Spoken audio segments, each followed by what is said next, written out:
clear from radio units.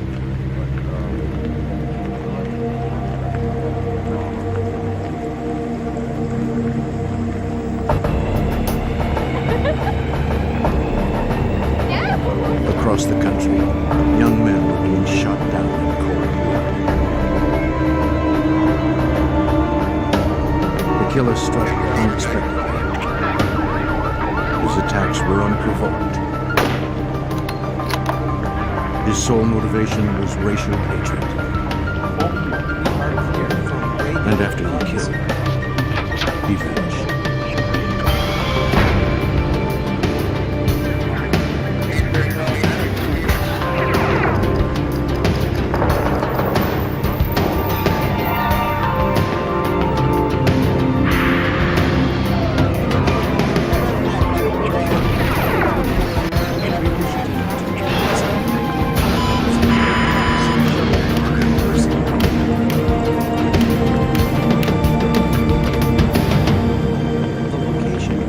When a sniper in Utah started targeting African-American men for death, authorities launched a massive investigation. With scant clues and no witnesses, they found the odds stacked against them, and they had no idea where the killer would strike next. I'm Jim Kalsman, former head of the FBI's New York office. Civil rights violations fall under federal jurisdiction, so the killings become the FBI's business. The investigation soon grew into a nationwide manhunt for a roving serial killer. Salt Lake City, Utah. On an August night in 1980, 4 youths walked through Liberty Park enjoying the last days of their summer. 20-year-old Ted Fields and 18-year-old David Martin had just finished choir practice.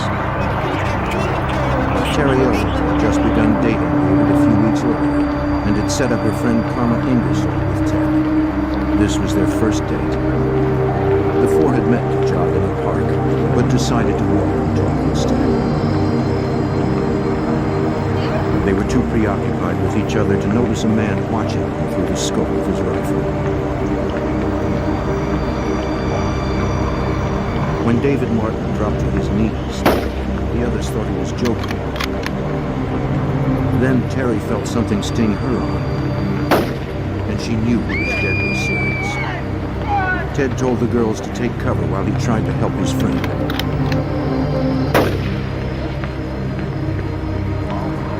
Then he too was shot down.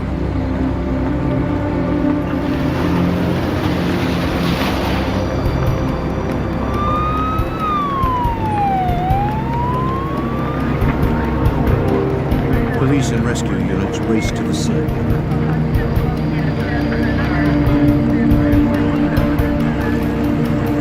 David Martin, barely alive, was rushed to the hospital, but died hours later of 3 gunshot wounds. Ted Fields, the son of a police chaplain, was dead.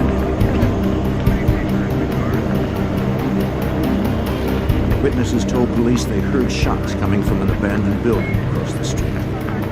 But no one saw the shots fired, and no one saw the gun.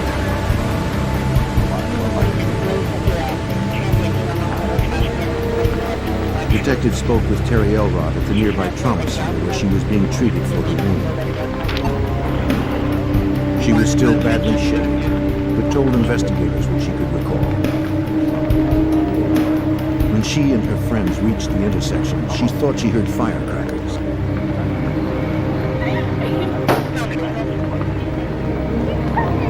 David crumpled and she felt a sting in her arm. She saw blood, then realized that David was seriously wounded.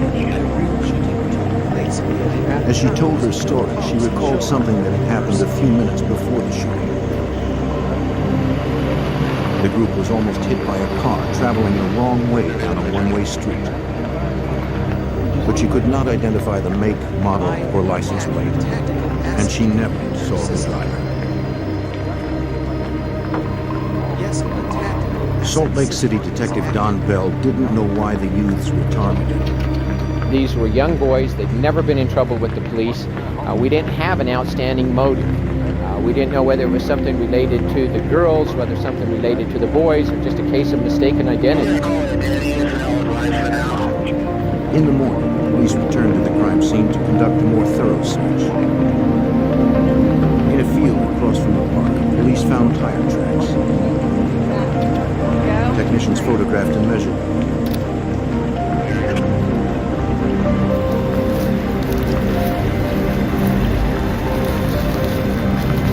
Close to the tracks, police recovered 6 bullet casings. Witnesses said they had heard the gunfire coming from the abandoned building. Now detectives believe that what they heard were the echoes. The shooter had apparently hidden in the bushes, lying in wait for the forcer to walk into range.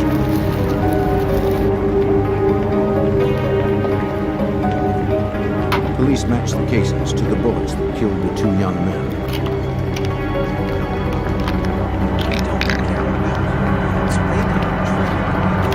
They sent the evidence to the FBI ballistics lab in Washington, D.C. to determine the type of gun the assassin used. That would take time. Investigators tried to find other leads to the killer's identity. Bell started with the family members of the victims. In particular, Terry Elrod's father seemed like a possible suspect. Teach Elrod led an outlaw biking gang and was upset that Terry was dating a black man. Detectives spent 3 days tracking him down. When they found him, he agreed to come in for questioning. Investigators were very thorough on him. He said he'd been on a whitewater rafting trip and that friends could back up his story. What? I didn't just have. What am I, an arrest or something? Detectives weren't convinced. They demanded Elrod take a polygraph test. He would pass, and his alibi was corroborated. Police had no more suspects.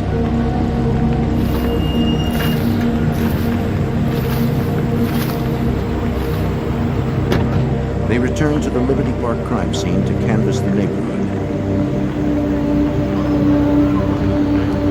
One resident, Gary Spicer, told investigators he had seen something suspicious earlier that evening.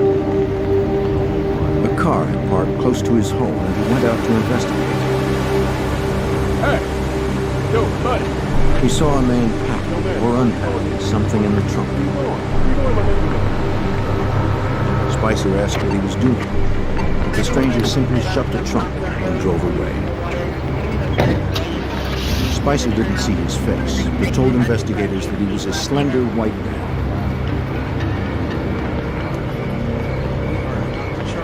He described the car as a Camaro with chrome matters. Detectives thought the information was promising, since the car was parked close to where they had earlier found the tire tracks.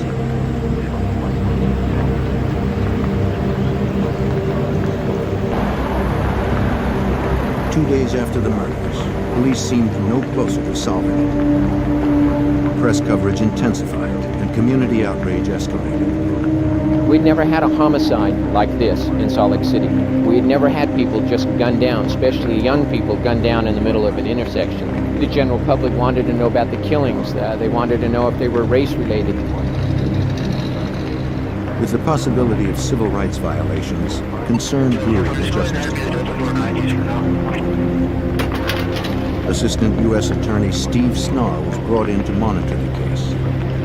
Members of the black community were particularly concerned and were somewhat vocal about whether this was racially motivated, but at the time there were no clear answers. FBI Special Agent Curtis Jensen from the Salt Lake City office was assigned to assist local investigators. When I first heard about this case, I was incensed. It caused a great deal of concern among not just the black community, but all of the community in Salt Lake City. They felt that there was an assassin loose and it could happen again. As community pressure grew, test results from the FBI ballistics lab in Washington, D.C. offered investigators a fresh lead. Examiners determined that the weapon had been a 6-shot rifle, either a Marlin or Glenfield .30-30.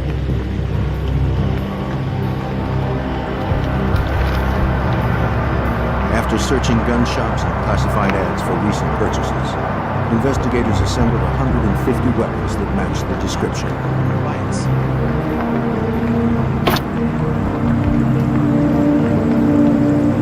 tested each one. None fired the bullets found at the scene. By now, it was likely that the assailant had fled the area and perhaps the state. So the FBI sent out nationwide teletypes to local and federal agencies describing details of the crime, including the weapon and shell casings. With still no suspects, a $50,000 reward was offered to promote the public's health. Calls flooded in. All were checked, none panned out. Most who came forward were after the money and had nothing solid to offer. But one showed a hint of promise. A young woman claimed she might have met the killer. She identified herself as Mickey, a part-time prostitute. She was reluctant to talk to police until Detective Bell assured her she wouldn't be charged if she came in for an interview. She was actually a struggling college student, and so she would go out 2 days a week and work on one of the streets that a lot of the prostitutes worked on. She told the detective about a man she had met sometime in August, close to the time of the killings. Mickey was walking down the street when a man in a Camaro pulled up and asked if she wanted to party. She hadn't planned on turning any tricks that day, so she said no. He said he'd make it worth her while. She relented since she needed the money, and the man didn't seem threatening. He spoke with a southern accent and introduced himself as Bill Hagman. He drove her to the Regal Inn Motel. See you later, Agent. In the room, Mickey noticed that Hagman had weapons. She described 2 long guns that stood in the corner and 1 silver handgun. Hagman didn't talk about them, and Mickey was afraid to ask. She also said that the man had tattoos on both arms. On his left forearm was an American eagle. On the right, the Grim Reaper.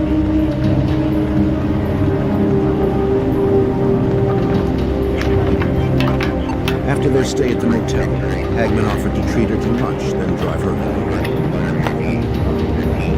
At an intersection on the way to the restaurant, he pulled out his handgun and said something she would never forget. He explained that he was a contract hitman for the Ku Klux Klan and said, "Do you want me to kill those niggers?" She says, "Put the gun away." She's very concerned about what he was going to do. He then says, "It's real easy. I've done work like this before. You just walk up, you shoot him, you walk on. Everybody's concerned with him falling. No one pays any attention to you." Mickey was terrified, but was able to talk him out of killing the pedestrian. Afterward, Hagman dropped her at her apartment, where he briefly met her roommate. Bell wondered if Mickey was reliable, or just another false witness looking for the reward money. Even if her story was true, Hagman's role in the case was unclear. Did it have anything to do with her killing, or was this just a bad guy that was blowing through town and trying to, make this part-time hooker be impressed with his ability of being a hitman or something? If Mickey could identify the long guns she saw in the motel room, her story would have more weight, especially if she identified them as either a Glenfield or Marlin rifle, which the FBI had determined to be a murder weapon. Mickey told Bell she didn't know much about firearms and didn't look at the weapons for very long. The detective insisted she try. That the guns she chose from the photos didn't match either murder weapon. Yes, we have. Mickey's story seemed like another dead end. Despite his doubts, Bell made an appointment for her and her roommate to come back and work with a police sketch artist. Meanwhile, investigators continued to pursue the hundreds of leads that poured in. Public pressure was mounting. The community feared that the sniper would strike again, and police didn't know that he already had.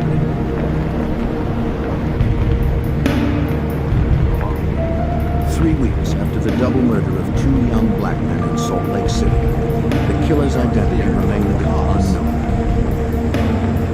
Then the investigation took an unexpected turn.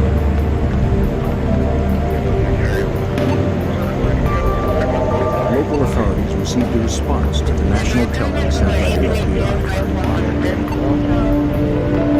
Police in Cincinnati were investigating a similar unsolved double murder that happened 2 months earlier.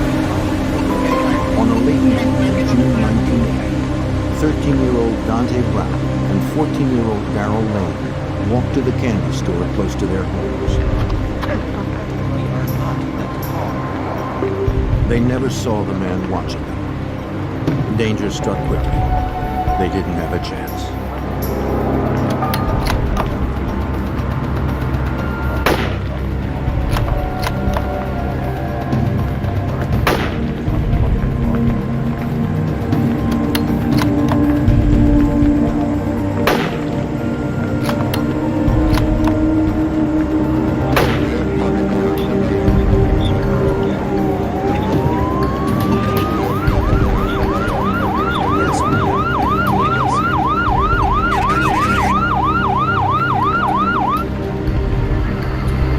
Cincinnati police raced to the scene. They found Darrell Lane dead. Dante was still alive, but in serious condition. Both boys had been shot twice.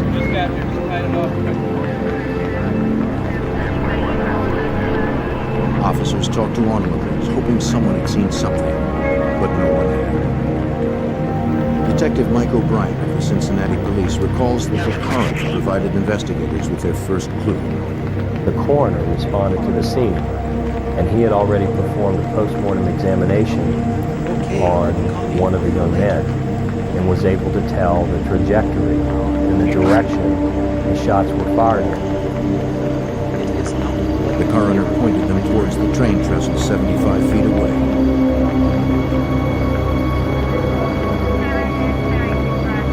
Police combed the trestle. Among the overgrowth, they recovered 4 spent rifle casings. Ballistics analysts determined that they were shot from a .44 Ruger carbine rifle.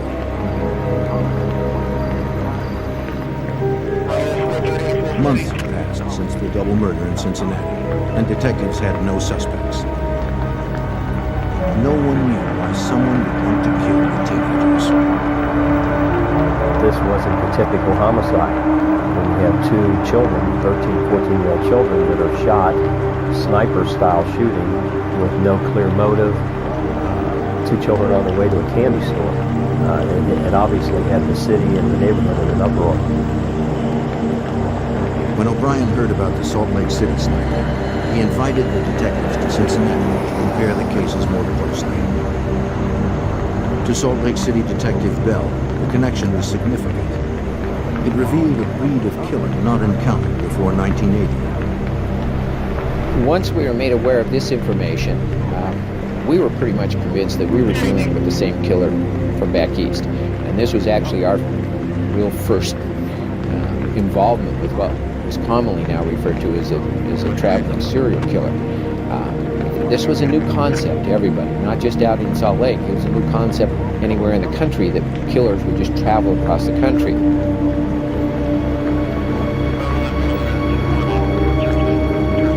While police from both states met in Cincinnati to search for answers, Detective Bell in Salt Lake City followed up on the slim lead from a prostitute named Nikki. She told him that she'd spent time with a man named Bill Hagley at the Regal Inn Hotel.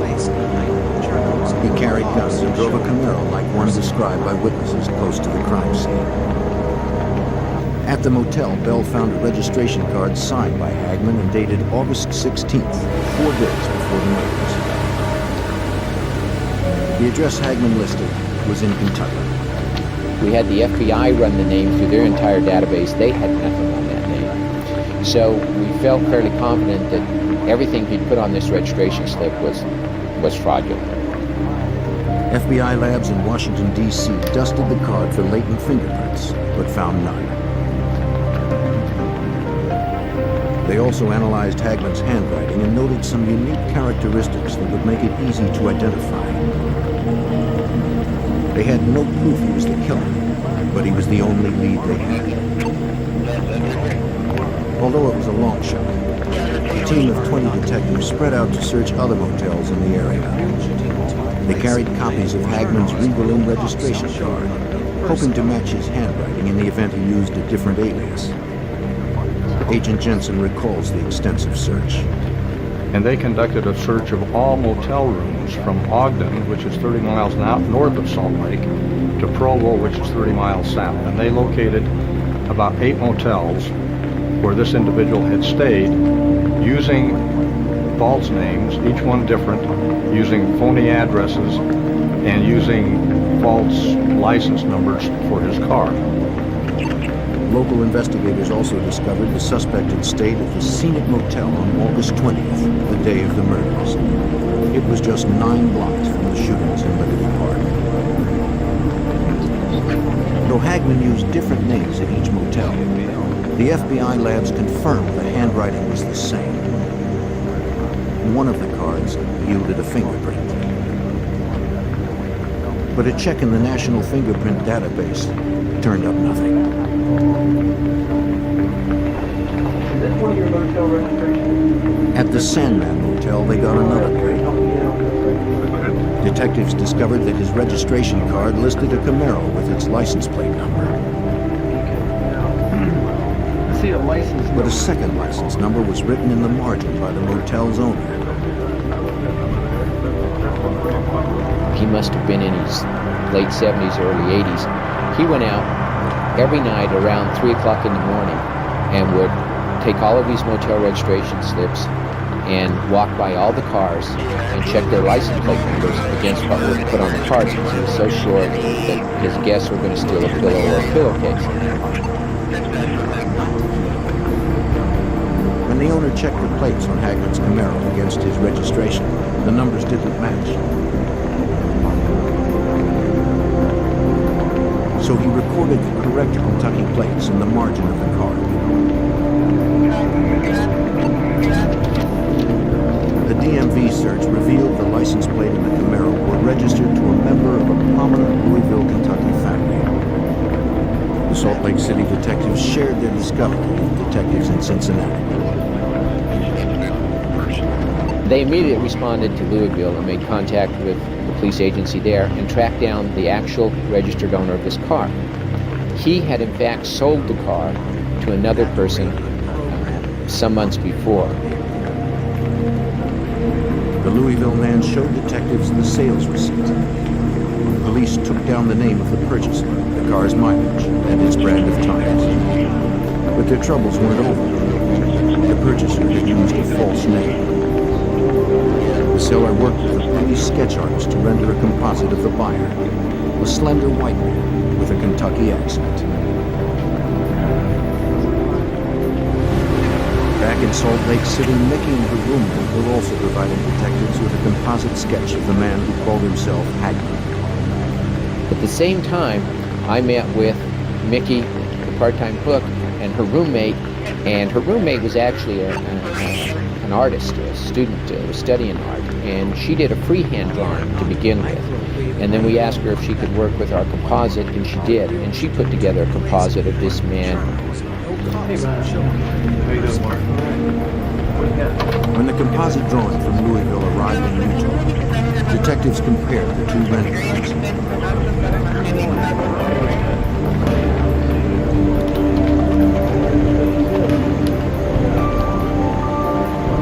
They were remarkably similar.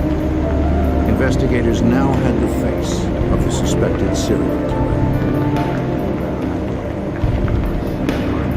Investigators hunted a serial killer who had murdered 2 young African Americans in Cincinnati and 2 more in Salt Lake City.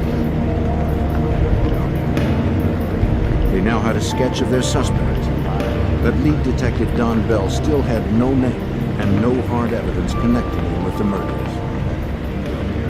We didn't have anything to charge him with. However, we did find a motel that he stayed here in Salt Lake for 2 nights. Since he left without paying, we immediately applied for a warrant, which was granted, and we charged him with defrauding an innkeeper for failure to pay. We issued that warrant under every single name that had been found on every single motel registration card.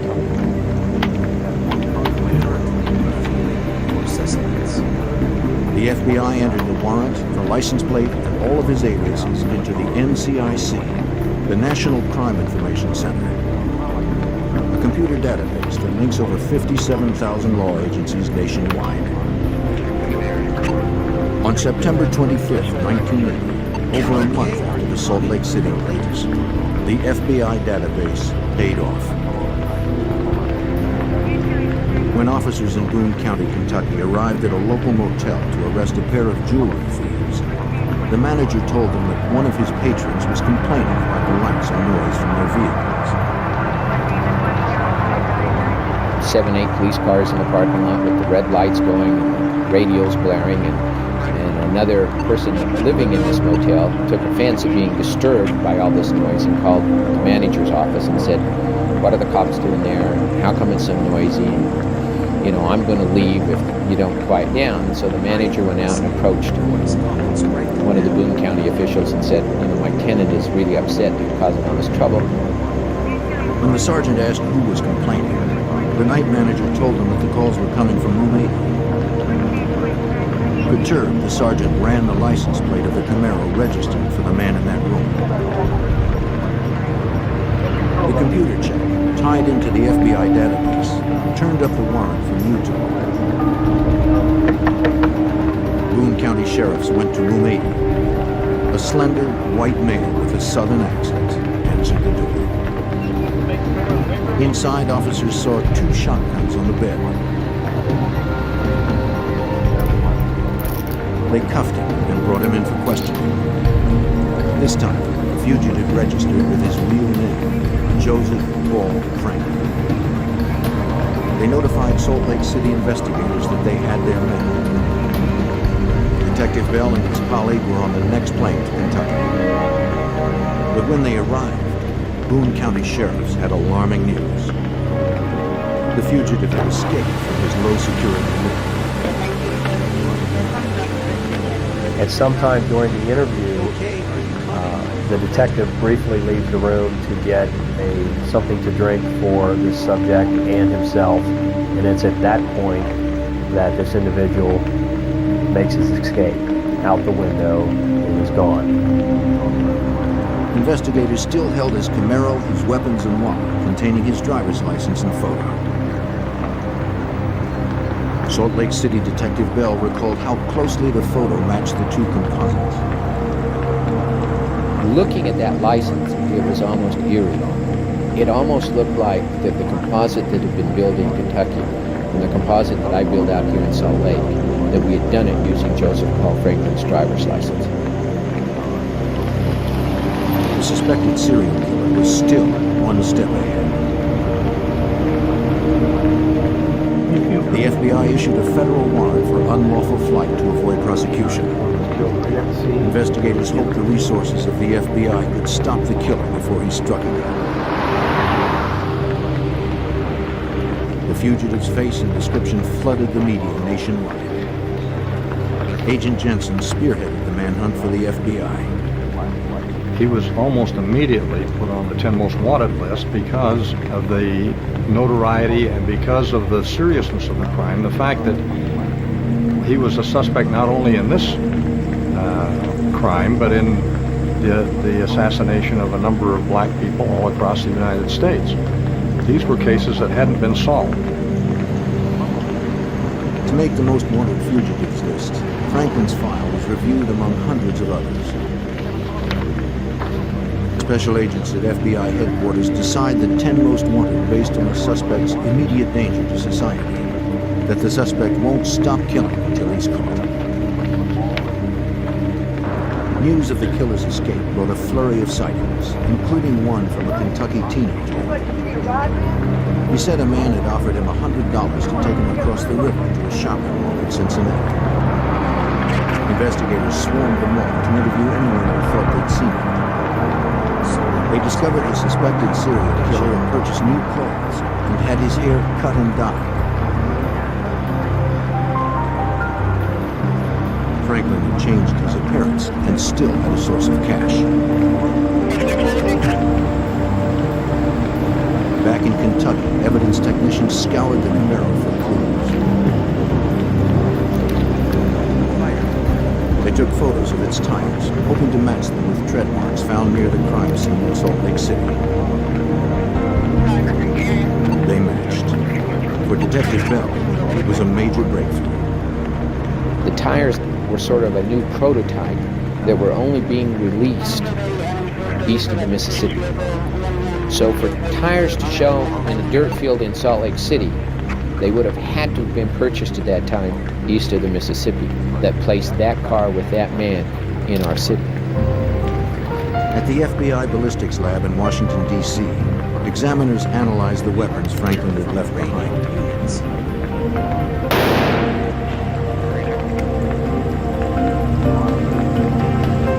They hoped to determine that one of the guns was the murder weapon. He had 2 rifles and 2 handguns. The FBI was able to compare the ballistics of these weapons with the bullets that were recovered from the victims' bodies. These did not match. The FBI also searched the NCIC database for criminal record and outstanding warrants for Joseph Paul Franklin. They discovered that Franklin had legally changed his name. His birth name was James Clayton Vaughn. The information allowed investigators to dig more deeply into his past.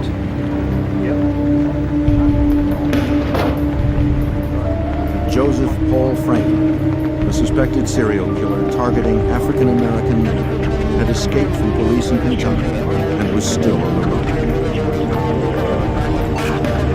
The FBI had determined that he changed his name from James Clayton Vaughn. Agents and local detectives traced his history to his hometown in Birdtown, Alabama. They spoke with people who knew him. For Cincinnati detective Mike O'Brien, a clearer picture of the fugitive started to emerge. Birdtown is described as basically one side of the track is black and the other side is white. So there was a lot of racial tension in his upbringing. There was a lot of problems between whites and blacks in that area. His mother had relatives that had been in World War II on the side of Nazi Germany.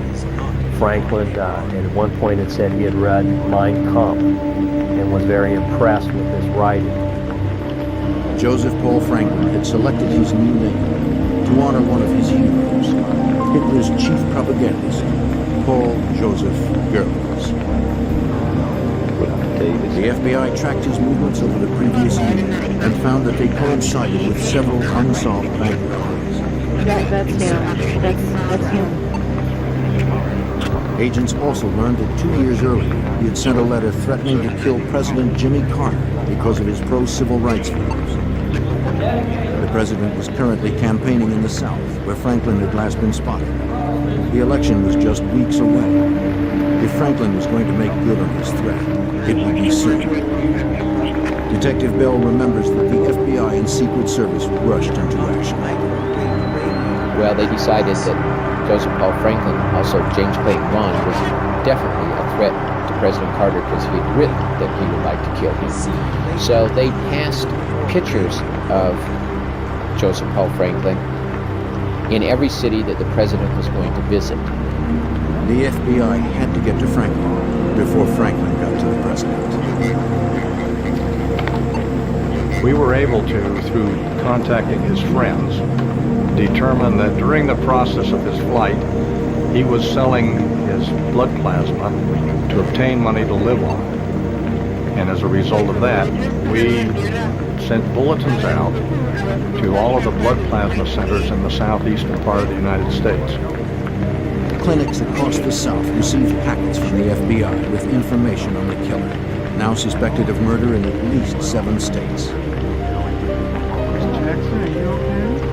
So dizzy. Lay down there for a minute. It's going to take just a moment. On October 28th, Franklin entered a clinic in the Tampa area to sell his plasma.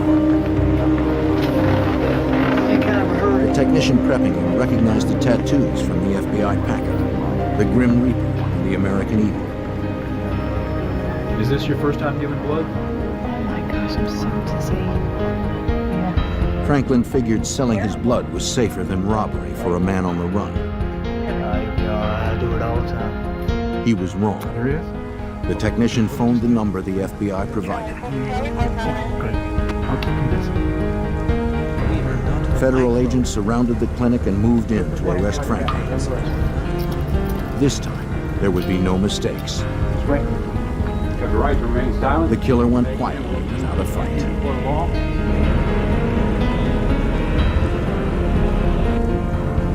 Franklin was taken to Salt Lake City to stand trial for the murders of Ted Fields and David Martin. But Detective Bell suddenly found the entire homicide case in jeopardy. The county attorney didn't feel that we had a strong enough case. It was purely circumstantial as far as he was concerned, and he wasn't willing to go to court on just a purely circumstantial case. But the federal government, through the FBI, decided to step in at that time, and they felt that they had a very good, strong case to bring civil rights violations against him. The civil rights conviction would present obstacles of its own. Prosecutors would have to prove not only that he had committed the homicides in Utah, but that he was motivated out of racial hatred. The FBI held suspected serial killer Joseph Paul Franklin in Salt Lake City, while federal prosecutors built a case to prove his murders were racially motivated. Agents re-interviewed his associates, family, and 2 ex-wives in order to get a clearer picture of Franklin's racial beliefs. Agent Jensen sent his team to Franklin's hometown of Birdtown, Alabama.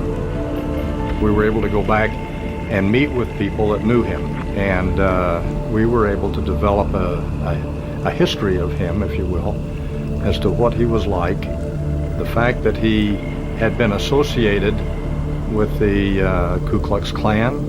He'd been associated with the American Nazi Party. The fact that he'd been arrested a number of times for disorderly conduct, and in some instances because he possessed a weapon.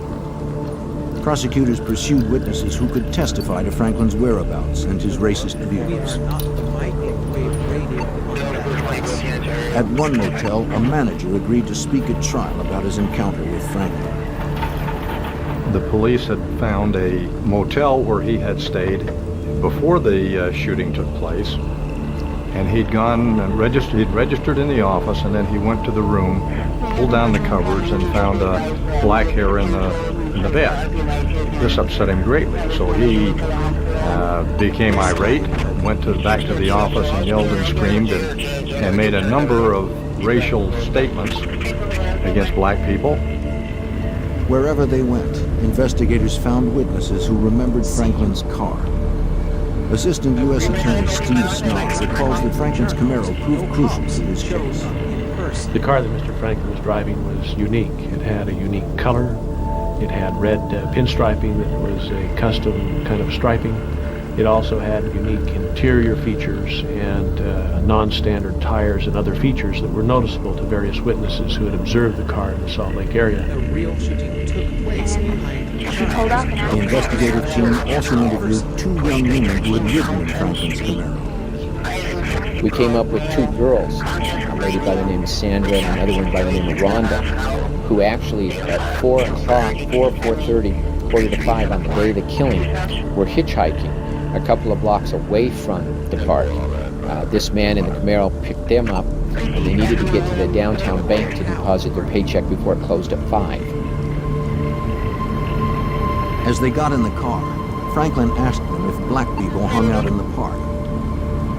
One of the girls, who was dating a black man, said yes. Before he dropped them off, he handed them printed cards that said, "Take off your clothes." No cops showed up in person. Bell sent the cards to the FBI lab, and examiners were able to conclusively match them to similar cards found in the glove compartment of Franklin's Camaro. The timing of the women's story was also compelling. They actually saw him again that night, a block and a half away from the park at 8:30. So little by little, we're putting him almost in the park at the same time the victims were.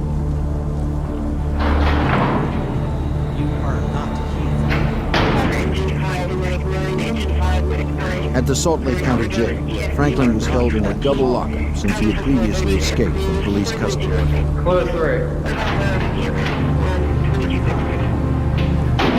While there, he became friendly with Robert Herrera, an inmate serving time for burglary.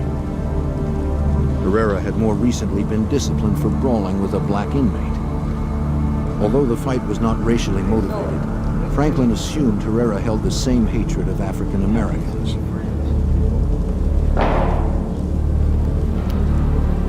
He looked to Herrera as a confidant. Agent Jensen recalls the importance of this relationship. He told Herrera, he confessed to Herrera that he had shot the two joggers in Salt Lake City, and also confessed to a homicide in Oklahoma City. Herrera arranged a meeting with the FBI and local investigators. He had a proposition for them. Herrera would become a federal witness against Franklin if the state would guarantee his early release. Franklin told Herrera why he shot the couples in Liberty Park. He said he believed people of different races should never mix. When Franklin saw the black men walking with white girls in the park, he felt they should die. Investigators were not convinced they could trust Herrera. A confession to a convict would not ensure a successful prosecution. You know, we've got one phone, two people. We have to coordinate out here too. When investigators requested more information, Herrera told them about Franklin's whereabouts following the Salt Lake City murders. Well, I can tell you what he did after the shootings. He did the shootings, he left here, he went north to a town north of Salt Lake, Ogden. He took the freeway across Nevada through Winnemucca, Battle Mountain, Reno, and into San Francisco, and he sold the rifle that he killed the kids at a flea market outside of the Bay Area. Agents and local investigators needed to confirm Herrera's story. If they could find the rifle Franklin had used in Liberty Park, investigators would have the piece they were missing. Detective Bell sent his team to the flea market outside San Francisco. They interviewed gun dealers and other witnesses. So they saturated the flea market, and they did come up with witnesses who remembered Joseph Paul Franklin and remembered that he was selling guns. But we could never find the gun. Even without the weapon, Herrera's story was confirmed. Franklin's movements following the murders would be critical for the prosecution. Well, this was pretty good information because we'd never been able, the FBI, ourselves, no one had ever been able to find out where Mr. Franklin had gone after doing the killing. After agents corroborated his story, they met with Herrera again. He told investigators about other crimes Franklin confessed to. Franklin admitted shooting Hustler publisher Larry Flint, crippling him in 1977 for portraying black men with white women in his magazine. Franklin also said he shot Vernon Jordan, the president of the National Urban League, in May of 1980. Federal prosecutors felt they had enough to bring the civil rights case to trial. Well, the prosecution was an involved prosecution involving 65 witnesses and approximately 100 different exhibits. However, we managed to expedite the case and move things along in telling our story and recreating the actions and things that took place. The trial lasted 5.5 days and we were done. The jury deliberated just 5 hours, finding Joseph Paul Franklin guilty of the federal civil rights violations. The judge sentenced him to 2 life terms. Franklin was furious that he was going to prison for the rest of his life, but more so because an African-American prosecutor helped put him there.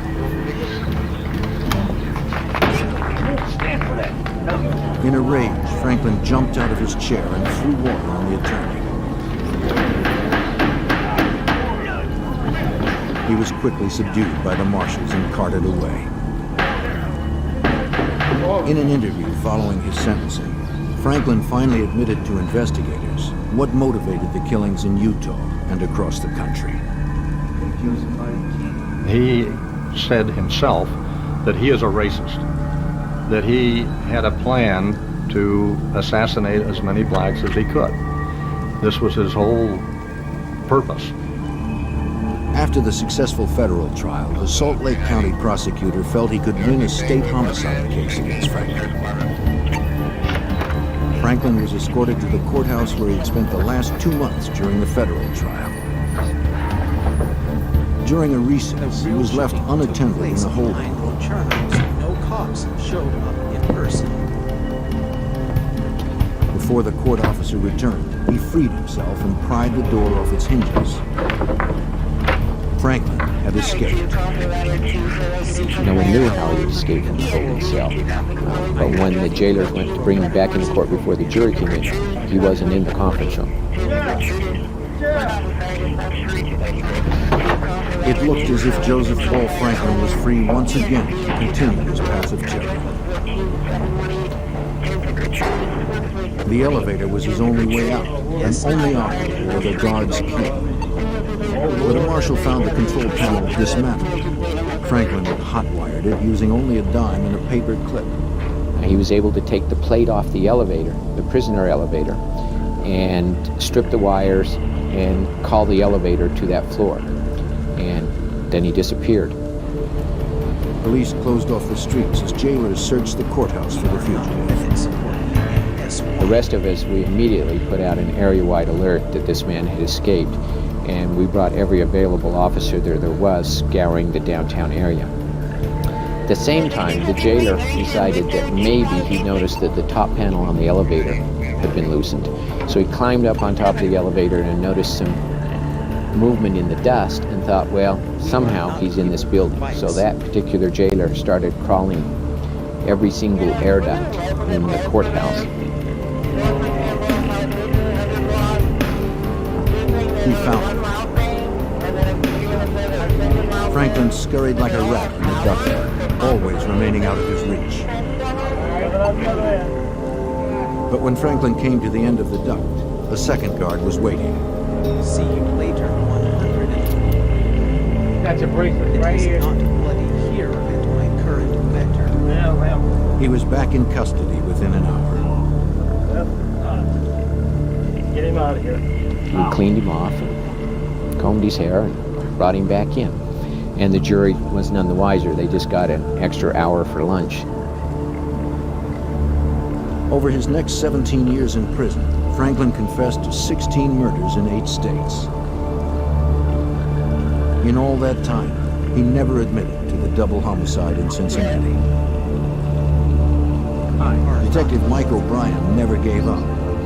The real shooting took place. He continued to build his case, hoping to convict Franklin of the Cincinnati murders. O'Brien's break came when he was able to convince Franklin to interview with Melissa Powers, an assistant district attorney from Cincinnati. The minute that Mr. Franklin walked in the room and sat down, and Miss Powers introduced herself, told him who she was, why she was there, he said, "You know I did it. I killed those 2 kids in Cincinnati." Immediately, as he sat down, which was what I've been trying to get him to do for some 17 years, he did in a matter of about 30 seconds. In 1998, Franklin received 2 more life sentences for the Cincinnati murders. In Missouri, he was sentenced to death for 2 others. Franklin would never have another opportunity to escape. Detective Don Bell remained haunted by Franklin's rampage of violence. I don't understand this type of killer, that he would actually just take a complete stranger, and because of their race and who they were standing by or talking to, he would feel it necessary to kill him. He's one of those few people that I just have absolutely no explanation for, and it's still hard for me to understand. For the families of Franklin's victims, peace would finally come. Franklin would never be free to kill again.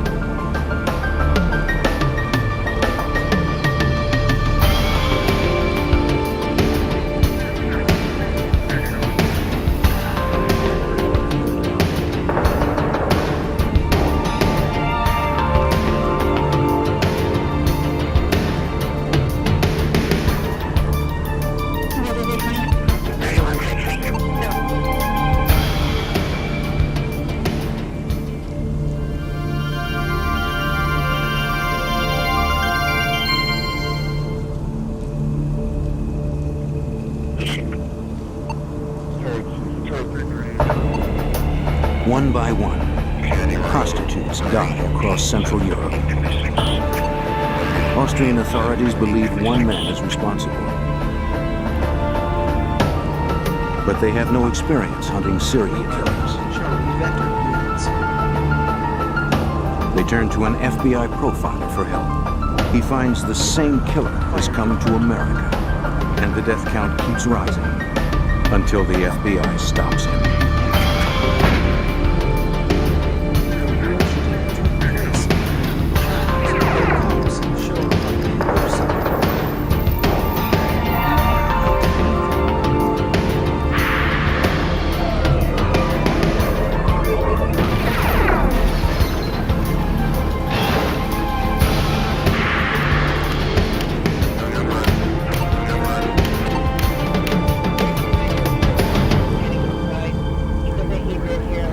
Beginning in 1990, Europe found itself in the clutches of a serial killer.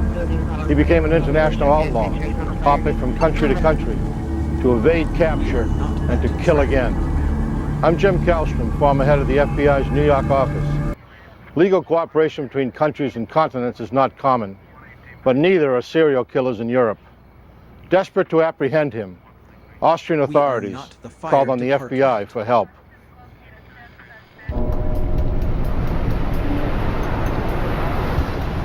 In Austria, the exchange of sex for money has been legal for years. Here, prostitutes walk the streets for men willing to pay for their services.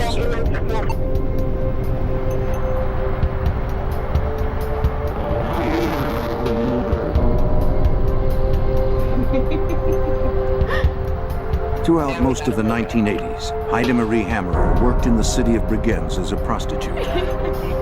A licensed professional for almost 10 years.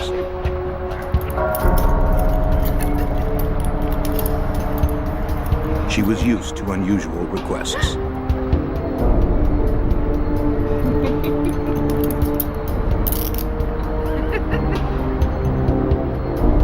But on the night of December 5th, 1990, a customer went too far.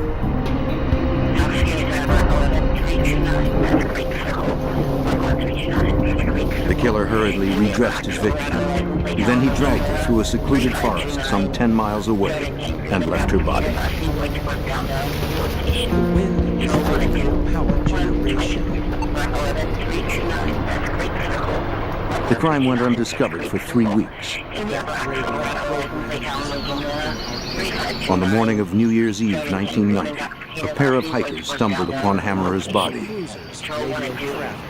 Though the body had been left exposed to the elements, the winter temperatures helped preserve the remains.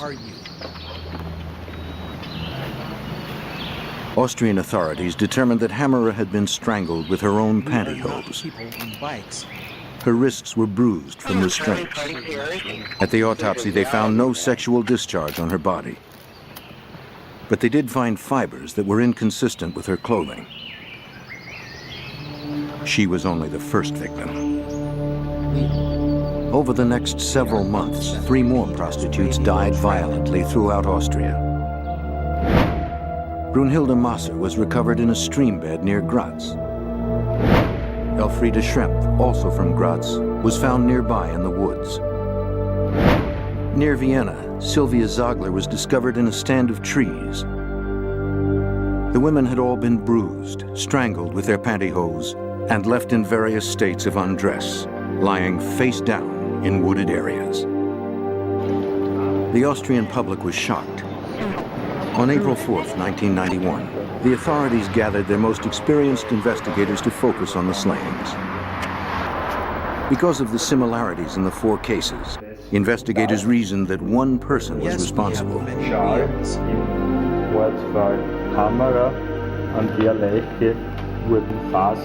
Austria had its first serial killer in modern history.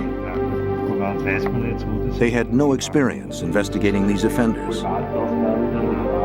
Dr. Ernst Geiger, one of Austria's leading detectives, was assigned to coordinate the hunt. No lead was promising. All the leads ended nowhere. We had no real suspect. The first break came when a retired policeman read of the murders in a Salzburg newspaper. They reminded him of a case he solved in 1974.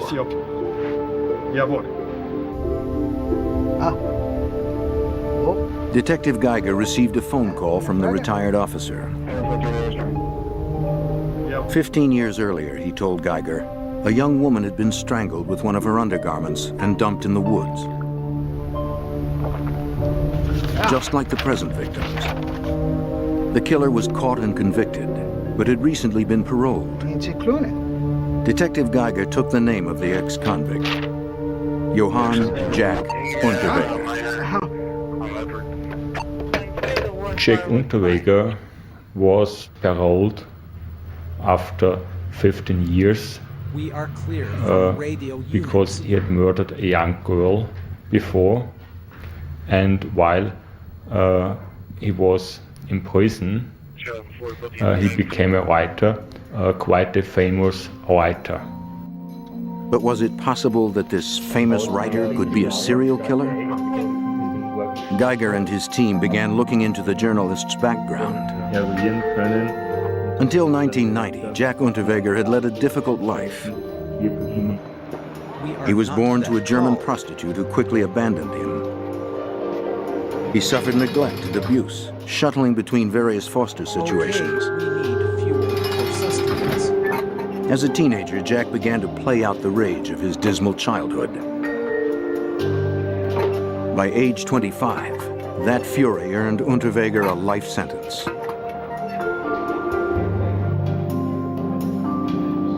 Unterweger continued his education and started writing while in prison.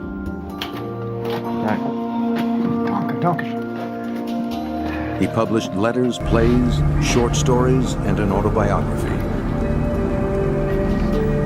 In the book that became a bestseller, Unterweger painted a tragic tale of himself as victim. Critics and the public alike embraced the author for the apparent honesty with which he confronted his past. The literary community suggested that art had redeemed him. That radio program is... Eventually, the press and the public at large demanded that his life sentence be commuted. On May 12, 1990, Austrian authorities agreed. The 40-year-old Austrian walked out of prison. He was a free man, determined never to spend another minute of his life behind bars. Shortly after his release, he was hired by a major German magazine to cover the prostitute murders. He promised to use his writing in a socially conscious way. He told his editor that he wanted to give voice to the dispossessed, caught in the underbelly of society, as he once was. By July 1991, after 2 more prostitutes were found strangled, psychologist Tom Mueller of Austria's Criminal Investigation Division joined the team. When we started the investigation against Jack Unterweger, it was pretty hard because all his friends were within the media and they couldn't understand that he could be the bad guy. Even among investigators, only a handful considered this celebrity journalist a possible suspect. Through receipts and travel records, Geiger and Mueller learned that Unterweger had been at each murder location. This was not suspicious in itself, since he was covering the story as an investigative journalist. Yet he always reached those destinations before the murders took place. Investigators also discovered that Unterweger had visited Prague in September 1990, just before a Czechoslovakian woman, Blanka Bokova, was strangled with her pantyhose. She was the earliest victim in the string of murders that now totaled 7.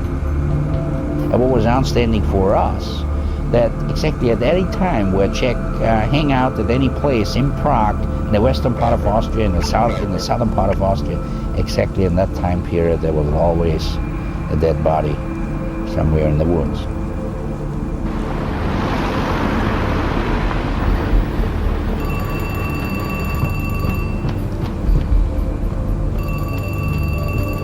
In Austria, another woman, Regina Prem, had been missing for months and presumed dead. The family waited desperately for news of her fate. We are not Charlie Vetter. In October of 1991, the grief-stricken husband and son received a chilling phone call to their unlisted number. The caller told him that he was Regina's killer and described what she was wearing the night she disappeared. The caller claimed that he was the executioner, that God ordered him to do it, that she was left lying on the place of sacrifice with her face turned towards hell. The phone call was cruel torture to an already traumatized family.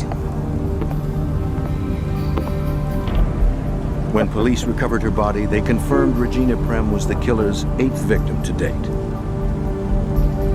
The discovery put them no closer to stopping the killer. For sustenance.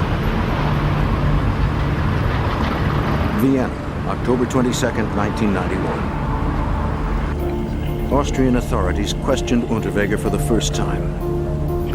With no hard evidence to connect him to the crimes, they hoped for a confession. He admitted to consorting with prostitutes for his writing assignments and for sex. But he denied knowing the victims. Although his alibis were weak, investigators were forced to release him. Their evidence was merely circumstantial, and his public support was growing. But Mueller and Geiger still believed Unterweger was a strong suspect and continued digging into his past. They tracked down the car Jack drove when he was first released from prison. But it had been a year since he sold it, and the likelihood of finding any usable evidence was slim. The team uncovered little, except a hair fragment.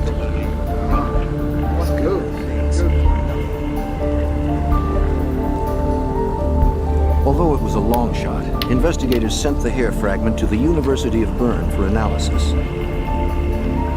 Enough of the hair root remained for lab technicians to extract a DNA sequence. That sequence was compared to those of the victims. Of the 8 women slain, the DNA from the hair matched the earliest victim from Prague, Blanka Bokova, killed in September 1990. It was a breakthrough. But that only proved the woman was in the car when Jack owned it. Investigators needed stronger evidence. Now back at police headquarters, Geiger questioned Austrian prostitutes.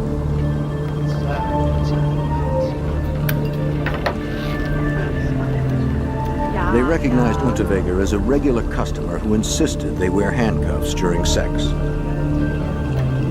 More importantly, one recalled seeing him approach her friend, Heide Marie Hammerer, the first victim discovered in Bregenz. She also remembered he wore a brown leather jacket on that night. On the strength of this identification and the hair fragment found in his car, Geiger obtained a warrant to search Unterweger's apartment. Check, Unterweger. Polizei.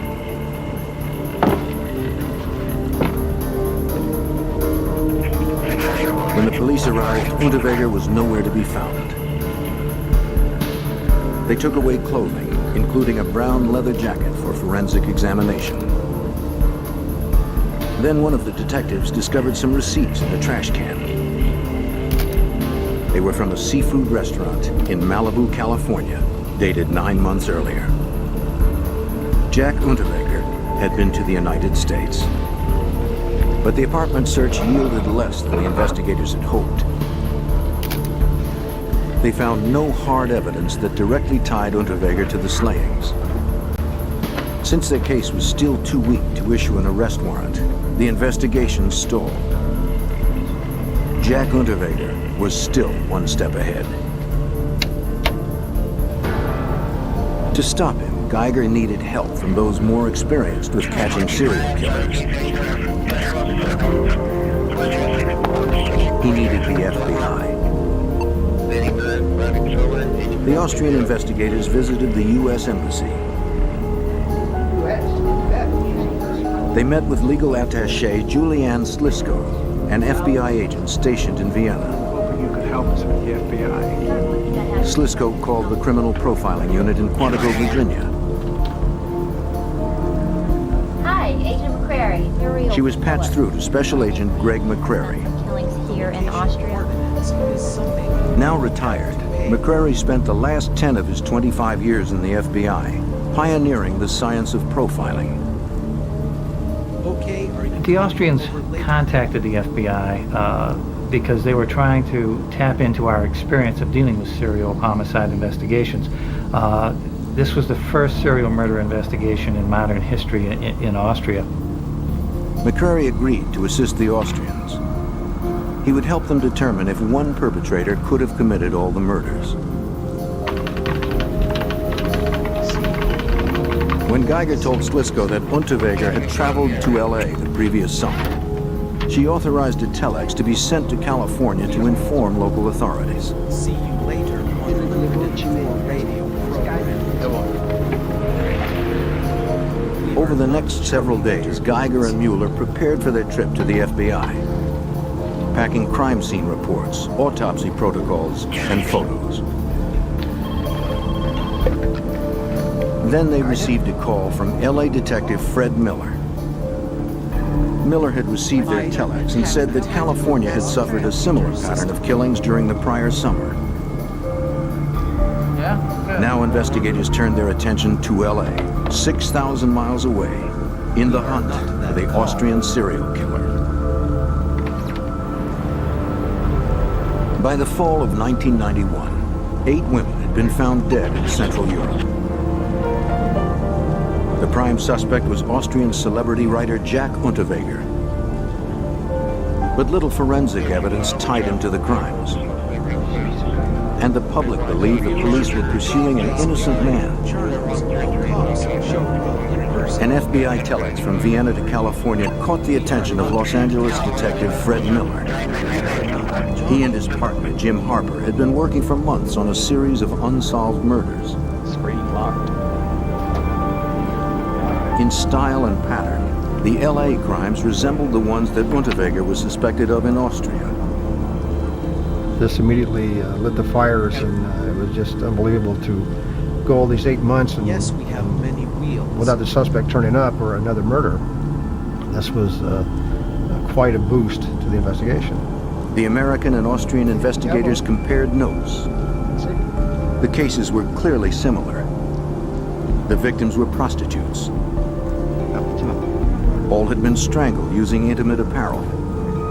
And all the bodies were left in remote locations. Now, Miller and Harper began to reconstruct Unterweger's visit to California. They checked the airlines, car rental agencies, and hotel logs.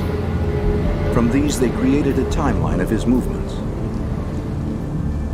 We learned that he came to Los Angeles in June of '91 on vacation, right around June the 2nd or 3rd, and that he left around the 17th of July.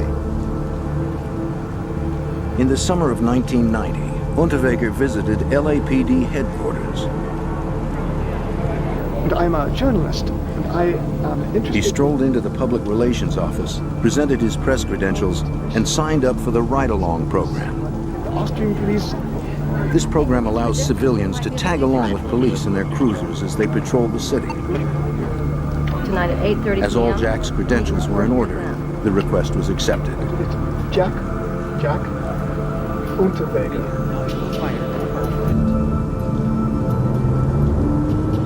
Unterweger claimed he was writing a German magazine story, contrasting American and European prostitution. He asked to be shown where the city's prostitutes hung out. The officers introduced him to the seedier areas of Los Angeles. Detective Jim Harper explains.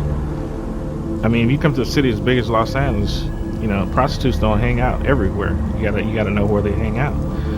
What better way to do that than get a ride along with the police department? Witnesses last saw 21-year-old Shannon Exley in the vicinity of 7th Street and Main Street. What's that you're saying? She had been working the streets and she'd run away from home at 16. Her life ended on June 20th, 1991. Her nude body was found with her bra wrapped around her neck. Marks on her feet told investigators she had already been strangled when she was dragged some 50 feet to where she was found. The lacerations across her neck. Medical technicians were able to isolate DNA sequences from the semen of 7 men. But LA detectives had no suspects with whom they could compare the samples. 10 days later, investigators discovered a second prostitute, Irene Rodriguez. She was found behind a tractor trailer, only a mile and a half from where Exley's body had been dumped. Both women had been strangled with their bras, and both were last seen in the vicinity of 7th and Main Street. The detectives discovered that Unterweger was living nearby. We learned that he stayed at the Cecil Hotel, which is located at 643 South Main, which is right on the corner of 7th and Main Street, and that's the location where, close proximity where both our victims were last seen. A third victim, Sherry Long, was found near Malibu less than 2 weeks later. On that bus. Once again, Unterweger was staying at a hotel in the vicinity Long was last seen. Around her neck, her bra was tied tightly. Detective Jim Harper remembers the unique method of strangulation. The way the bras were tied around their neck was nothing that I had seen before. It looks to me it took a lot of intricate time to really take time with the victim and put it around their necks and tie it. Los Angeles criminalist Lynn Harold compared the knots to see if there was a pattern in the way each had been made and tied. In order for the knots to be made, the wearing apparel had to be dismantled in some form. It's not like the bras were just taken and tied in a square knot, but they were stripped of the elastic always on the left side. And if 3 people randomly went out and strangled 3 people, it is extremely unlikely that all 3 of them would come up with this same scenario.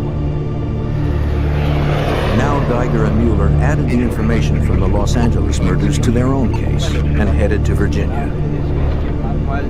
They hoped that the FBI could determine whether one man had indeed killed all 11 women. Back in Austria, Jack Unterweger maintained a high profile. The celebrity journalist continued to publish his articles and appeared on television to talk about the murders. He told audiences that the Austrian police were inept at finding the real killer and had singled him out as a scapegoat. Unterweger claimed that the authorities were determined to send him back to prison, even if that meant framing him for the grisly crimes. Unterweger remained popular with the public at large and in the nightclubs where he was a regular. To his fans, and especially women, he was still charming. He boasted the police had no evidence, only theories. And they would never be able to send him back to prison. Fine. See you later. In August 1992, Austrian detectives arrived at Quantico, Virginia. They needed an experienced FBI profiler to help them capture the serial killer that had left 11 women dead in Central Europe and California. The Austrians came with 12 boxes of evidence.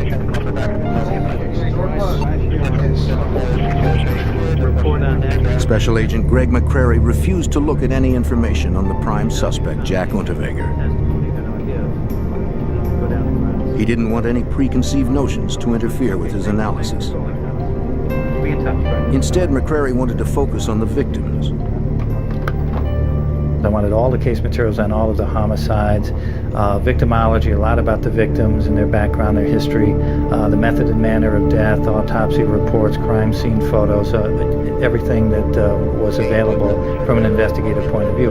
What we didn't want is suspect information.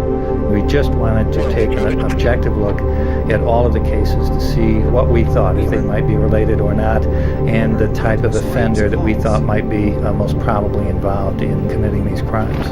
Let's get to work. Offender that we thought might be most probably involved in committing the crimes were linked. Knots to be made. He examined the wearing similarities apparel. among the cases to see if they were unusual enough to have been committed by one perpetrator. To his fans, and especially began to look for a behavioral function, a criminal signature in each of the murders. A signature crime analysis is an assessment of the behavioral aspects of the crime, which can in some cases be a single event, but more often it's a constellation of behaviors that are consistent from crime to crime to crime. And this allows us to link crimes together behaviorally based on the behavior of the offender. McCrary looked for patterns. He examined everything known about the 11 women. How similar were their lifestyles? Almost all the women were prostitutes, except for the first woman slain in Prague. Mr. McCrary, this is a map of Vienna. A companion last saw Blanka Bokova on September 14, 1990, leaving a bar in Prague, Czechoslovakia.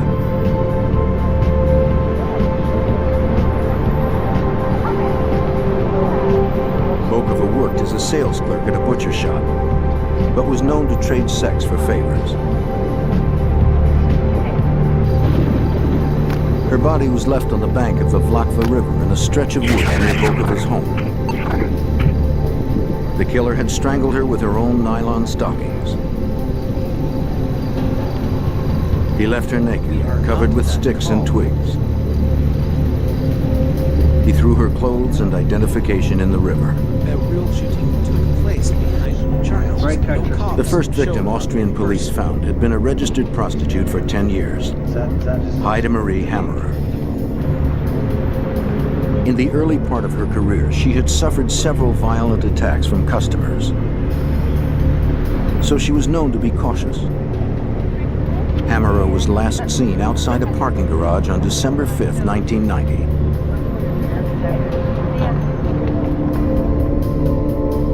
Like the first 5 victims, Hammerer was found in the woods close to water. They all had restraint bruises on their arms and wrists.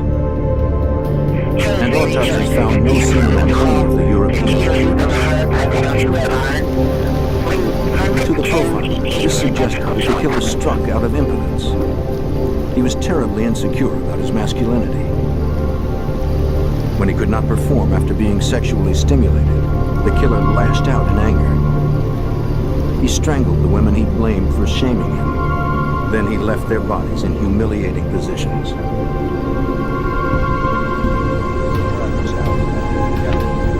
Next, they focused on the LA murder victims. Did they fit the pattern that had been established in Europe? Shannon Exley was found face down in a grassy area near a freeway exit. She was nude except for a t-shirt and a pair of socks. She had been dragged 50 feet from the pavement to the location where she was discovered, after being strangled with her brassiere. Again, this crime, like the others in LA and Europe, showed the killer had preferences and that the violence itself had become erotic to him. It became clear that there was a pattern to these homicides, that there was sort of a ritualistic behavior that occurred in each of these crime scenes. Each woman was similar in nature, either a prostitute or a woman who traded sex for favors. They were on the street when they were contacted, when they were picked up, usually very surreptitiously. No one really saw these women get into a car. They were transported out to an area, they were murdered, ligature strangled with an article of their own clothing, disposed in a similar manner in an outdoor setting, absence of sexual assault. Roughly from where she was last. After a week, the study of the victimology convinced McCrary that there had indeed been only one killer behind the 11 homicides. The FBI agent and the Austrian detective spent the following week drawing up a profile of the assailant. The evidence suggested the killer had a good degree of mobility. He was older, intelligent, sophisticated, and an organized offender. To criminal psychologist Tom Mueller, this described Jack Unterweger. I would say Jack was a very, very good example for a typical type of organized offender, and I would say he was a typical example for a natural psychologist. He was able to understand the needs of other people. He was able to come close to other people, to listen to other people, and then to manipulate them. But the geography worked against the theory that there was one killer. The murders had occurred in Czechoslovakia, Austria, and Los Angeles. With minor exceptions, most serial killers stay regional and prey within a comfort zone. But enough time had elapsed between the slayings to permit one culprit to move around. Now the profiler compared Unterweger's travels to the chronology of the murders. And when I overlaid Jack Unterweger's timeline on the timeline of the crimes, they fit perfectly. And that was really a dawning moment, the aha moment, the moment that's really exciting in analysis like this, because now you have a suspect whose movements correlate perfectly with each of the homicides, as well as his prior homicide that he had been convicted for, bearing a lot of similarities to these homicides. We can put him in each place at each time these crimes occurred. And either Jack Unterweger was the unluckiest man in the world to have been there, or he was an excellent suspect. In Austria, Unterweger continued to enjoy his freedom and notoriety. Some women still found him appealing, even though the former convict was a prime murder suspect. This perplexed Detective Fred Miller. One of the interesting facets of Jack Unterweger was that he could carry on a normal relationship with a female and still be this cruel and murder other females. High school student Bianca Mrak was one of those that fell under his charm. The impressionable 18-year-old met Unterweger in a wine bar where she worked as a waitress. She was flattered by the attention from the celebrity writer. He told her he was tiring of all the publicity in Austria and might leave the country, maybe to Switzerland. She agreed to go with him wherever he went.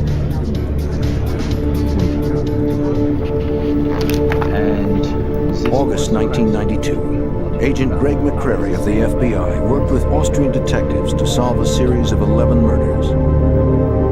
8 women were killed in Central Europe, 3 more in Los Angeles. All circumstantial evidence pointed to celebrity journalist Jack Unterweger as the culprit. Then they received a phone call from the University of Bern.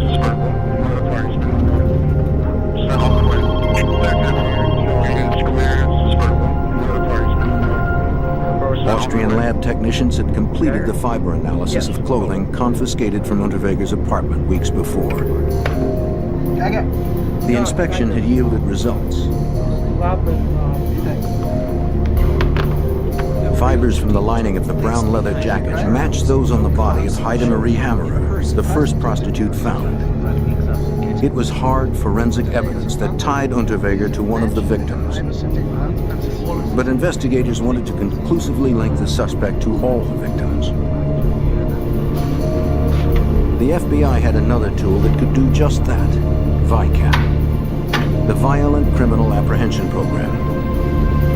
The computer database holds the details of 10,000 solved and unsolved U.S. homicides. A programmer inputted the particulars of the European and Los Angeles cases. Details of the victims, their manner of death, locations where they disappeared, and where they were found were all fed into the computer. McCrary ordered an extensive breakdown, a multi-dimensional search with 15 cross criteria that could show if the crimes were connected. 48 hours later, The detectives were called back to the Vicam room to hear the answer. The results were stunning. The computer statistically linked all 11 slaves. Jack Unterweger was the killer. The FBI had given the Austrians solid proof for their case. But Unterweger was still at large. The Austrian detectives immediately returned to Vienna. Armed with the FBI profile, authorities issued an arrest warrant for Johann Jack Unterweger. Again, the police descended upon the writer's residence.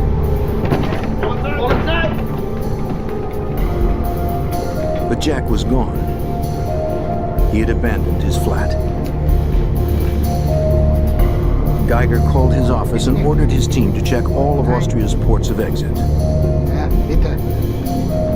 Within hours, all train stations and airports were canvassed. But they found no sign of Unterweger. The serial killer was gone.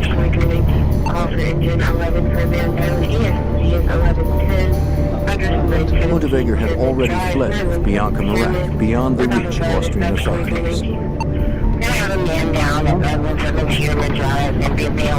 Jack Unterweger is a very good representative of an intelligent psychopath.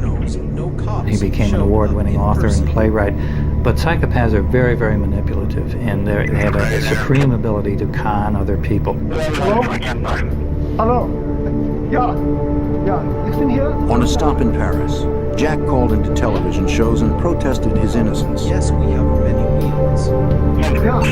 He said his flight was not an admission of guilt, but an attempt to evade a frame-up by the police. We are not that called. He promised to return to Austria and answer all questions if the arrest warrant was withdrawn. Despite his media appearances, the Austrian police had no idea where Unterweger was hiding. Yes, we have many wheels. In Vienna, investigators interviewed Unterweger's friends. They were unfazed by the fact that he had been indicted for multiple murders. They said that Jack had run off for a holiday in America with Bianca Marek, a former waitress from the wine bar.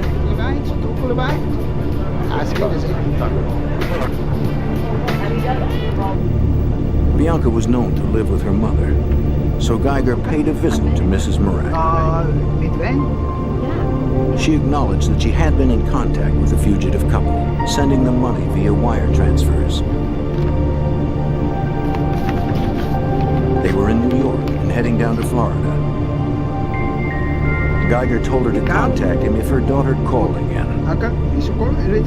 Mrs. Marek agreed. Just days later, she got a call from Miami. Her daughter needed more money. Mrs. Marek promptly informed the Austrian police. U.S. Marshals were waiting at the Western Union. The Marshals ID'd the couple as they drove up.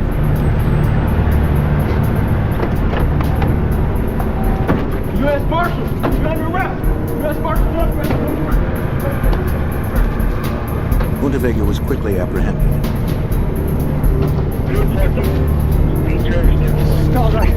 He was jailed in Miami to await extradition. Both the nation of Austria and the state of California wanted to prosecute him. LAPD Detective Fred Miller began conferring with his Austrian counterparts. After Jack's arrest in Miami, we dealt almost on a daily schedule with the Austrian authorities, trying to put the information they had on their murders together with the information on the California murders. The Austrian authorities made trips to Los Angeles. They provided us with whatever materials we needed, photographs of the crime scenes, information on the victims, information on Jack.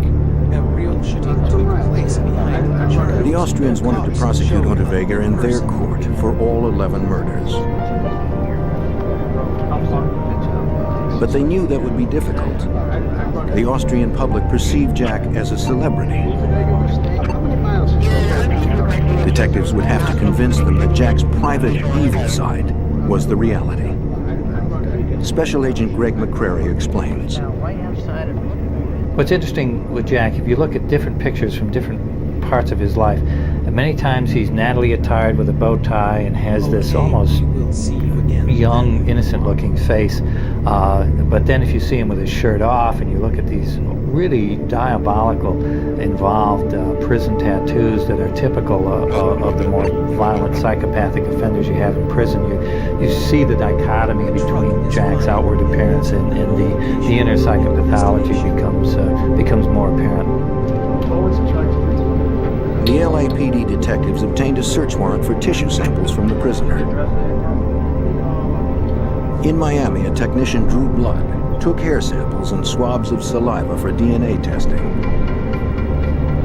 The samples were sent back to a Los Angeles lab for analysis.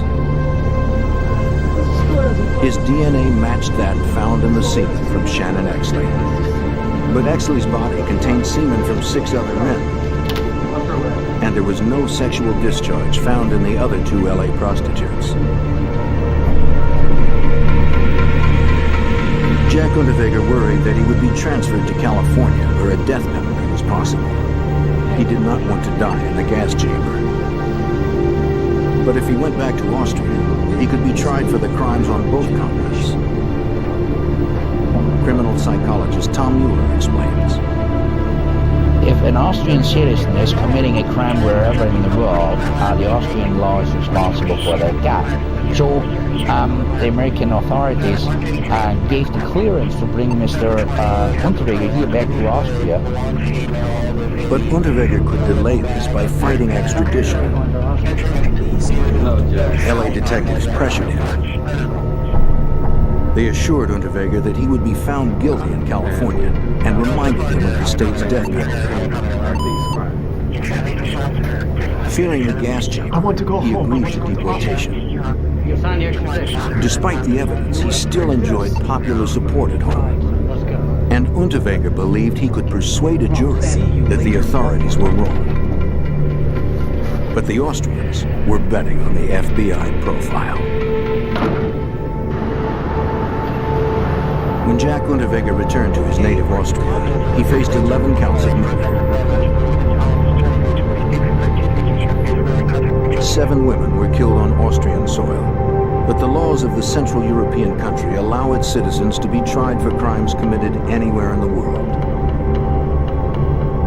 The murder indictment had done little to diminish the writer's support in the media.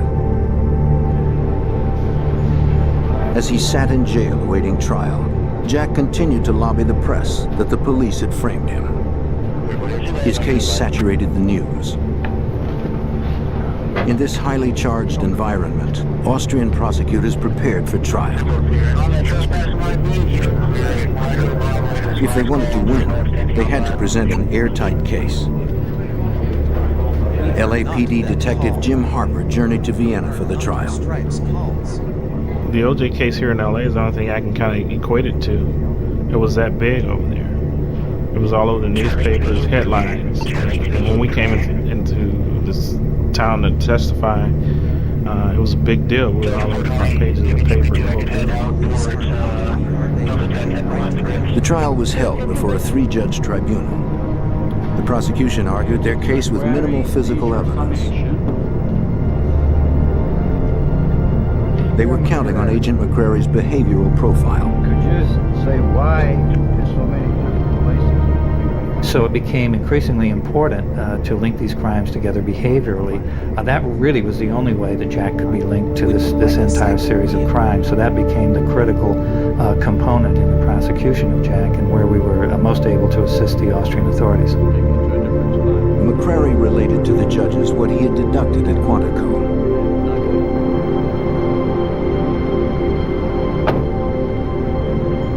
The killer always chose prostitutes or those who traded sex for favors. He was criminally sophisticated, older, at least in his late 30s.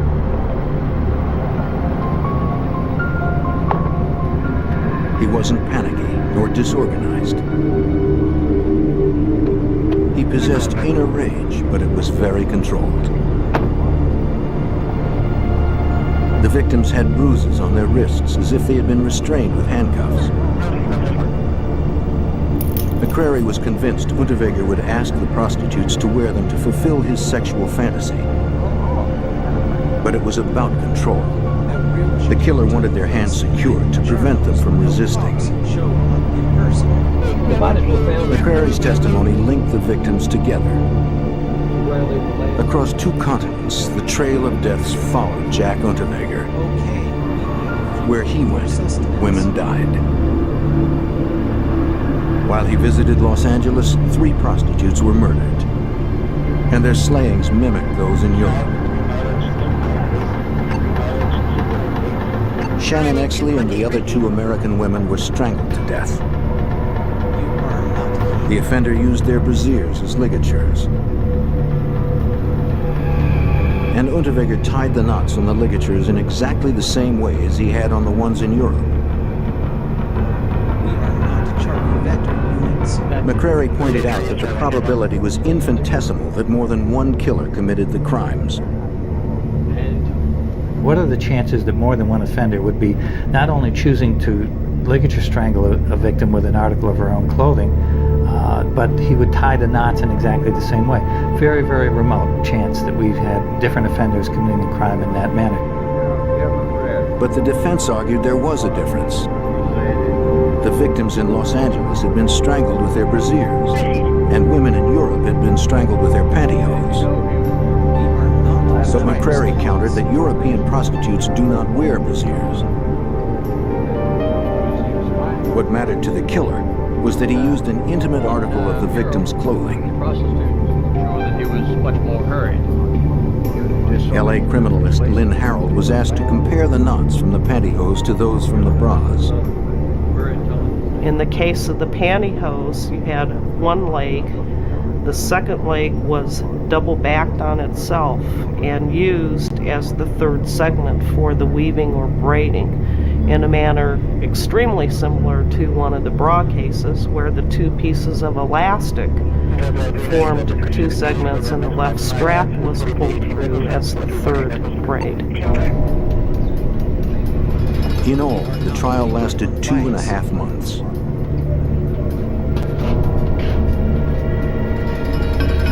On June 28, 1994, a jury in Graz, Austria, found Johann Jack Unterweger guilty of 9 of the murders.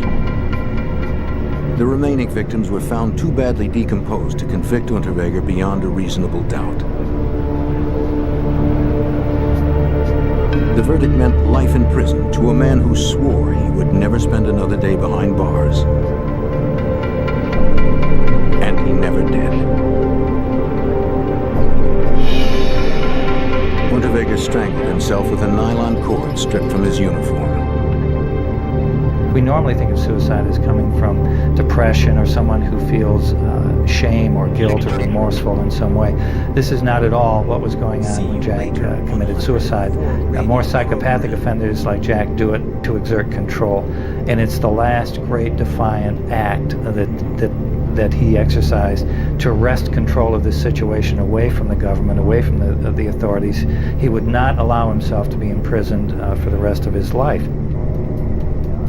Jack Unterweger proved that serial killers are not just an American phenomenon. European law enforcement agencies realized that to fight criminals of this sort, they would have to follow the FBI's example. What we learned out of their case was that in Austria and even in Europe, we didn't have a similar system like VICAP. Violent Crime Apprehension Program. The Criminal Psychology Service tried to get a similar system here to Austria, and therefore we can work with all sex crime cases and homicide cases. Now, thanks to the lead of the FBI, many countries have adopted profiling in the computerized criminal database, in the hopes that open borders of conflicting jurisdictions will no longer allow these predators to escape justice.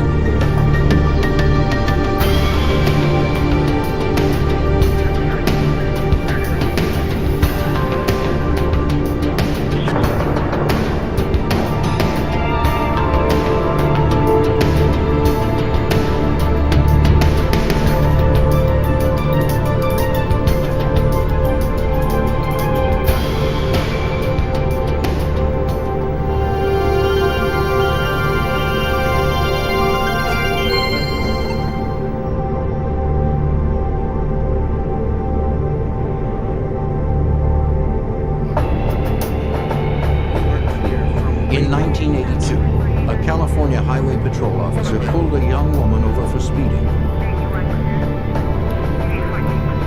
He bullied her into sex and then killed her. He then used a decade of police experience to try to cover up his crime and convince local investigators of his innocence. But would he get away with it?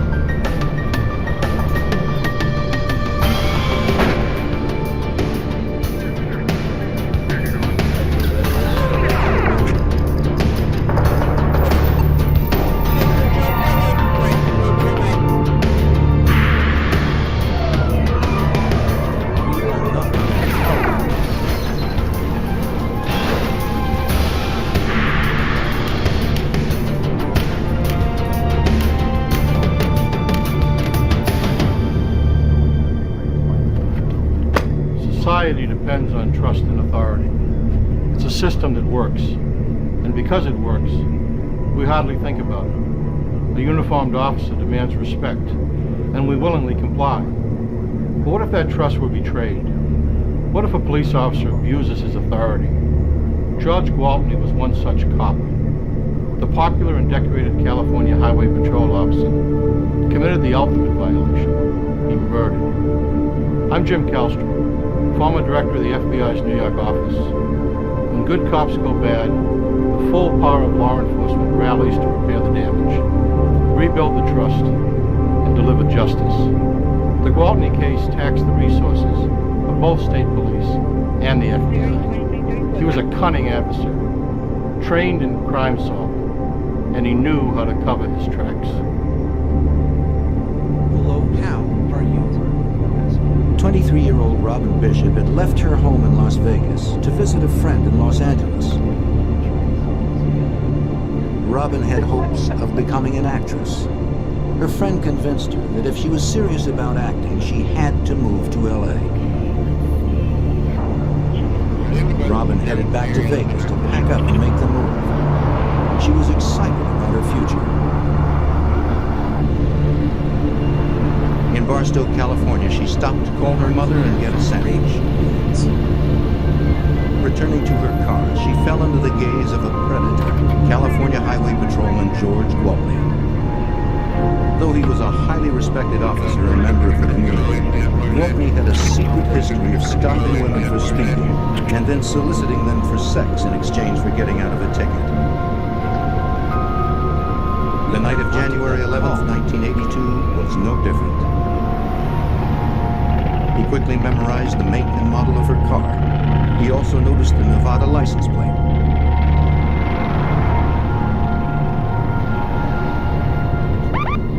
Next, Gwaltney saw a neighborhood boy he knew, a boy who, if necessary, could be used as a convenient alibi. Hey, Preston, you want a ride? He picked up Preston Olson and gave him a ride home. A former winner of the Officer of the Year award, Gwaltney was well known for such kind actions. Barstow parents trusted Gwaltney to keep a protective eye on their children. He dropped Preston off at his house and said hello to his parents. By now, the young woman whom Gwaltney had targeted would be well out of town, headed toward Nevada on Interstate 15. The ordinarily well-traveled highway was unusually quiet. He caught up with her on the empty highway east of Barstow. He turned on his light and siren and pulled her over.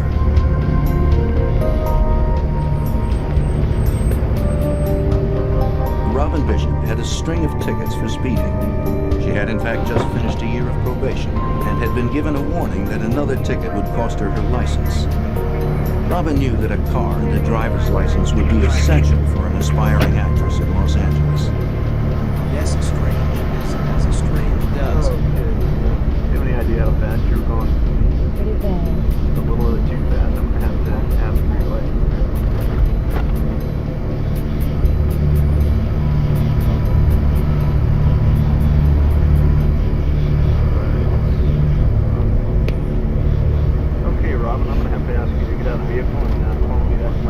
She left the keys in the ignition and her purse in the car.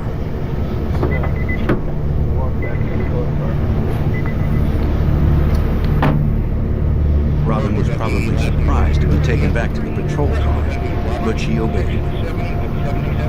Unfortunately, Gwaltney had more than a speeding ticket in mind. Go ahead and turn around and stand up dead on the For speeding? Yep. That's all. I was just speeding. Yes, a stranger. Gwaltney stood her up against the patrol car and handcuffed her.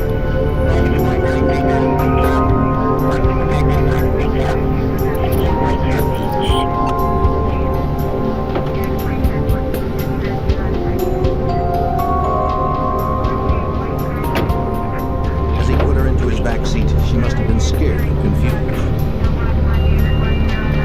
Why the handcuffs? Where was he taking her? Gwaltney returned to her car to get her purse. At that moment, a car with a lone driver passed by.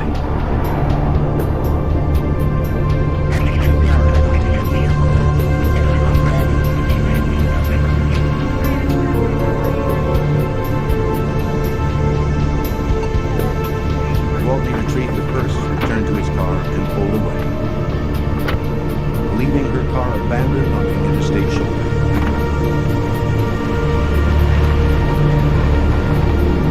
Yes, the tactical peasant system is accurate. He drove Robin to an exit that led to a seldom-used access road running parallel to the highway. It was a place he often went to take a break during his patrol shift. A secluded lookout point where he could observe the highway some 400 feet away, clearly from all directions. There, holding the threat of jail or loss of license over her, Gwaltney raped Robin Bishop.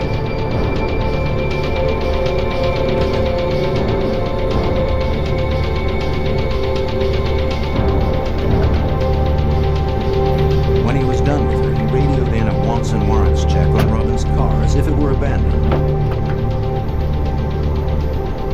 He knew he'd been spotted walking towards Robin's empty car.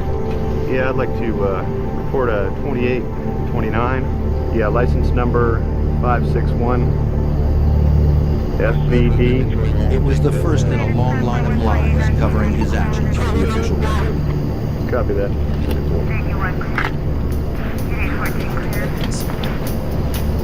We are not the microwave radio on that bus.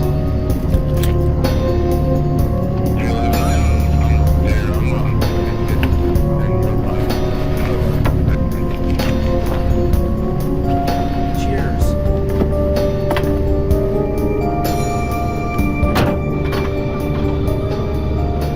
He drove her down the parallel access road to a point where Robin could walk back to her car.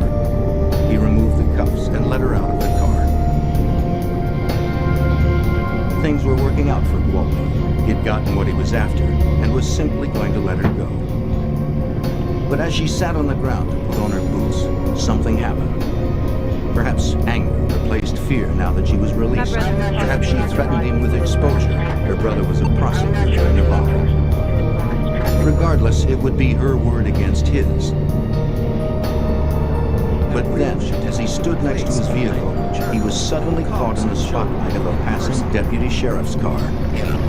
The deputy may well have noticed Gwaltney's patrol car from the highway nearby. Gwaltney could not know whether he had been recognized.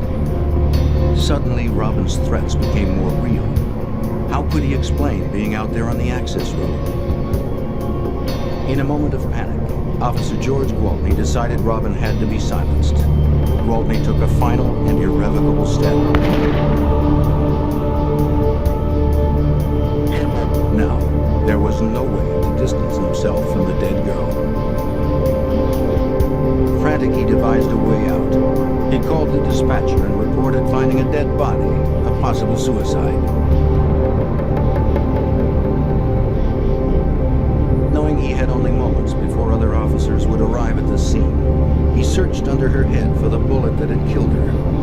As evidence, the bullet had the power to destroy her, but there was no exit wound.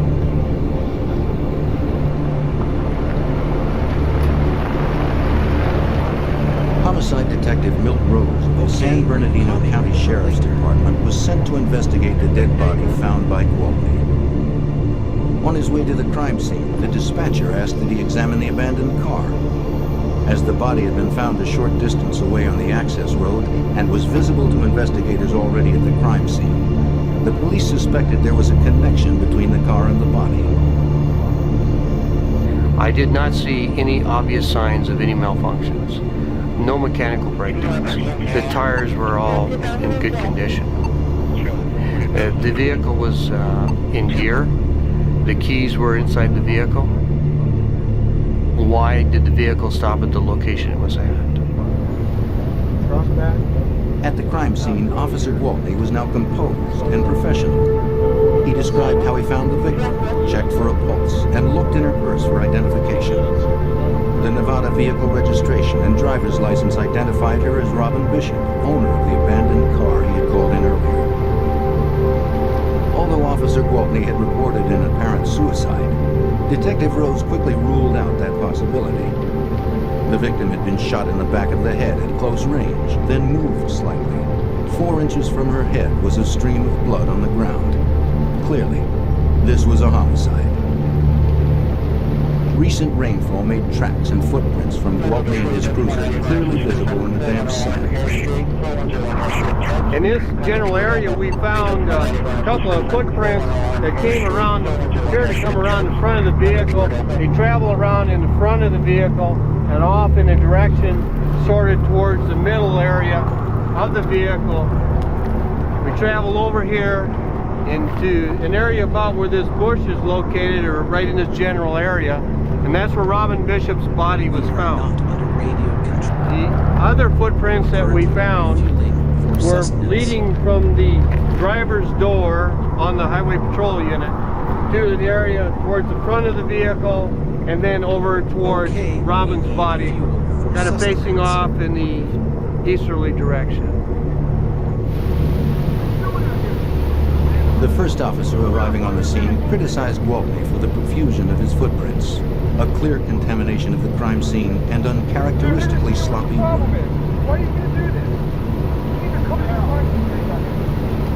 Further examination, I noticed what appeared to be marks on her wrist. The marks were familiar to any police officer.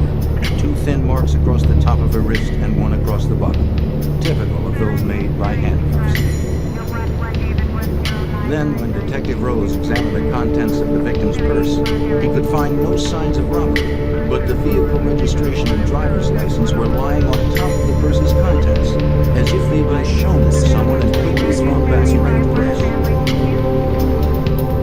It indicated to me that we needed to take a look at some type of vehicle stop or somebody in some type of position of authority possibly stop this car. To Rose, the evidence pointed to the involvement of a police officer or someone posing for him. Every investigator at the crime scene was either a friend or a colleague of Officer Gwaltney. That he might be connected with the crime was not even considered at this point.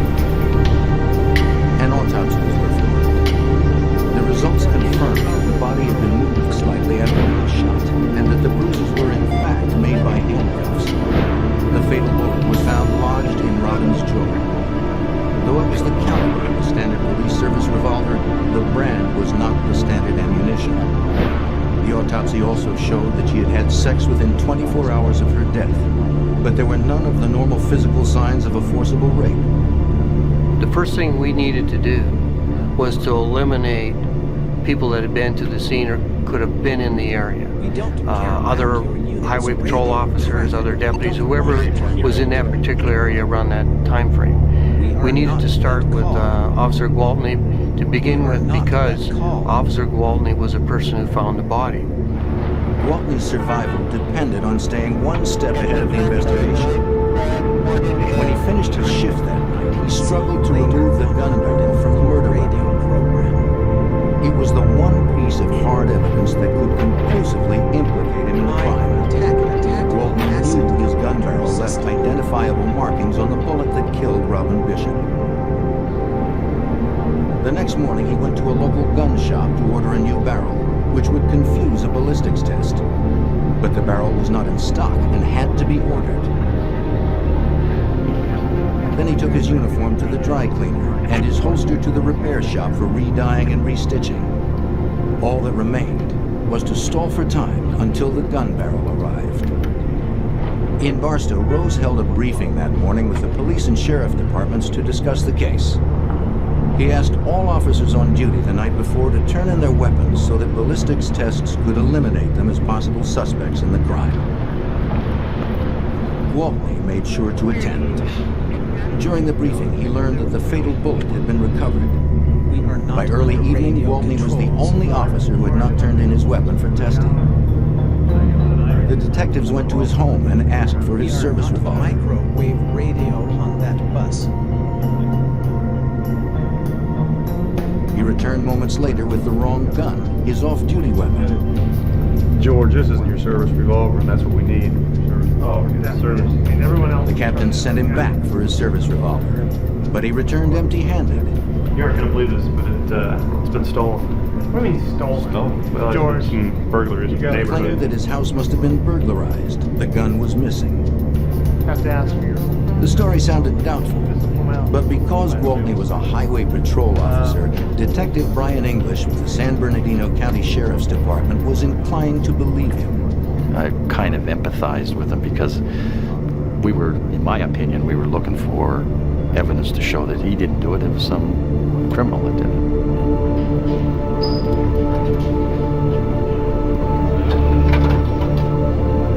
Gwaltney agreed to come to headquarters for questioning. But first the detectives searched his locker for the missing weapon. They found nothing. Then we sat down and we started talking with Officer Gwaltney. And to him, it didn't appear important that his gun was gone, which was very significant. And if I was in his position, I'd been extremely worried, but it didn't seem to bother him. By now it was almost 2 days after the crime. The missing weapon and Gwaltney's odd behavior made it impossible to deny the obvious. Gwaltney was advised of his constitutional rights. Although this made him the primary suspect in the case, there was insufficient evidence to actually arrest him. Insisting he was innocent, Gwaltney agreed to give a tape-recorded interview. Yeah, I have no problem with that. He said he'd worked his regular beat patrolling the interstate on January 11th. After his dinner break, he had picked up a young boy he knew, Preston Olson, whom he had seen walking home alone. After dropping Preston off at his house, he was by 8:50 p.m. back on the interstate.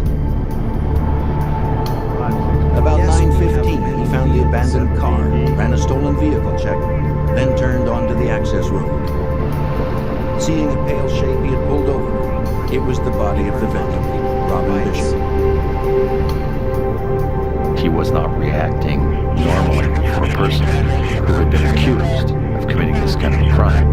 Had it been me, I would not be talking to them. I'd tell them to prove it. I'd be very irate. I'd be very upset. Officer Gwaltney had repeatedly insisted on taking a lie detector test.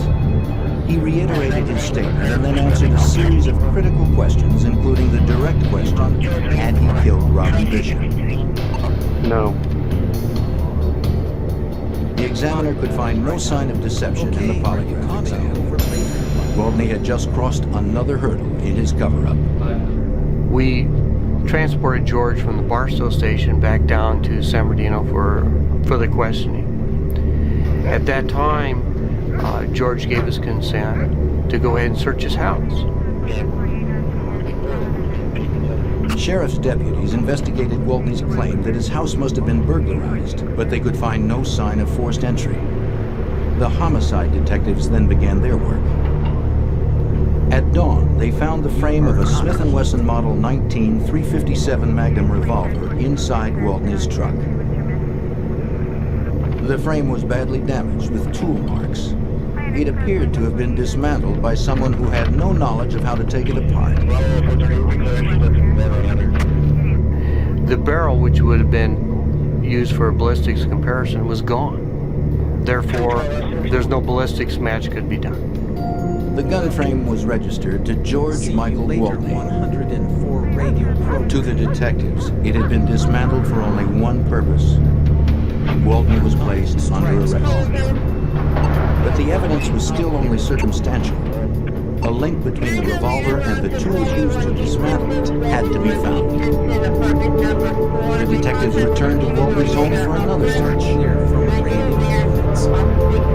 Evidence was collected, gripping-tight tools and a pipe box found behind the garage that showed fresh signs of metal transfer.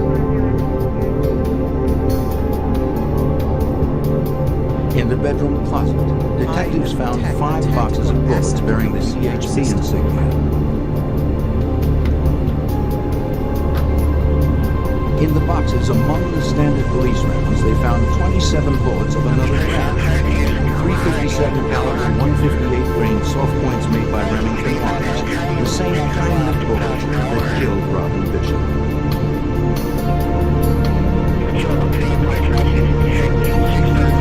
Waltney's wife was in a state of shock and disbelief. When questioned, she assured the detectives again and again that George had not been acting strangely or in any way differently. He was a good husband and a good father to their children.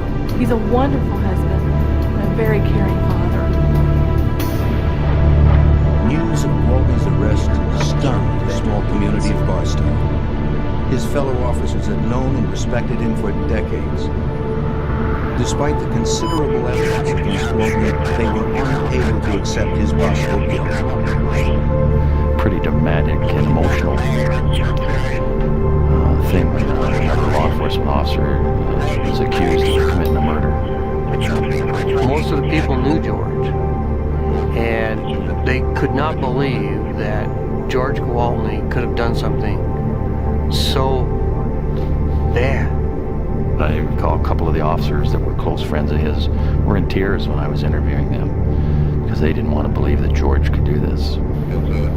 Even the investigators struggled to come to grips with the conclusion they had been forced to draw. My feeling was, he didn't do it. He couldn't do it. He's a highway patrolman. But the evidence continued to mount. A scene was found in the backseat of Waltney's cruiser and in Robin's jeans. A critical report was filed by Sheriff's Deputy Roger Kaufman, who had been out of town the days following the crime and had only just learned of Waltney's arrest.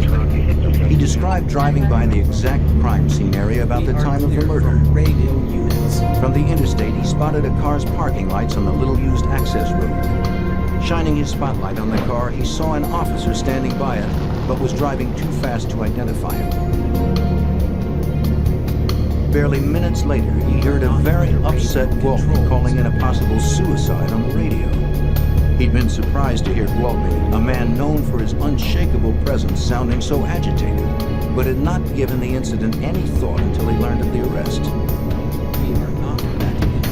As the investigation progressed, it became apparent that Gwaltney had used his knowledge of investigative procedure to thwart detectives' efforts to collect evidence against him.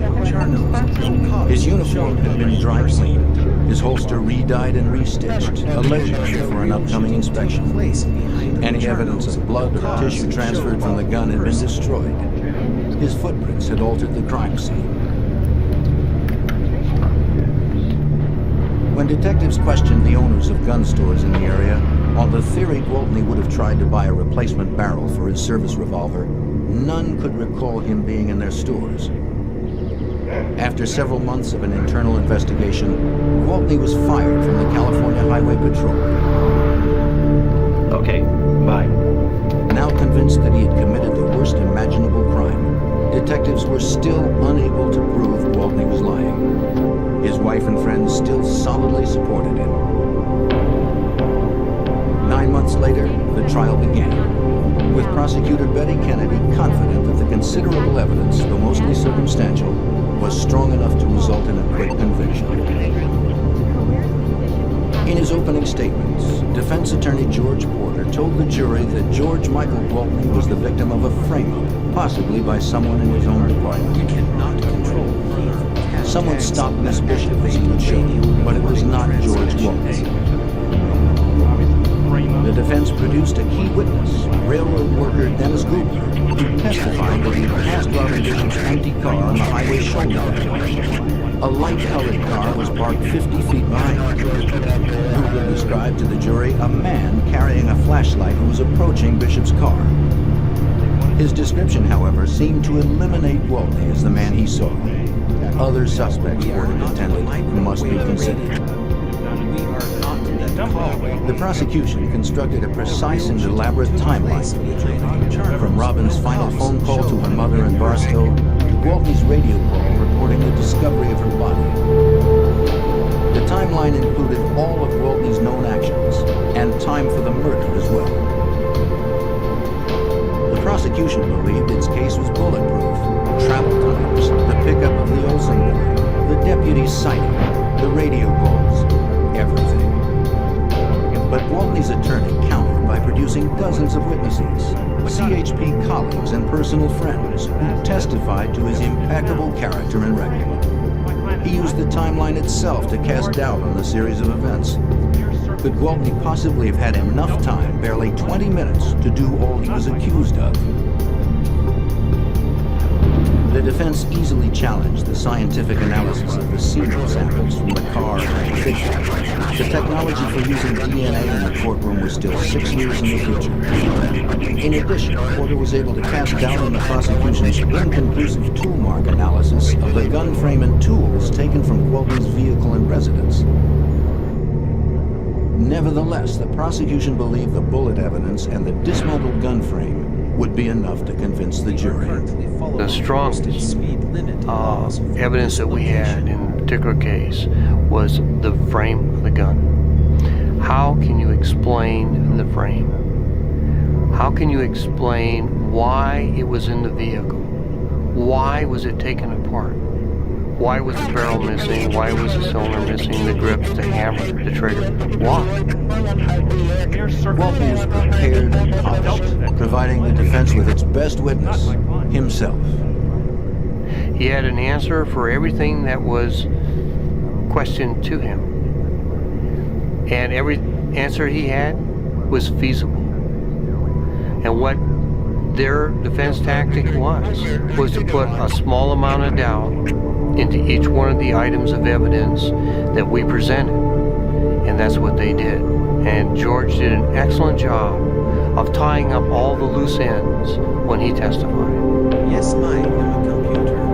In the end, the testimony of 50 witnesses in 30 areas of expertise and all the accumulated evidence failed to convince the local jury.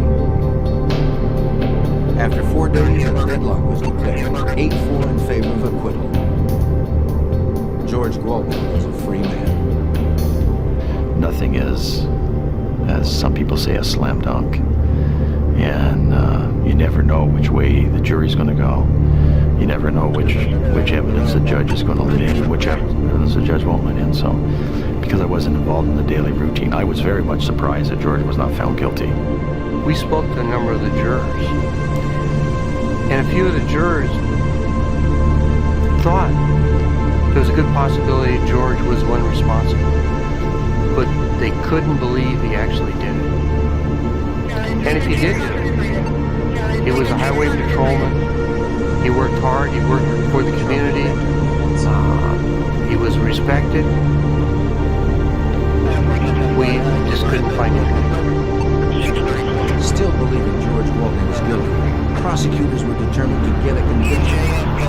Less than 1 year after the mistrial, Gwaltney was tried again in Superior Court.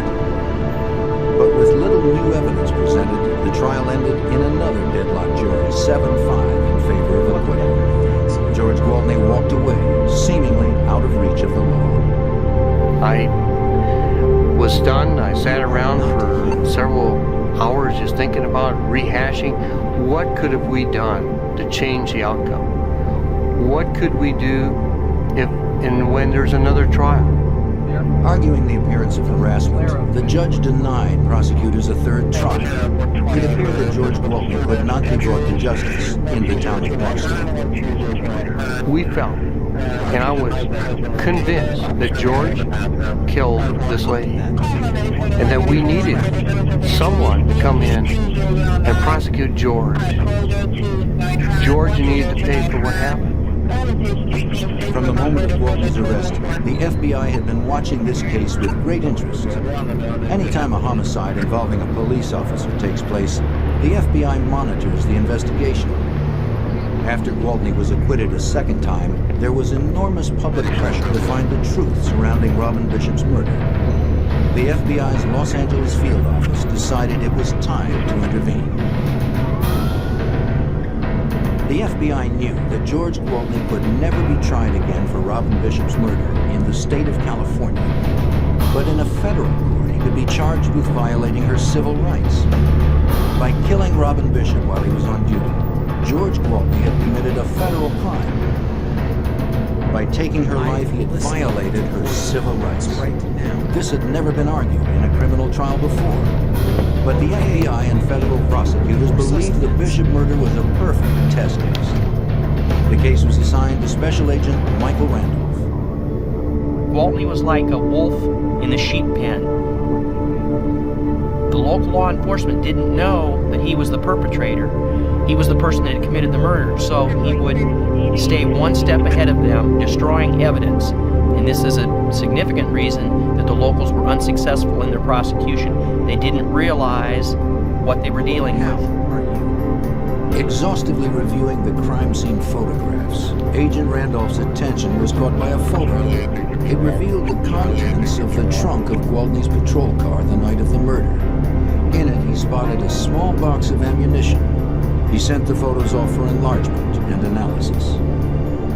We were notified by the FBI laboratory that photographic analysis revealed that that was a box of .357 Magnum ammunition and was in fact illegal ammo of the type that Gwaltney had testified he did not carry and was not carrying the night of the murder.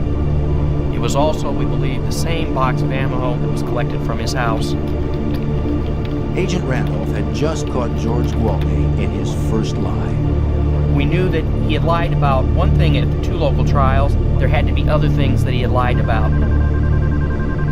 Working closely with the San Bernardino Sheriff's Department and the California Highway Patrol, Agent Randolph began re-examining virtually all of the evidence from the first two state trials.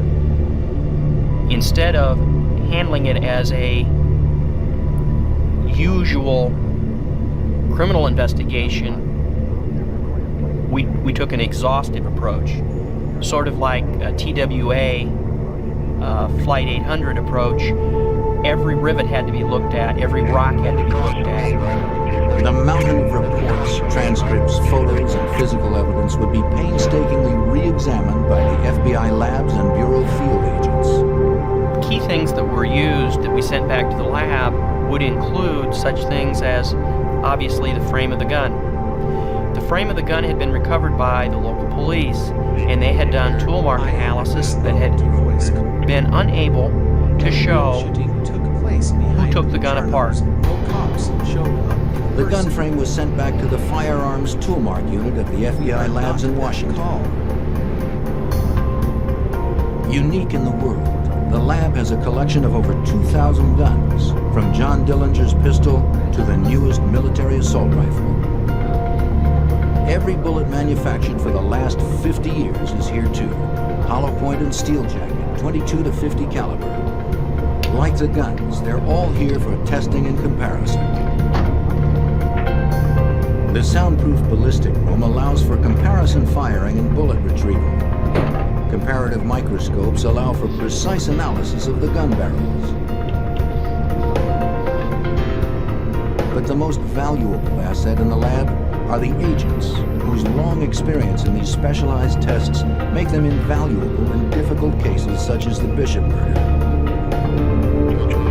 Jim Catlin of the FBI Firearms and Tool Mark Unit was brought into the case to conduct a tool mark analysis of the gun frame and the 15 different wrenches and tools, including the pipe vise, taken from Gwaltney's home.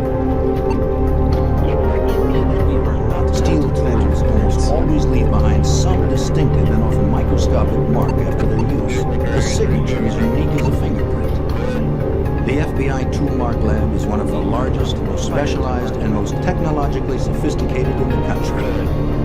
It was obvious from the beginning that the individual that had worked on this particular firearm knew something about forensics because he removed several pieces of the firearm that could be of some use later on to a forensic examiner. Agent Gadigan proposed the very specific task of associating the tool marks on the gun frame with the tool marks made by the 15 ribbon tools taken from the Waltney home.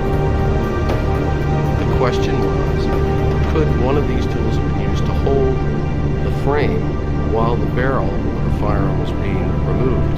In looking at the frame, I noticed near where the hole was for the pin that locks the barrel down, very near the hole for that, there was a small 1/16 of an inch impression, almost as if it was made by a small screwdriver tip, right below that hole. This tiny mark matched a small imperfection in one of Gwaltney's tools. Cheers. In looking at the tools that were submitted from Gwaltney, I noticed that one of those tools, a pipe wrench, had a broken tooth, and the tooth was broken off in the middle, and then there was a small island of metal left on the tooth, and that looked very similar to the mark that was on the frame. So using that as a pivot point, I started making impressions with that tool and comparing those impressions under a microscope, the tool marks, with the impressions that were on the frame, and was able to come to the conclusion that that particular tool was used to the exclusion of any other tools to make the marks that were found on the frame.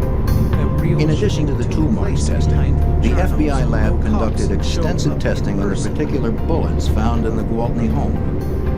The lack of a barrel on Gwaltney's gun made a ballistics test impossible, a problem that had hurt the prosecution in the state trials. So the FBI lab devised a test that had never before been used forensically, a radical new use of nuclear technology in forensic science. When a manufacturer of lead like Remington Arms makes a batch of lead, they throw things in much as you would when you're making people. That makes each batch of lead unique. We then took over 200 rounds that the locals had collected when they did their investigation of George Michael Gwaltney. We submitted those to the lab. The lab made those radioactive and got their molecular weight, their chemical fingerprint, and lo and behold, we find approximately 27 rounds that are the exact match as the lead taken from the head of our victim. The samples in the reactor absorb neutrons and become radioactive.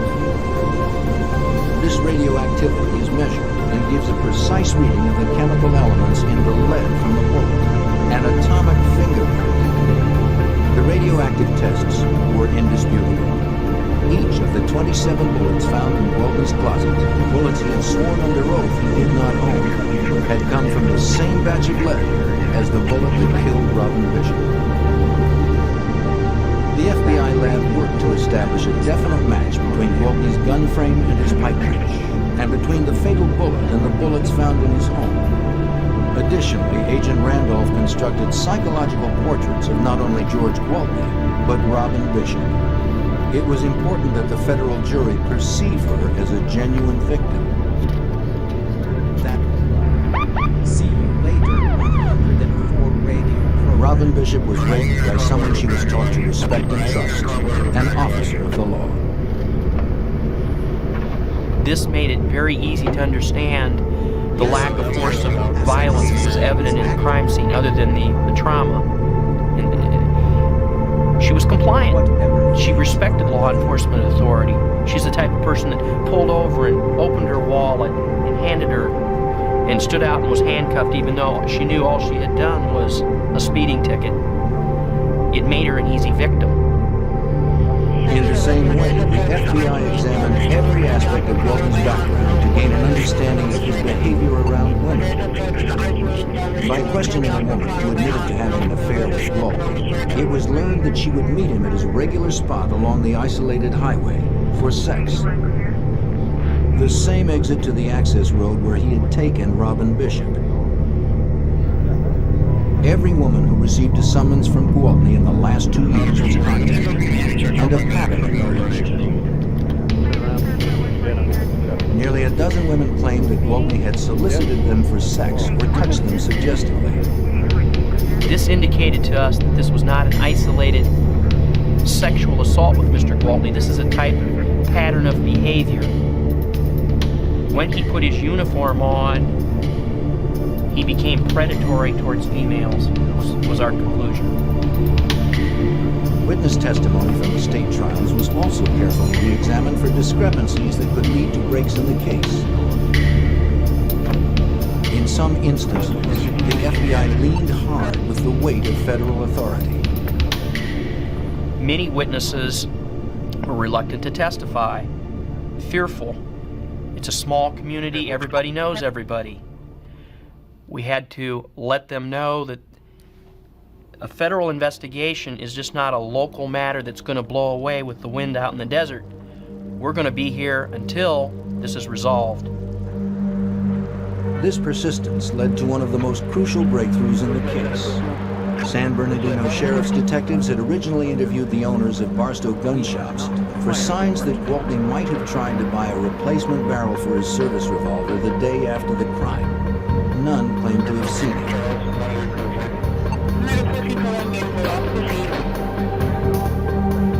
One of those interviewed was a Mr. William Addington, owner of the Powderhorn gun shop. He had denied during both state trial investigations that George Gwaltney had been in his shop the day after the murder. But printouts from the shop's phone bills caught Addington in a lie for sustenance.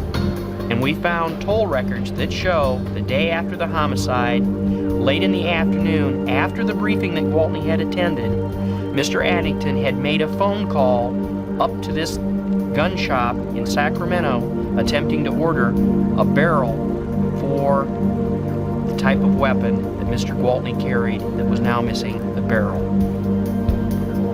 Now confronted by the FBI with this evidence, Addington admitted that Gwaltney had been in his store trying to buy a barrel for his revolver the day after Robin Bishop's murder. Addington had previously lied to state investigators in an effort to avoid getting involved. Fearing that lying to the FBI was a felony, Addington broke down. Reviewing the timeline of events, the FBI found that Gwaltney had created a false alibi to cover his visit to the gun shop and shoe repair shop where he'd had his holster cleaned and dyed, claiming to be on duty at the time. Gwaltney's story was falling apart. But the most important part of the timeline that the FBI reviewed was the pickup and delivery of the neighborhood boy Preston Olson. The problem with that story was nobody had ever sat down with Preston Olson. He testified at 2 trials, and he verified what Gwaltney said. But as the FBI went over the events with Preston and his mother, minute by minute, they realized that Officer Gwaltney had actually left the boy's house a half hour earlier than his original testimony. Preston never owned a watch and had never timed it, and nobody had ever done a timeline analysis with him. This new information and the resulting revision of the timeline was one of the most important developments in the FBI's case. We didn't stop for anything. There was no traffic whatsoever. He can't change his story. He's locked himself in on 2 local trials to the local timeline. So the timeline was very significant. It gives him a half hour he has no explanation for. With a revised timeline, Officer Gwaltney now had ample time, 20 to 40 minutes, to stop Bishop, handcuff her, force her to have sex with him, then shoot her. Gwaltney knows she's got out-of-state plates. She's an attractive young blonde woman. He zips up the road, takes him a couple minutes, and then gives chase. Finally, Dr. Edward Blake of Forensic Science Associates was contacted to re-examine the semen evidence from the first 2 trials. Prior to the use of DNA in criminal trials, the use of semen as evidence was problematic. But the FBI felt there might still be a way to use what they had. Gwaltney had had a vasectomy and had it reversed. Was there any way this information could be used in the identification and matching of his semen with the crime scene specimens? Federal prosecutors asked Dr. Blake, a forensic serologist, if there were any new scientific developments that might help the investigation. He said, well, I mean, science does progress over time, does it not, Dr. Blake? I mean, maybe there's something, and would you be willing to just look into the matter? And I said, well, I happen to know some people that are involved in fertility work And one of the elements that's involved in this case is the idea that Mr. Gwaltney had had a vasectomy and had it reversed. Dr. Blake learned from colleagues at the University of California that a vasectomy reversal can sometimes cause the production of anti-sperm antibodies.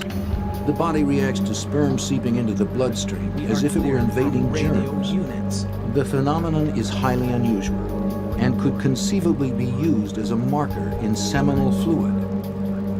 He sent samples from Gwaltney to the University of California lab. We found that not only do those fluids contain the anti-sperm antibodies, the antibodies were there at very, very high levels. And that provided the incentive to then explore the evidence itself. Dr. Blake learned of a new test used in fertility studies. It was called the immunobead assay test and could determine the presence of anti-sperm antibodies in the crime scene samples. Because this kind of evidence had never been used in court before, Dr. Blake videotaped the test to show the jury in the federal trial. Ultimately, extracts that were prepared from a pair of genes that were on Robin Bishop's body, samples that were taken from the Highway Patrol car seat were prepared, and these samples were tested for the presence of these anti-sperm antibodies, and in both of those samples, the anti-sperm antibodies were found. During the 6-month FBI investigation, all of the re-examined evidence and all of the new witness testimony led to one bedrock certainty for the special agents working on the case. We know we've got the right guy, and we're going to get him. We are not fired. George Gwaltney was going back to court. George Michael Gwaltney was indicted by a federal grand jury for violating the civil rights of Robin Bishop and arrested. He was the first California law officer to be charged under the federal civil rights statute. Once again, he pleaded not guilty. But for the first time since the ordeal began, Robin Bishop's parents had hopes for a different outcome. This time, George Gwaltney faced a federal cause and the FBI. It was clear from the beginning that the federal trial would not be a repeat of the first two trials. The federal trial began on January 17, 1984, in the U.S. District Court in Los Angeles. George Gwaltney was represented by public defender Carol Douglas, who chose not to have his client testify. He knew George Gwaltney was in serious trouble. And then he subsequently murdered her. Gwaltney knew that we were breaking his alibis, breaking his stories, and that he was going to have to concoct a new story. He had painted himself into a corner, and we were going to use his brush to paint him into a jail cell. As the trial progressed, the FBI punched a hole in every strong point of Gwaltney's earlier defense. The prosecution told the jury that Gwaltney had marked Robin Bishop as prey the first time he saw her in the fast food restaurant. With the testimony of the other women he had abused, Gwaltney's Officer of the Year image crumbled. After dropping Preston Olson at home, he pulled Bishop over and ordered her into his patrol car. The new testimony now gave him plenty of time. Following an established pattern, he drove to a familiar secluded spot and forced her into a sexual bargain, corroborated by the semen stain on the back seat of his new patrol car. As she sat struggling to put her boots back on, the blinding spotlight of Deputy Kaufman's patrol car hit Gwaltney, placing Gwaltney on the access road with Robin Bishop away from her car. Having no idea of who had seen it or what they had seen, he panicked and killed Robin Bishop. Then he breathlessly called the dispatcher with a possible suicide. The autopsy and the crime scene photos showed that he had not moved her head to check for a pulse. The movement was too great. He was desperately searching for the bullet that killed her, one in a series of actions in which he tried to cover up his crime. That night, Gwaltney roughly removed the barrel from the murder weapon, which left the microscopic tool-marked fingerprint fingerprints that match the gun frame with Gwaltney's We are not tools. the Charlie Vector unit. But perhaps most damning in the courtroom was the controversial immunobead assay Shows test. up in person. Videotape of tested samples from Robin's genes and the car seat show the tiny beads attaching themselves to the sperm. What you can see in these videotapes for the appropriate specimens, that is, specimens that contain the anti-sperm antibodies, is the final stage of the analysis. Showed up in person. Live sperm were shown swimming through the medium with the beads attached, indicating that the antibodies were present in both specimens. Dr. Blake was allowed by the judge only to indicate percentage results of his testing. He testified that Gwaltney's blood type put him in 12% of the population. Of that 12%, only 5% of those would test positive for the presence of anti-sperm antibodies. Less than 1% of the population could possibly have had sexual intercourse with Robin Bishop that night. As much as the defense might argue that the rest of the evidence was circumstantial, the scientific evidence was overpowering. The verdict was returned swiftly. When the jury walked in, they would not look at Gwaltney, and it was very clear that they had a guilty verdict. As far as I was concerned, I was pleased and that George had to suffer the consequences of his action, and that Robin Bishop's death didn't go uninvestigated. It was, it's a case you'll never forget. You took advantage of a vulnerable person. The judge gave George Gwaltney the stiffest possible sentence, a maximum federal prison term of 90 years, and a minimum term of 30 years before becoming eligible for parole. Mr. Gwaltney, you have 12 years later, George Gwaltney died in prison of a heart attack. To the end, he claimed he was innocent and had been the victim of a frame-up.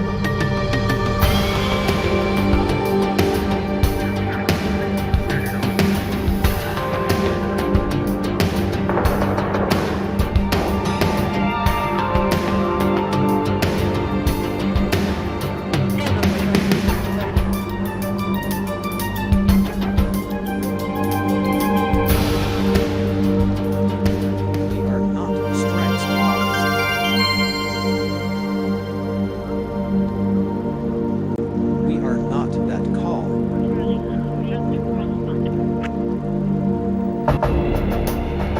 Ten days before the holidays, in a small Pennsylvania town, a new mother is excited by her baby's first Christmas.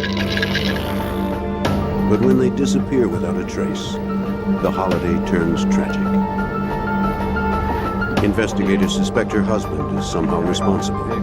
But with little evidence, they called on the FBI to find the answers before time ran out for the missing mother and child.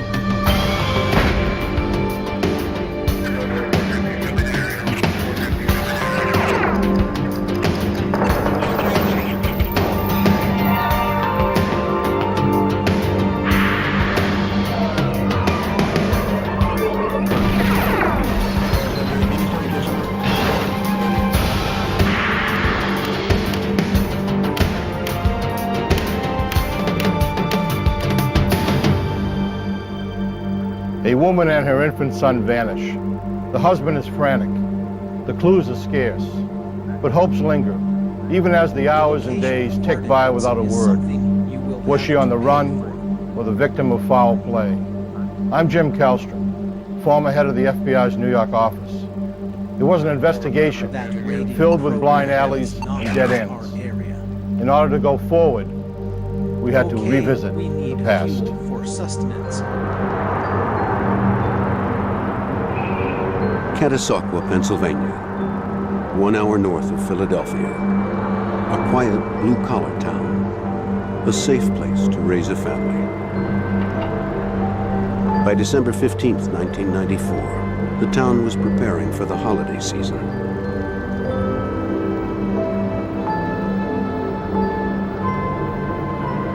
The house at 740 Front Street was already decorated.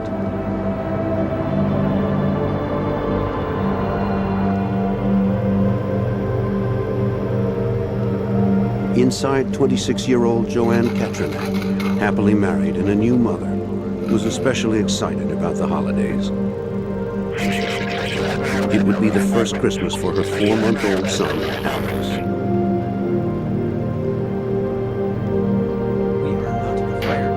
Joanne and her mother-in-law, Veronica, planned to spend the day at a nearby mall. Hey. Now Joanne called to say that Alex was dressed and ready. They'd be right over.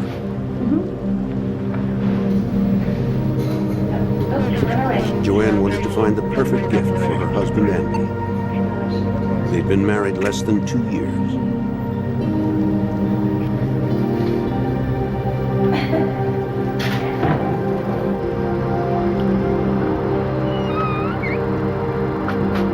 And though they didn't have a lot of money, Joanne had been saving for the holiday.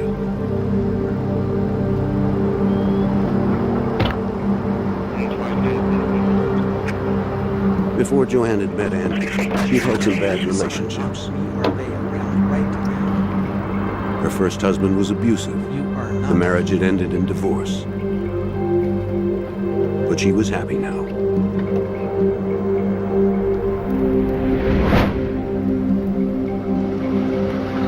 Her husband, Andy Katrinak, came home a little after 6 o'clock that evening. He was self-employed as a contractor and sometimes worked long hours. Before he'd met Joanne, Andy had been a confirmed bachelor. But it seemed that finding this kind and beautiful woman had changed his life.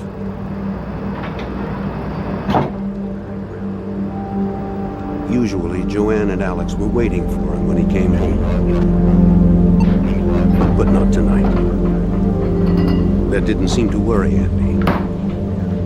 After all, it was Christmas time and the mall traffic would be heavy. He saw that Joanne had left some chicken to defrost.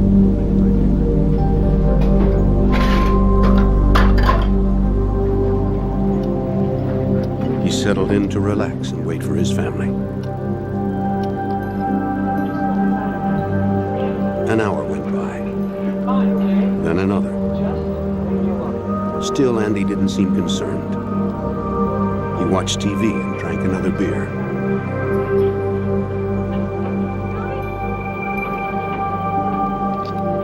At 8 p.m., Andy finally decided to check on his wife.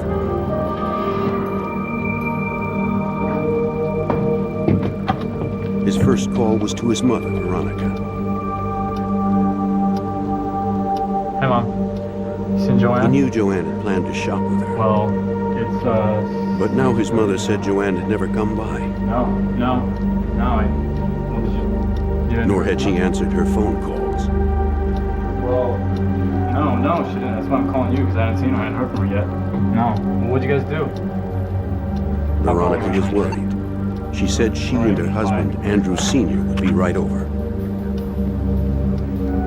While he waited for his parents, Andy checked the house to see if anything was amiss. In the basement, he found the door leading outside, open. The door he and Joanne never used. The lock had been pried away from the door frame. Andy immediately called the police.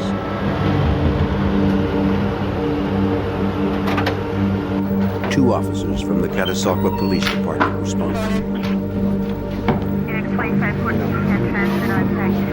By then, Andy's parents had arrived. Andy told police the events of the day. The shopping trip that never happened. The apparent disappearance of Joanne and little Alex. Taken this year. He claimed they had been abducted, and officers agreed that was a possibility. But it was also plausible that Joanne had left on her own and taken her child with her. Well, yeah, Or maybe Andy had somehow been involved. She didn't hear from her. She was supposed to be there. Veronica described her phone call with Joanne and the subsequent calls that went unanswered. I had my coat on and waited, and she never showed up. Here, you guys see this? Andy now showed police the padlock that had been broken off the basement door. Yeah. But the officers were not convinced it was related to the missing mother and child. That night, Andy stayed home by the phone, while his father searched the surrounding area for Joanne and Alex.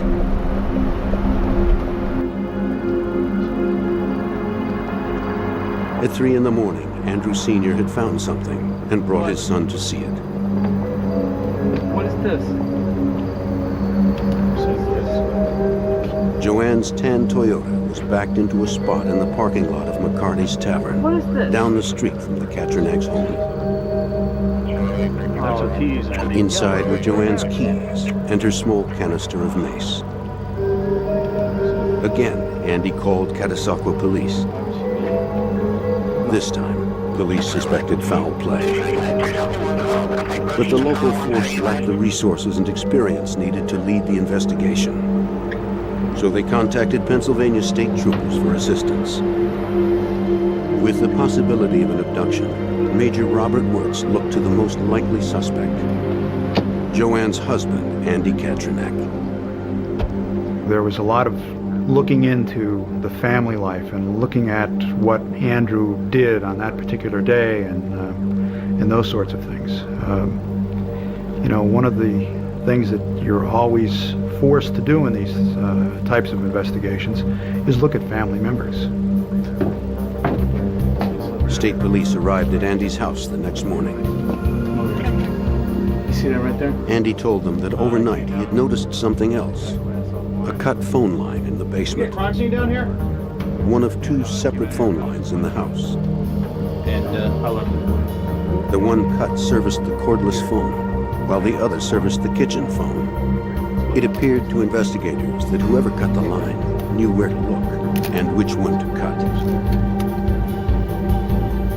State police evidence technicians also found a partial boot print on the basement floor and tool marks on the door frame where the padlock was pried off. No, she didn't come out. As crime scene technicians checked the house, they found nothing to remove suspicion from Andy. Not Charlie Vector units. In the master bedroom, there was no indication Joanne had packed for a long trip. Andy confirmed that his wife's clothes all seemed to be in the closet, and the couple's suitcases were under the bed where he said they always kept them.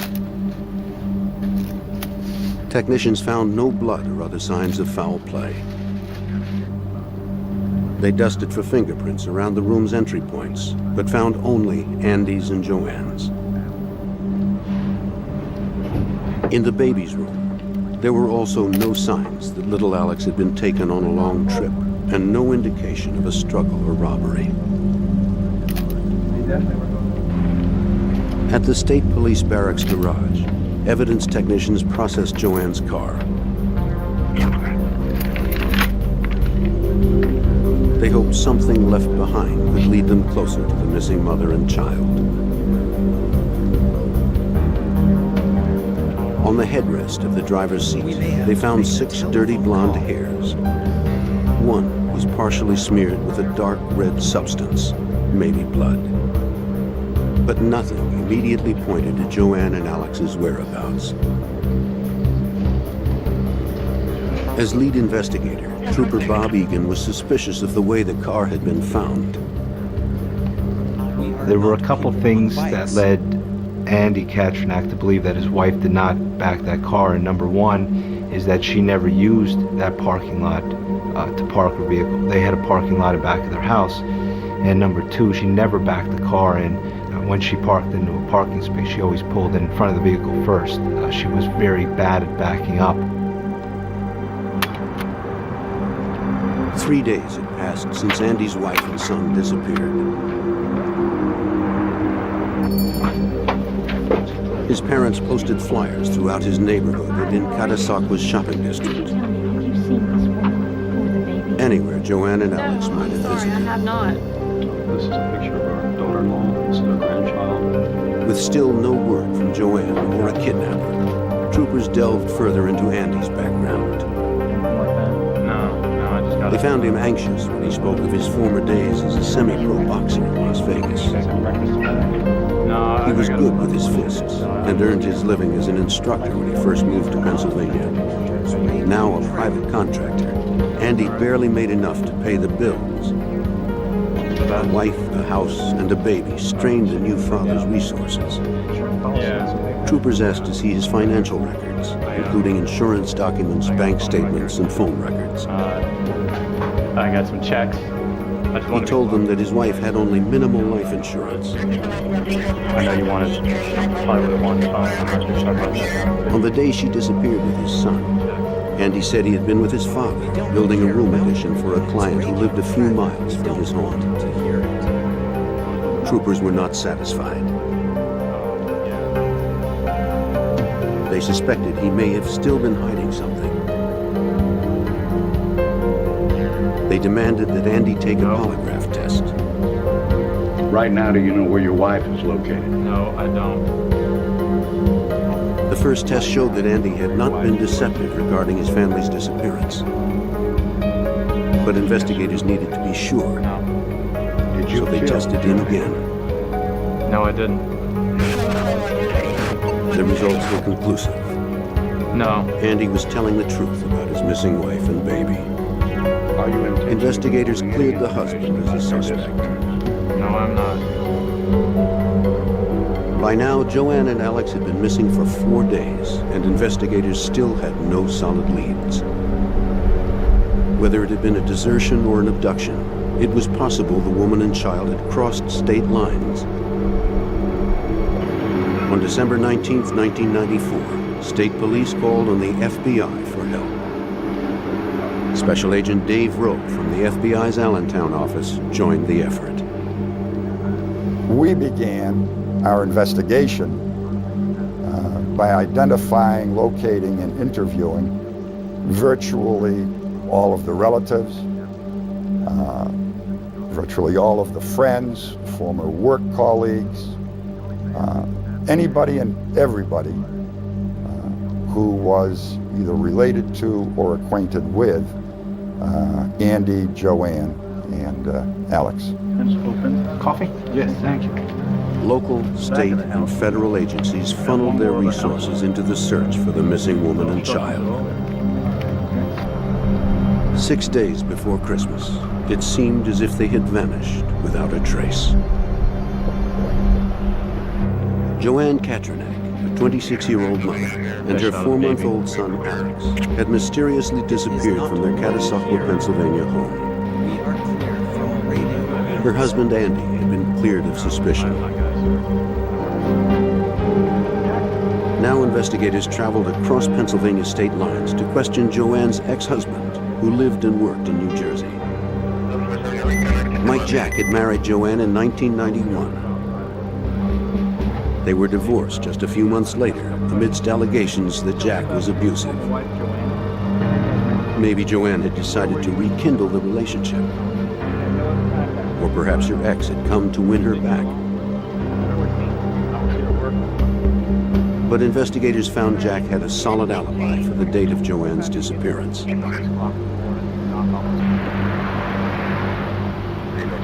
Agents also pursued people from Andy's past, including his ex-girlfriend, Pat Rohrer. December 14th.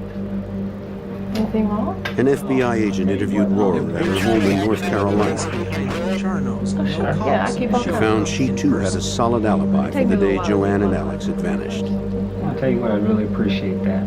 Okay. Back in Catasauqua, investigators returned to McCarty's Tavern, where Joanne's car had been found the day she had disappeared. Maybe someone had noticed her, or whoever had parked the car. Troopers and agents eventually interviewed everyone who had been at the bar that night, but no one had seen a thing. You working on something else? Investigators also canvassed the Katranek neighborhood. One neighbor directed them to a handyman who rented a room down the street. He'd done repair work at several local homes. Detectives soon discovered he had a criminal record for breaking and entering.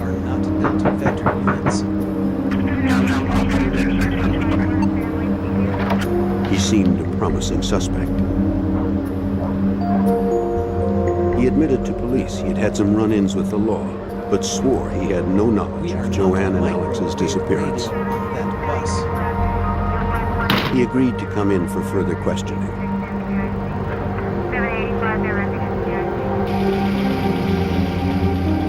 Investigators learned the handyman lived in a lean-to by a river near the Katranak's house during the summer months. The state police canine team searched the shelter for any evidence that Joanne and Alex had been there.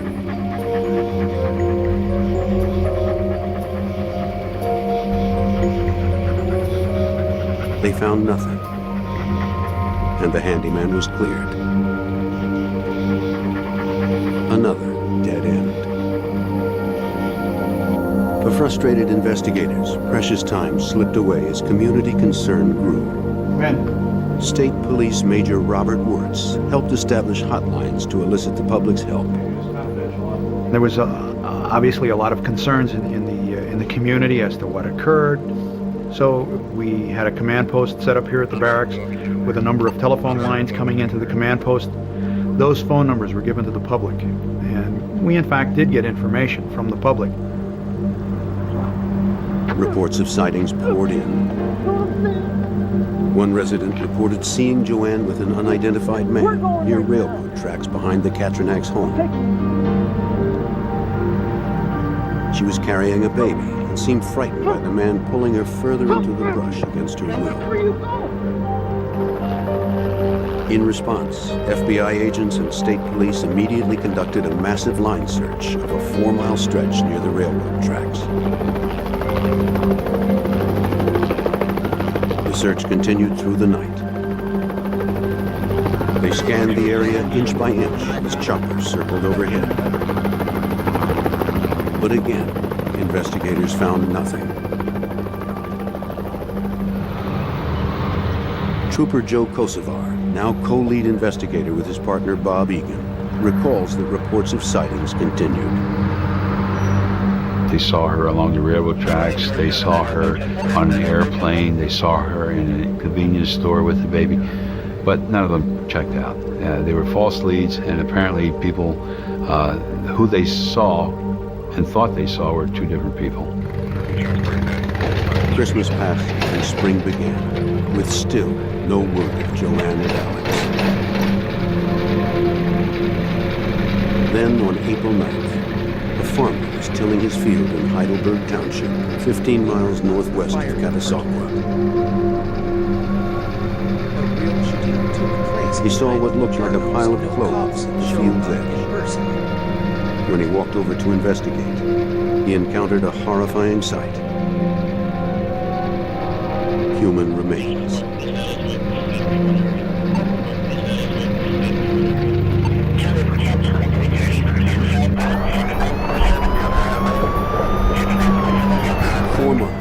Disappearance of Joanne Katranak and her infant son, Alex. The farmer found the decaying bodies of a mother and child at the edge of his Pennsylvania field. The FBI and troopers arrived immediately. Dental records would later confirm what they already suspected. The bodies were Alex and Joanne Katranak's. Joanne lay on her back, a diaper bag still on her shoulder. She had been shot once in the head and beaten about the face. Alex was face down on his mother's stomach, dressed in the blue snowsuit he'd worn on his ill-fated trip to meet his grandmother. The bodies were 50 feet past the end of a trail that ran through the woods. Nearby, crime scene technicians found a baby bottle and a rattle. To Trooper Bob Egan, the location of the items was significant. You could see items that had fallen to the ground almost in a sequence as if an assault started and Joanne was walking or running away from the assault and she was dropping items along the way. It appeared the killer had driven up to the end of the trail and from there had forced Joanne to walk the remaining 50 feet. Evidence technicians would spend 15 hours searching the area. But they found no shell casings, fingerprints, footprints, or murder weapons. In the hopes that the forest debris might yield answers, they collected leaves and dirt from beneath the bodies and sent them to the police lab for closer examination.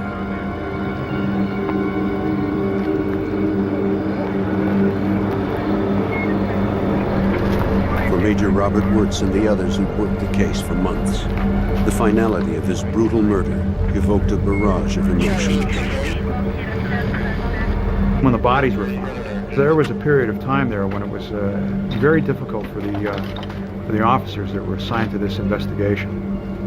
Took it very personally, and it was hard because I think they were holding out hope that she was going to be found alive. With the mysterious disappearance officially deemed a homicide, the case remained under state jurisdiction. But the FBI never stopped actively assisting. Hello, Linda. Dave Rowe here.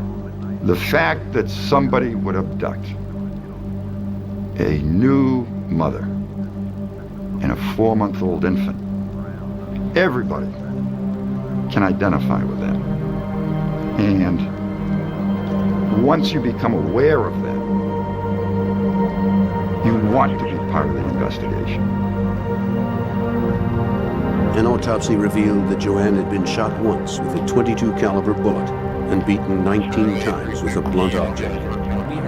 The fact that there had been 2 modes of attack was a telling clue for Trooper Joe Kosovar.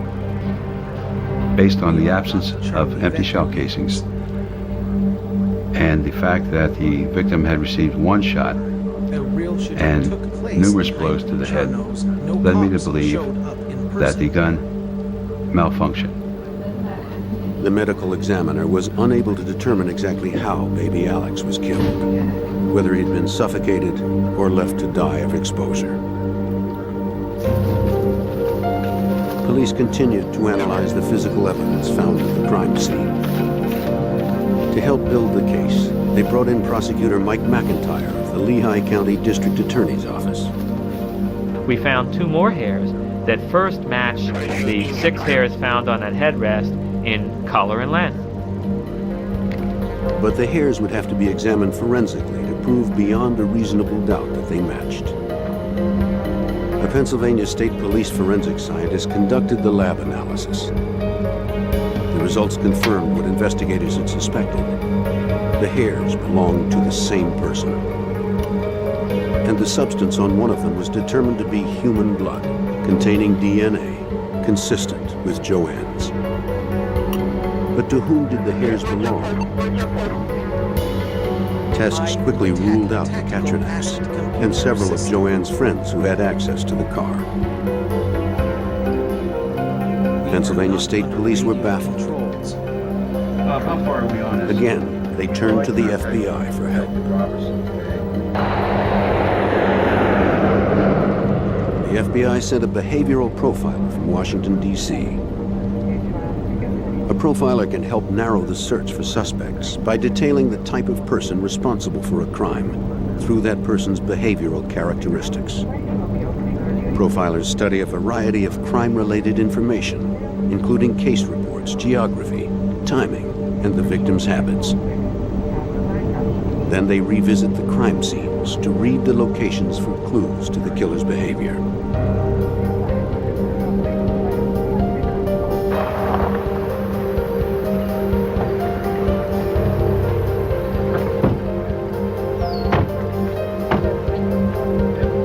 Investigators first took the profiler to the place the bodies were found. He would look for anything that might reveal the killer's signature. The area was so far from the abduction site, the profiler was convinced the killer had been here before.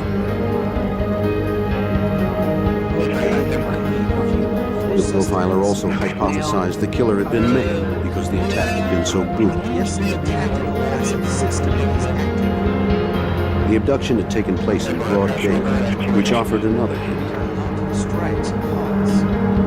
The killer would be someone comfortable being seen in the small town of Catasauqua, and someone who perhaps knew the family's habits and the layout of the house. By fleshing out this portrait of the killer, the profiler gave investigators new direction in a frustrating case. But troopers needed a name that fit the profile. To find that name, troopers drove Andy around Heidelberg Township, close to where the bodies were found.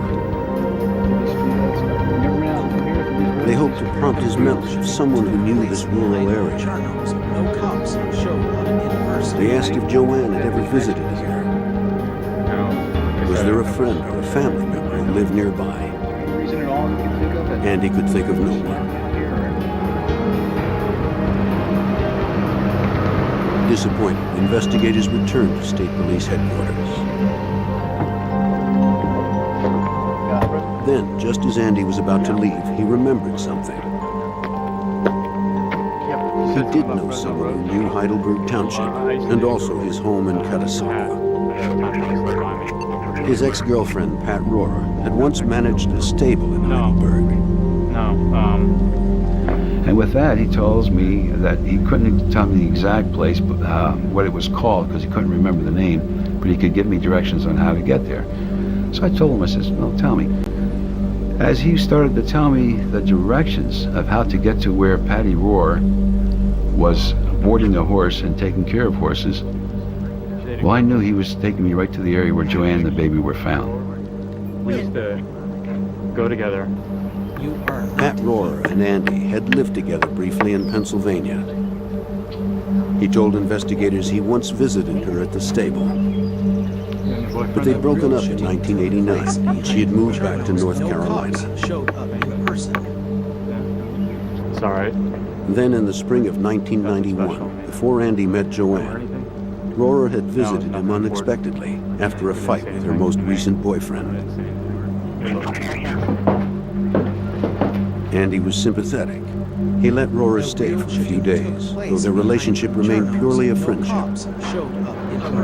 Then she returned to North Carolina. Fresno Road. Not long after that, Andy met Joanne. We lived together for a while. As he now told state troopers, it was love at first sight. They were married soon after, in the spring of 1993. They agreed they wanted children, and less than a year later, Joanne was pregnant. Hey, sweetie. Alex was born in August of 1994. That you think is so adorable? Yeah. You know what, I think it's... Now Andy told investigators about something that had happened 3 days before his wife and son disappeared. I will. Hello? On December 12th, Joanne answered a phone call. Tell him it's calling. It was Pat Rohrer. Pat? What do you think she was? Joanne told Rohrer that Andy was married now, and that they had a baby. She told Rohrer not to call again. Please, don't. Then Joanne hung up on her. Though Andy knew Pat had a temper, he dismissed the idea that she might seek revenge. Then the investigation took an unexpected turn. The second mother and child were found brutally murdered. The pair, who resembled Joanne and Alex, were discovered in a retail store dressing room in nearby Collegeville, Pennsylvania. Investigators now wondered if a serial killer was on the loose, preying on mothers and children in Pennsylvania. While investigating the homicide of Joanne and Alex Katranak, Pennsylvania State Police responded to another double murder in a retail store just 45 miles away. The victims were a second young mother and her baby. Police feared a serial killer was on the prowl. They quickly arrested the suspect, the store owner's son. While he confessed to this killing, he had an airtight alibi for the day Joanne and Alex were slain.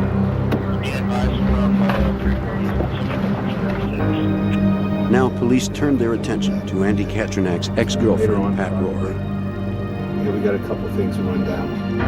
Rohrer was a long shot. Yes, we have a brunette instead of a blonde. And a woman, though the profile believed the murderer was male. But she was familiar with both the abduction and murder sites. Then Trooper Joe Kosovar recalled that he'd worked on a case that was strangely similar. He phoned Special Agent Dave Rowe. Trooper Joe Kosovar recollected that he had investigated a homicide some years earlier where the cause of death was blunt force blows to the head. The assailant was determined to be a woman, while 1, 2, 3, 4 blows by an adult male would produce the same damage that a woman might have to strike 15, 20, 25 blows to accomplish. Joanne Katrinak had sustained 19 blows. But could a woman have killed her and her infant as well? In May of 1995, 6 months after the murders, troopers Bob Egan and Joe Kosovar traveled to North Carolina. The FBI had helped coordinate a meeting with the Lexington County Sheriff's Office. Together, authorities from the 2 states would interview Pat Rohrer at her attorney's office. You are not Johnny. Rohrer's mother was also there. You exercise the horses. Rohrer expanded on her original alibis. On December 15th, the day of the crime, she said she'd visited a local tanning salon. That evening, she'd taken her regular Thursday night dance lesson at the Cowboys Nightlife Bar. Rohrer admitted she'd worked at the stable in Heidelberg Township, but said she hadn't been back to Pennsylvania since she'd visited Andy after the fight with her boyfriend. She also swore she'd never owned a gun. Lieutenant Tony Roberson of the Lexington County Sheriff's Department helped agents and troopers investigate her statements. The first thing that they wanted to do was discredit her alibi to find out whether they could be corroborated, whether they could be found to be invalid. Excuse me, ma'am. Investigators visited the tanning salon Rohrer claimed to have used on the day of the murders. Prosecutor Mike McIntyre remembers this alibi quickly proved false. The owner of the tanning salon, Mrs. Simerson, said, "Hey, you know what?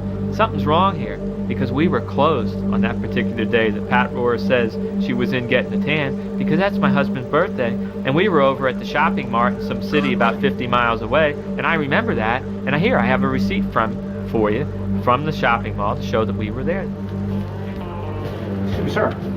At the Cowboys Nightlife Bar, the dance instructor knew Rohrer as a regular. We're investigating a murder up in Pennsylvania, and we understand that... The club's sign-in sheet showed she'd been there the Thursday before December 15th and the Thursday after, but not on the 15th. Investigators secured Rohrer's phone records. They showed she'd used the phone every day of December 1994, except from the 12th through the 15th. Despite her alibis, Rohrer could not prove she'd been in North Carolina on the day of the killings. More incriminating still, her police record revealed a history of violence.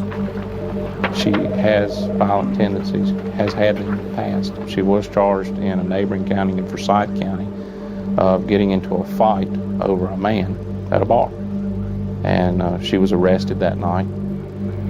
But investigators were still missing one key piece of evidence, the murder weapon. Rohrer continued to deny she'd ever owned a gun. But investigators kept digging. At a North Carolina stable, they found one of her ex-boyfriends, Walter Blaylock. He distinctly remembered that Rohrer had bought a handgun for $50 at a yard sale. One time. It was a .22 caliber Jennings, which they had used for target shooting in Rohrer's backyard. You put your hands on me, girl. The last time he had seen it was during an intense argument.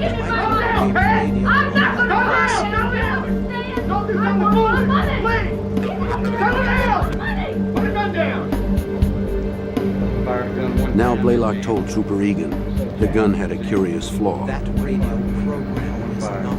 He went on to describe the handgun as being a junky, piece of junk type of handgun that often after the first time you shot it, it jammed, not allowing you to fire a second shot. Now this fed into the theory why somebody would be shot once and then beaten about the head.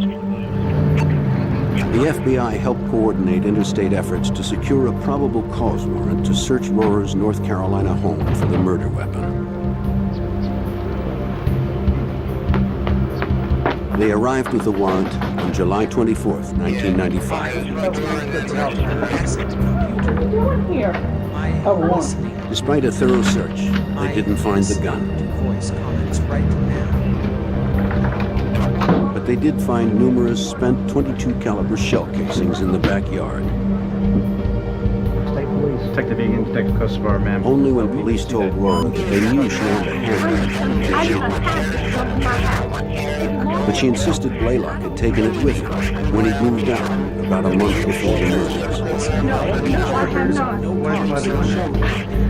The case against Rohrer was growing, but it was built on circumstantial evidence. Just because he wanted his gun. And strangely, the only physical evidence, the hairs from the car on the murder site, didn't seem to fit. We are currently following the posted speed limit laws for this location. The hairs were dirty blonde. Rohrer's hair was brown.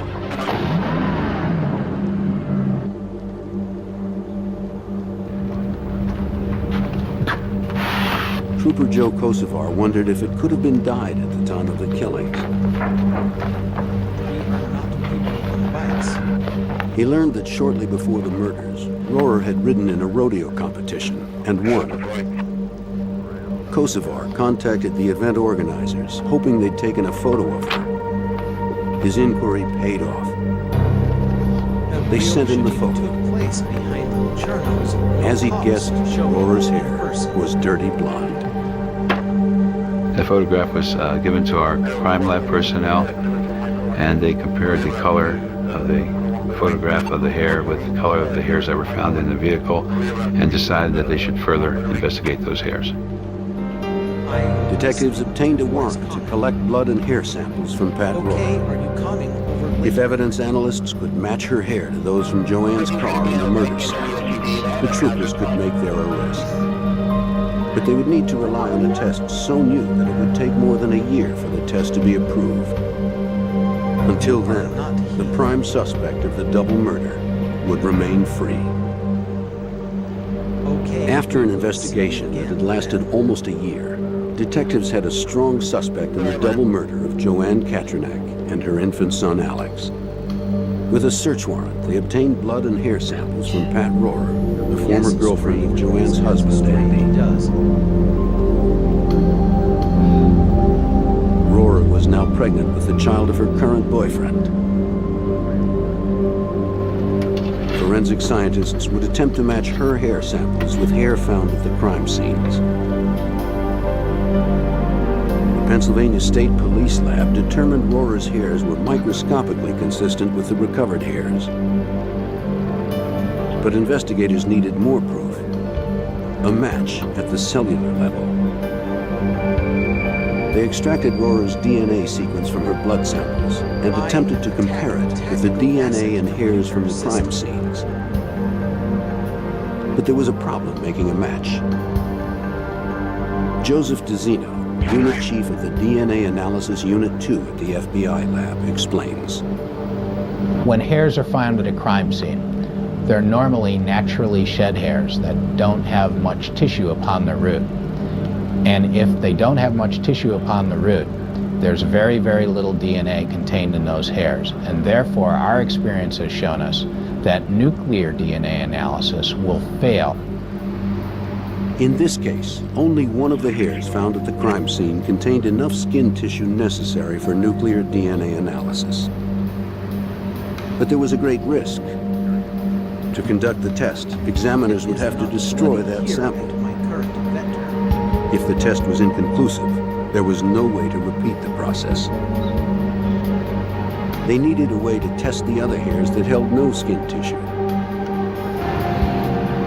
A possible solution lay in a new process being pioneered by the FBI lab in Washington, D.C. Mitochondrial DNA testing. This was brand new. To my knowledge, this was the first forensics laboratory in the United States to bring this new analysis online. Because the test was so new, it would take more than a year to be certain the results could be scientifically reliable. Mitochondrial DNA testing uses the DNA contained in the cell's mitochondria, or organelles. Since there is more mitochondrial DNA than nuclear DNA in hair cells, it is easier for examiners to retrieve the mitochondrial DNA. With 5 hair samples to test, examiners could repeat the test and obtain more reliable results. With mitochondrial DNA analysis, we're over 90% successful obtaining DNA from hairs that are naturally shed, hairs without root.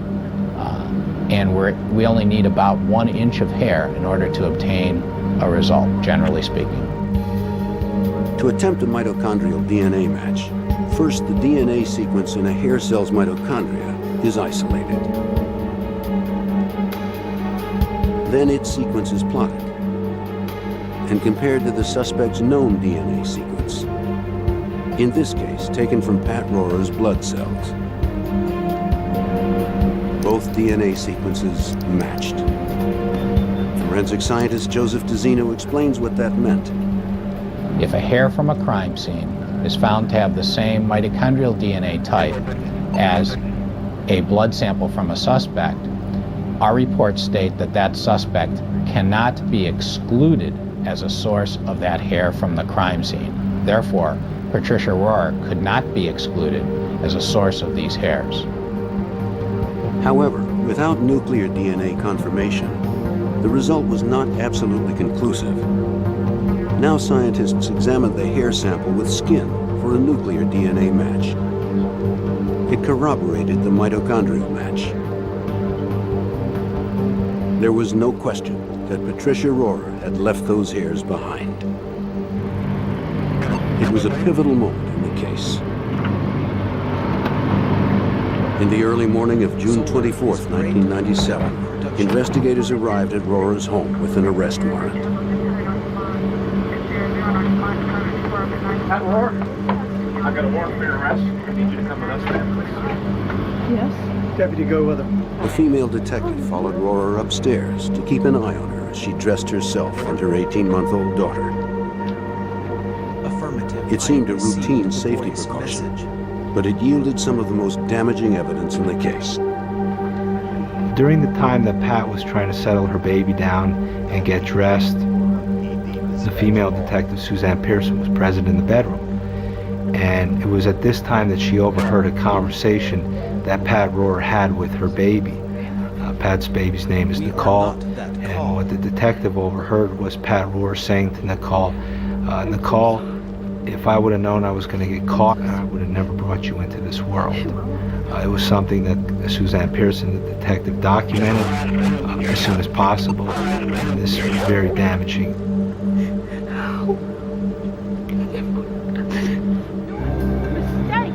More than 3 years after the murder of Joanne Katranak and her baby, Pat Rohrer was finally under arrest. She was flown to Pennsylvania to face murder charges.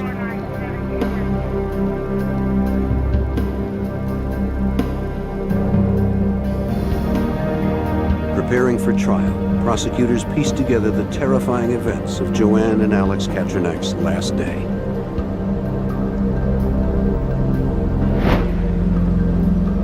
On December 15th, 1994, Pat Rohrer had broken into the basement of the Katranak's home, knowing Andy was out and Joanne was alone with Alex.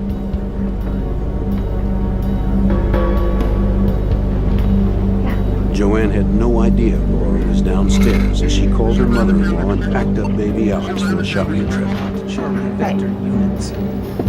From the basement, Rohrer heard every word Joanne said. All right, I'll see you in a bit. Bye.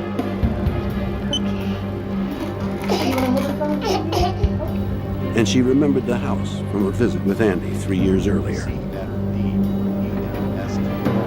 She knew where to look for the 2 phone lines and which one to cut so Joanne couldn't call for help. Joanne carried Alex outside, still unaware that Pat was in the house. Rohrer heard Joanne leave and went outside to catch up with her.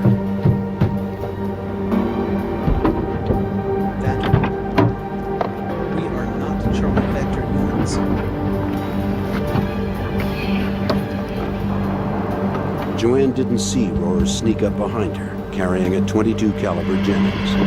Oh, get in the car. Oh my God.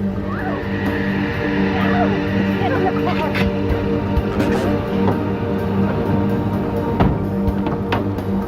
Rohrer jumped into the back seat with the baby and forced Joanne to drive. Tactical asset computer system. Joanne must have been terrified as she drove with Rohrer's gun at her head, afraid for herself, and more so for her helpless 4-month-old baby. Rohrer directed Joanne to an obscure horse trail in Heidelberg Township. Cops show the person. Baby, hurry up. Hurry up.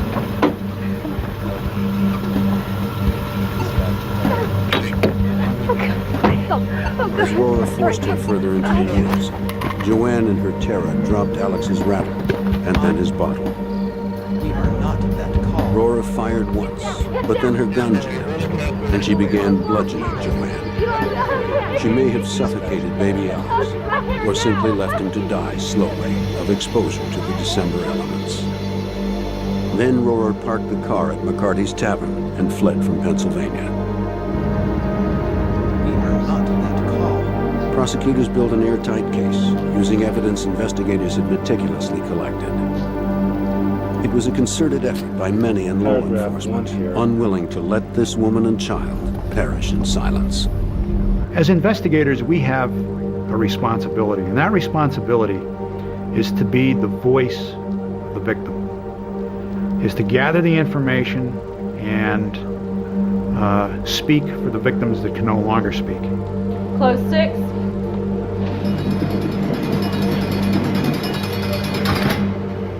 The jury found Pat Rohrer guilty of 2 counts of kidnapping and 2 of first-degree murder. She was sentenced to life in prison with no chance of parole.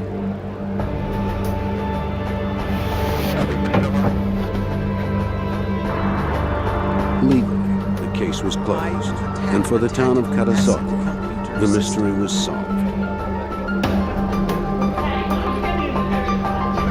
If not for the advanced forensic technology of the FBI, this brutal double murder might still be fighting.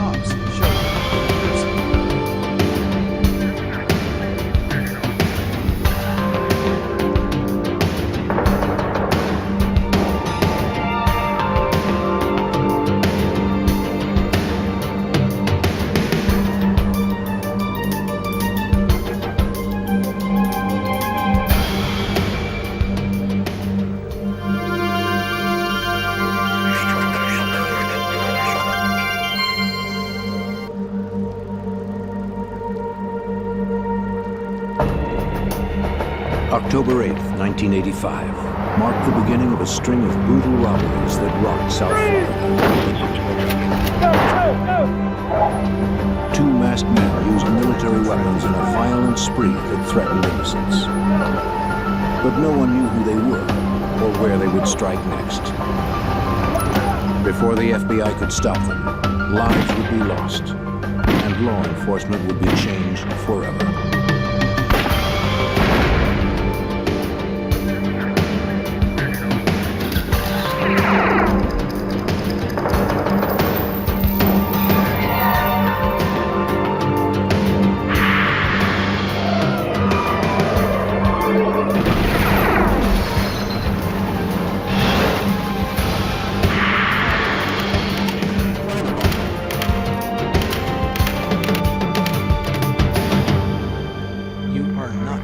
In Miami, a gang of robbers targeted banks and armored cars.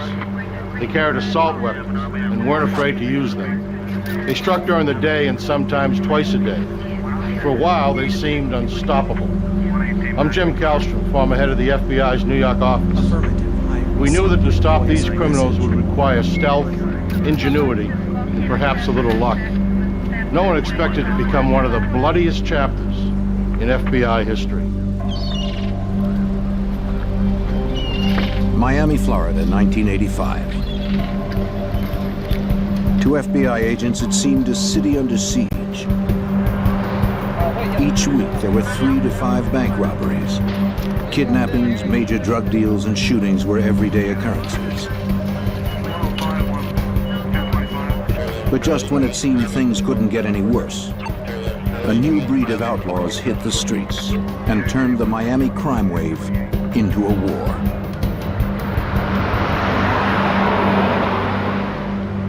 On October 8th, an armored car courier made a scheduled pickup at a steak and ale restaurant. The driver waited for his partner to return, unaware that 2 heavily armed men were also waiting nearby.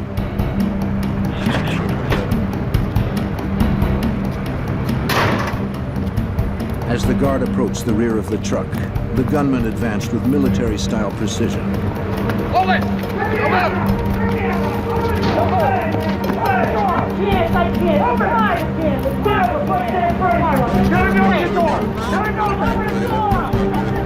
The driver refused to open his door. He drove away, following company policy.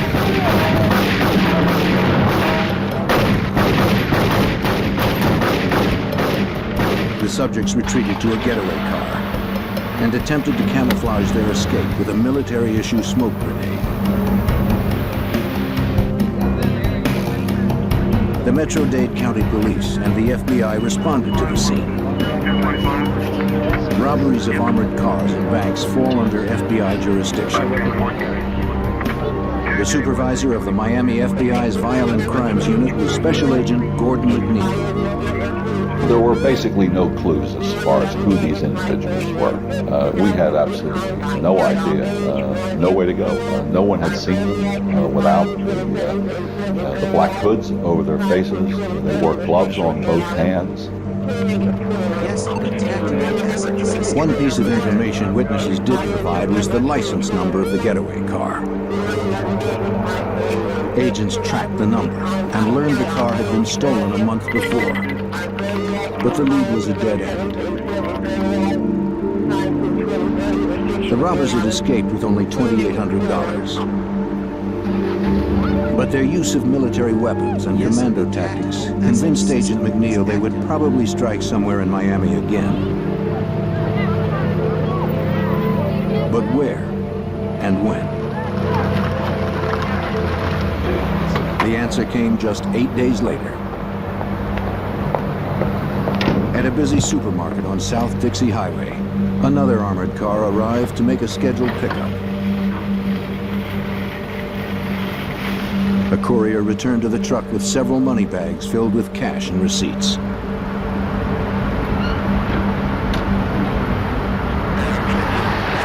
He never saw the car that came around the corner.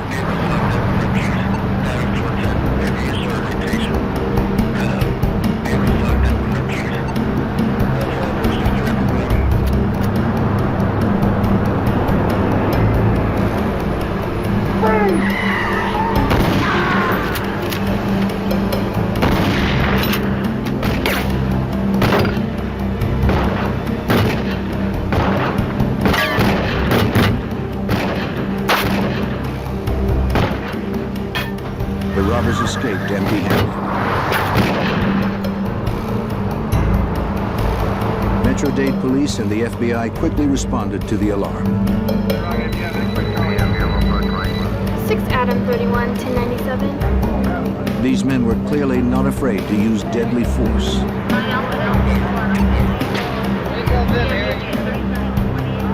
The courier would later die from his injury. While he was taken to the hospital, agents interviewed his partner.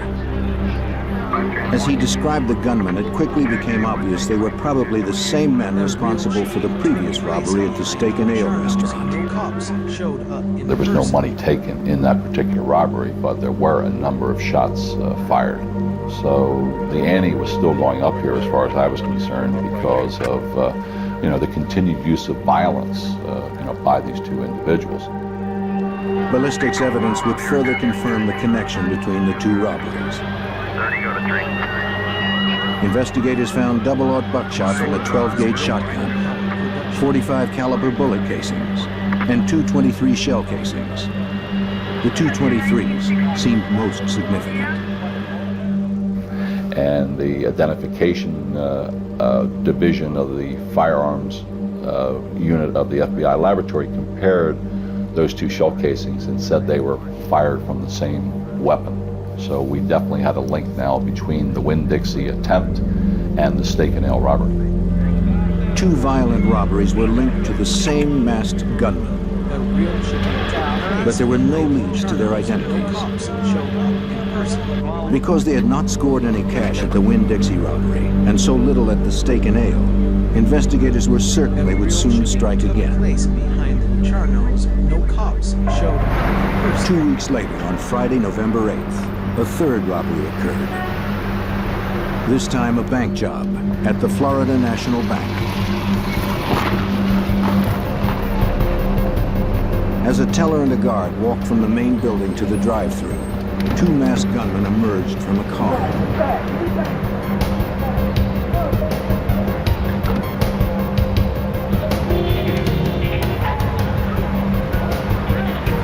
At gunpoint, they ordered the teller to open the door to the drive-thru. Get it open now! She tried to comply, but there was a problem with the key. Hurry up! Stalled in broad daylight in a busy intersection, the gunman aborted the robbery and fled with only the $10,000 the guard had been carrying. Within minutes, local authorities and the FBI Violent Crimes Unit responded to the scene of the crime. Just a few blocks away from the two previous robberies. This pattern was starting to develop that all these crimes were happening in the same general area along U.S. Highway number 1. FBI interviews with the bank employees confirmed that the robbers were the same pair who'd hit the armored cars. Maybe they figured a drive-through bank would be less heavily fortified than armored cars, easier sources of cash. There was no higher priority in this case. We had to find these guys, and we had to get them off the street before they killed more innocent people. But just an hour and a half later, they hit the Professional Savings Bank only 18 blocks away. Get your hands up! Get your hands up! Get over there! Get out of the ground! On the ground now! Get out now! Get down! Get down! You, come here! Come on over here! Come on! You, come over here! The robbers quickly took control of the lobby. At gunpoint, both customers and employees quickly followed their orders. With their masks and high-powered weapons, no one doubted they meant business.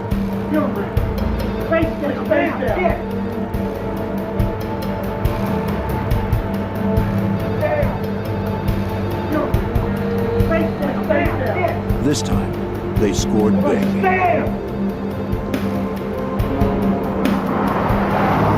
They raced off with over $41,000, delivered earlier that day by Wells Fargo. They escaped in yet another getaway car, a Chevy Monte Carlo. Witnesses had little to tell agents. The robbers had entered quickly and forced everyone down on the floor where they couldn't see what was going on. But since the men had actually been inside the bank this time, perhaps the security cameras had captured them on tape. Agents were soon disappointed to learn that the cameras had somehow malfunctioned and nothing had been recorded. It was the fourth robbery in 6 weeks. The heavily armed robbers were looting banks and armored cars in broad daylight. The witnesses in these cases indicated that they felt that these people looked like true professionals. The way they walked, the way they talked, the way they carried the weapons. And I truly believed up until when we finally found out who they were, that we could very easily have been dealing with police officers here or very recent ex-military.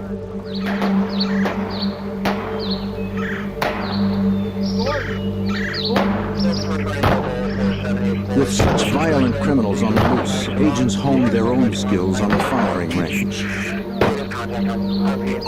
They worked the case relentlessly, exchanging whatever slim leads they had. But nothing panned out.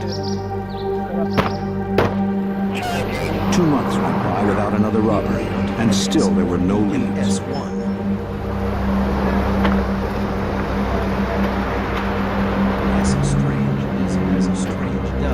On Friday, January 10th, 1986, William Roberts prepared to make a transaction at the Barnett Bank, just as an armored truck was unloading outside.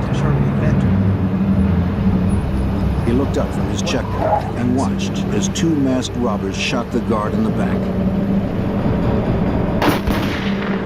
As the guard lay on the ground, one of the gunmen shot him twice more.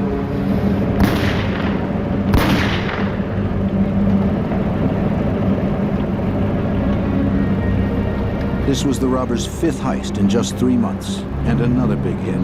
They fled with $54,000.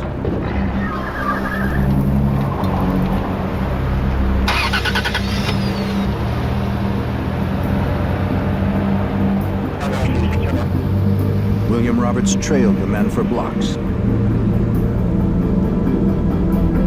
Though he maintained a safe distance, Roberts worried the thieves knew he was following them.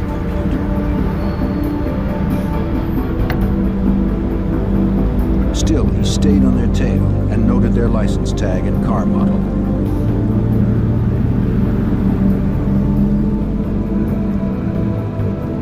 He tracked them to a parking lot where they pulled in next to a white pickup truck.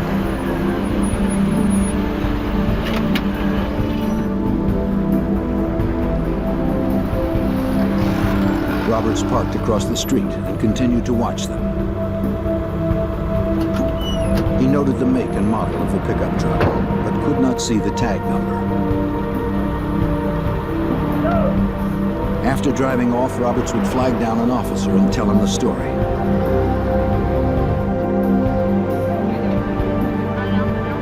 The FBI responded to the scene and interviewed bank employees. They found several .223 rounds, later determined to be fired from the same weapon used in the first 2 robberies. Nearby, FBI agents examined the getaway car the robbers had left behind. But William Roberts was the star witness. Thanks to Roberts, the FBI had the first big break in a 3-month string of violent robberies. A check on the license tag of the getaway car revealed the car was registered to a man named Aureliano Brielle. Agents prepared to pay him a visit. Since the car had never been reported stolen, they suspected Brielle was involved in the crimes. They dressed for safety.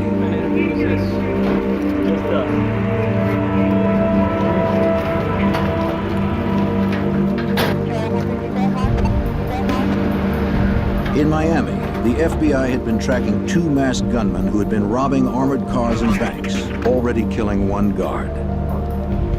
Now agents had located the registered owner of one of the getaway cars. On January 14th, Special Agent Morellis and a partner arrived at the home of Aureliano Brielle, the registered owner of the car. A woman opened the door. Special Agent Morellis now works undercover and wears a hood to protect his identity. She asked me if I was there about her son, and I said, yes, I was, as a matter of fact. She said, well, my son Emilio has been missing. That radio program is not... Mrs. Brielle's husband came to the door and they invited the agents to come into the house.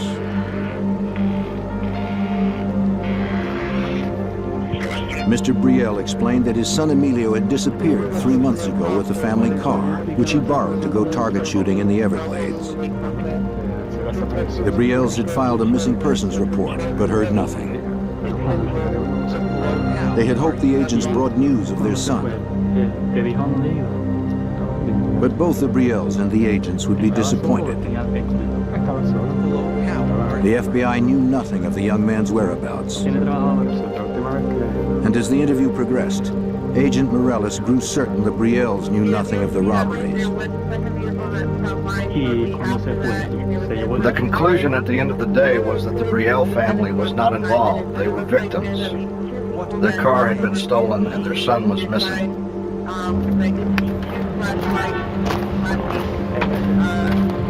The Metro-Dade Police Department processed the Brielle's car with FBI agents observing.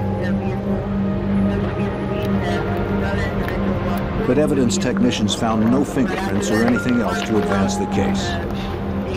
The next 2 months were quiet again, though the robbers remained on the loose. Agents worked other cases as they continued to mine every possible resource for clues. Then on March 14th, Special Agent Ben Grogan told a skeptical Agent Morales about a newspaper article he believed was related to the case. I guarantee it, that car right The there. article reported the attempted murder of a man named Jose Collazo 2 days earlier. Two men had shot Collazo multiple times. Then they had stolen his gun and his car, a black 1982 Chevy Monte Carlo. Guarantee I'm right. Grogan swore that the vehicle would be the bank robber's next getaway car. While it seemed to some agents nothing more than a hunch, they respected Grogan. Car and disappeared. Shot him 4 times with the arm, through the face. At 53, he was a career agent with 25 years on the job, including time as a SWAT team leader. Is he still alive? Yeah, he got up, walked 1.5 miles to a convenience store, made a phone His colleagues called him the doctor because he could do jobs no one else could do. What do you think? Check on these plates. So they took a chance on his hunch. Get on it. Good job. Mr. Collazo, tell me what happened. Grogan and another agent visited Collazo in the hospital. Two white men. Collazo was in rough shape, with wounds to the side of his head, his arm, and his back. But he managed to tell the story of his nightmarish afternoon in the Everglades. Collazo had gone to a recreational trail near a lake, where gun owners often practice target shooting. He was firing his .22 when 2 men drove up beside him. How you doing?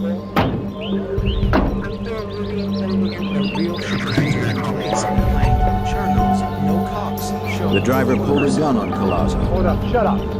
who somehow had the presence of mind to identify it as a steel blue Magnum revolver. Shut up. He pegged the other man's rifle as a Ruger Mini 14. Yes, we have. When the assailants demanded Collazo's guns, car, and wallet, he complied.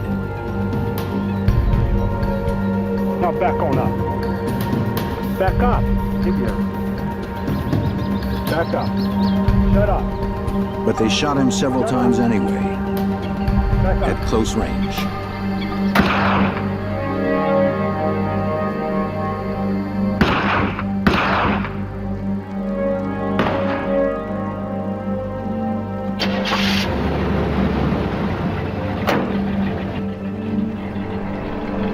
Then they left, taking Collazo's Monte Carlo and their own F-150 pickup truck.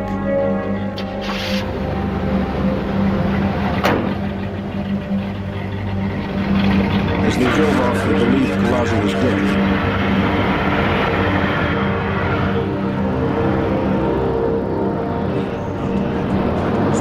He was just waiting until the shooters were gone. Then he would rally what little strength he had to survive.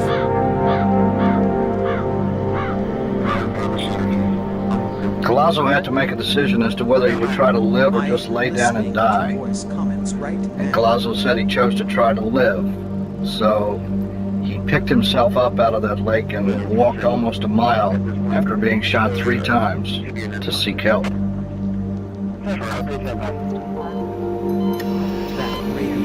Finding Collazo was the best break in the case so far. He provided the single clue no witness until now could offer: a description of the suspects' faces. They had not worn masks when they assaulted him. Using Collazo's description, a Dade County police artist drew composite sketches of his assailants.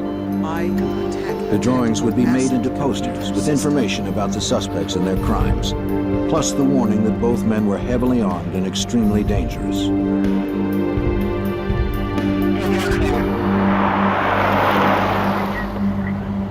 Retired Special Agent John Hanlon, a 22-year FBI veteran then assigned to the Violent Crimes Unit, remembers what Collazo said. Collazo was able to give a description of the guys. They told us about the white pickup truck. He was shot in the same general area as we thought Emilio Brielle had disappeared. In the coming days, agents stepped up their efforts.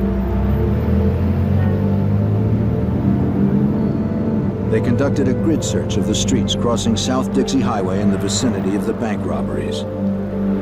We got the agents together. After I told them I had on my mind, it looked like I was crazy. But I said, I want you to get down between 88th Street on South Dixie Highway and 185th Street and come up with any license numbers on white Ford F-150 pickup trucks. Something just told me in my gut that perhaps, who knows, we're trying to make our own luck. What is it, $1 million to one, $10 million to one? I don't know. But they came back with the license numbers of 10 white Ford F-150 pickup trucks. Computerized checks of the license numbers would reveal the owners' names. Agents would then request driver's license photos from the Department of Motor Vehicles. Perhaps if Collazo saw the photos, he could identify the truck's owner. But in 1986, technology was slow, and before the photos came back from the DMV, the robbers struck again. On Wednesday, March 19th, just 1 week after Collazo's assault.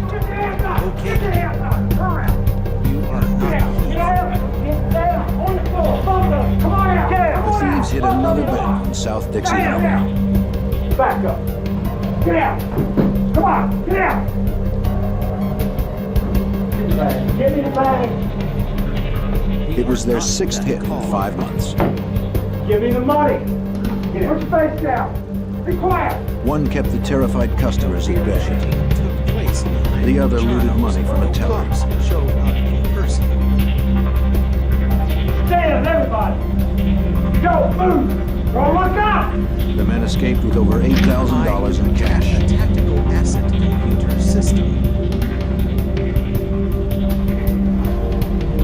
As customers and employees recovered from the assault, an off-duty customs official who had seen the robbers flee called police.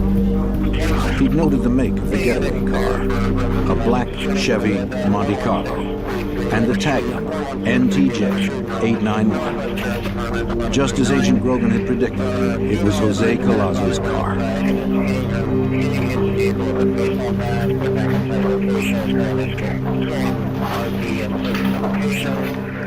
They didn't even change the tag. And we're not really sure whether they were, well, we're pretty sure they weren't that stupid, but we speculate that in their minds, you know, they were these hard men. And we think that they were probably just saying, hey, in your face, police, you know, come and get us if you can. Investigators learned little of value from witnesses. At this bank, the security cameras had filmed the entire robbery.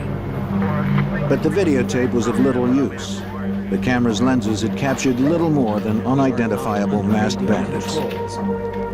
There was little doubt these robbers planned each hit carefully.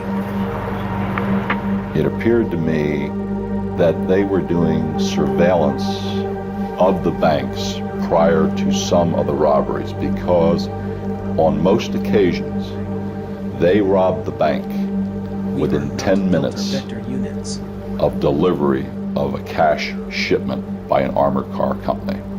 So they were waiting until the cash was inside from the armored car company and then hit the bank.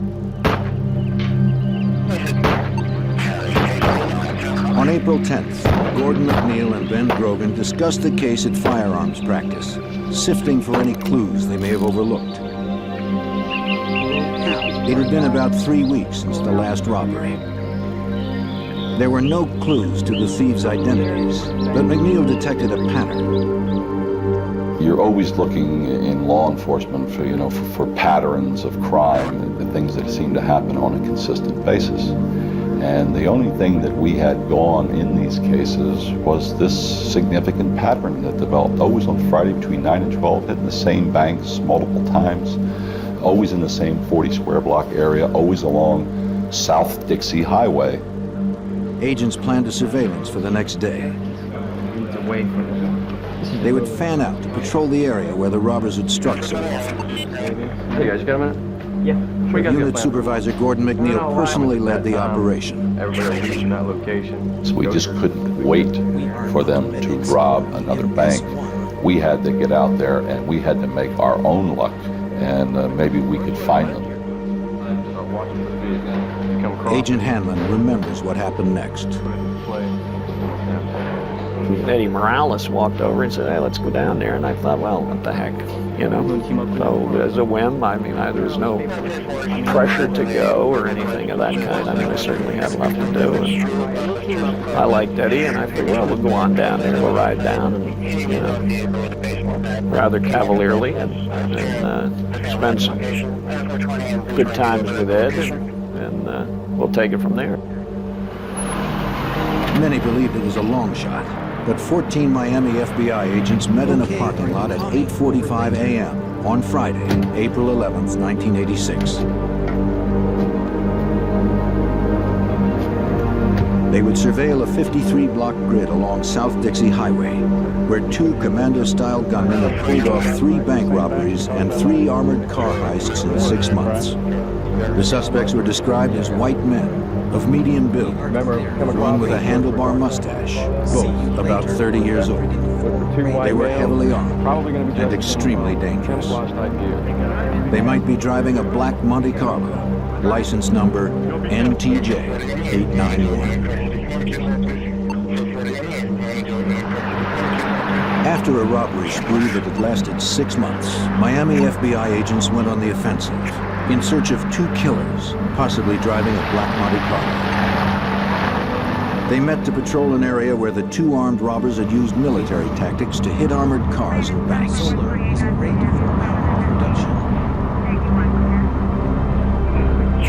All would be stationed along the major thoroughfare of South Dixie Highway.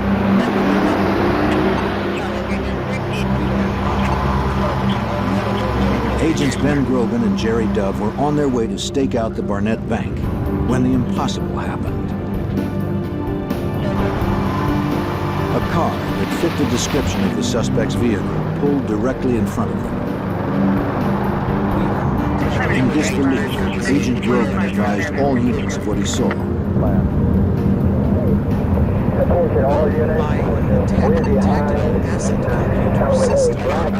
Gordon McNeil remembers the call. Grogan was not an emotional person. Nothing could get Grogan excited. And I still remember his voice. He said, "We're behind a black Chevrolet Monte Carlo, Dade, Florida tag, NTJ 891. He said, "That's the tag, isn't it, Gordo?" I mean, he was just incredulous. Agents Morales and Hanlon were stationed at the Professional Savings Bank when they heard Grogan's call. They began to search for their colleagues.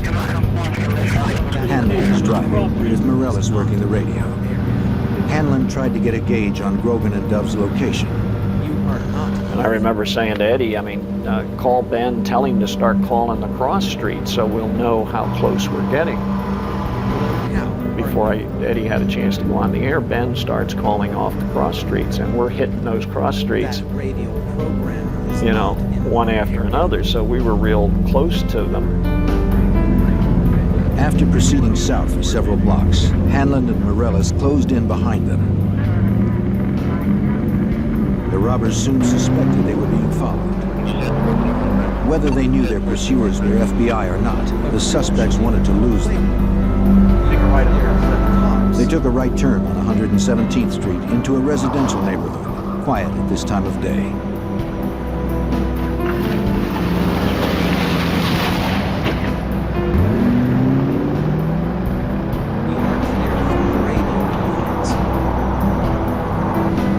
still following? Still behind us. They're coming.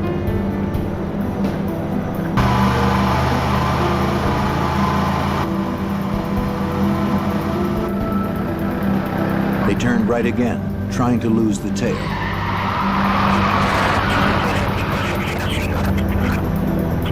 But the agents hung on, playing for time, as Agent Morales recalls.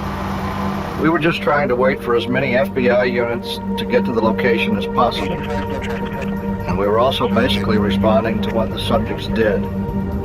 They weren't in any hurry. When they turned onto 120th Street, they actually slowed down.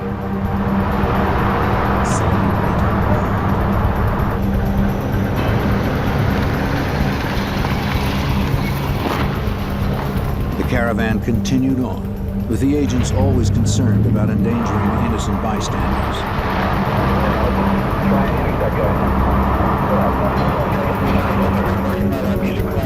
Then the suspects made a left onto 82nd.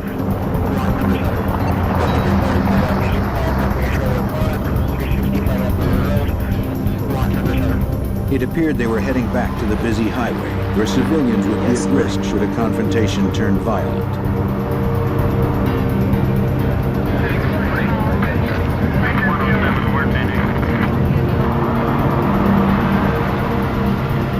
When Grogan saw the silhouette of a long-barreled rifle through the rear window of the subject's vehicle, he knew it was time to act. Shut any car stop, let's do it. It was clear the suspects were preparing to do battle. Grogan put the light on his car and ordered a felony stop.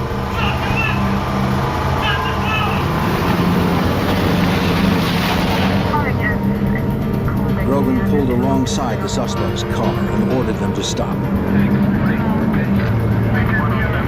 The suspects ignored the order, and Grogan pulled ahead of them, blocking their escape.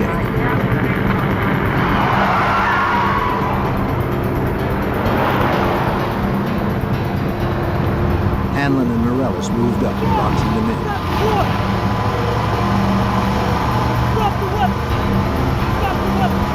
The sight made an indelible impression on veteran agent John Hanlon.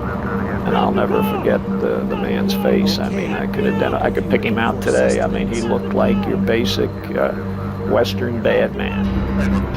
He looked very, very determined. It seemed the suspects were as desperate to prevail as the agents who pursued them. Radio high now, you. Two heavily armed fugitives had ignored FBI orders to stop their vehicle. Special agents now tried to force them to comply.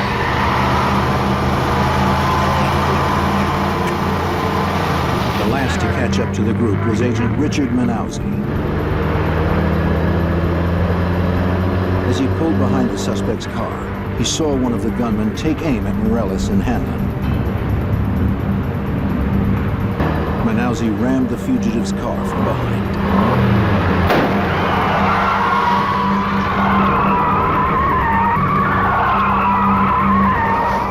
They swung into a U-turn, and then Manauzi was able to hit him again and knocked him over into this parking area up against some cars over there.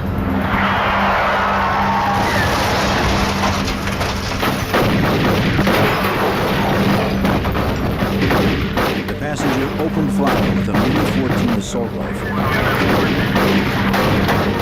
Outgunned, Agent Manauzi crawled to cover. Agent McNeil arrived seconds later, firing at point-blank range.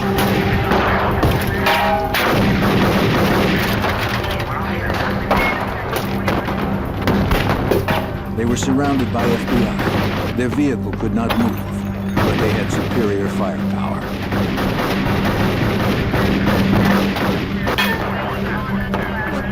And they refused to surrender.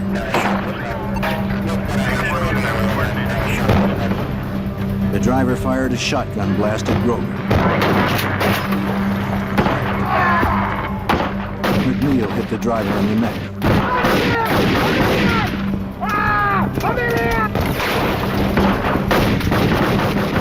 But the semi-automatic kept pumping out the rounds until one finally caught McNeil in the hand. Morellis and Hanlon advanced to cover him. Hanlon's .38 held 5 rounds. The Mini-14 had 30 rounds in each clip. And one of them shot down Agent Morellis.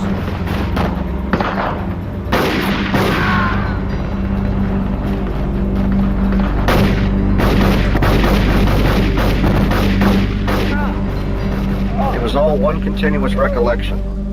It was like 1 second I'm looking at Gordon McNeil's back, trying to maneuver to his left, and the next second is blue sky. And I looked at my left arm, and my left arm was completely shattered. It was like roadkill.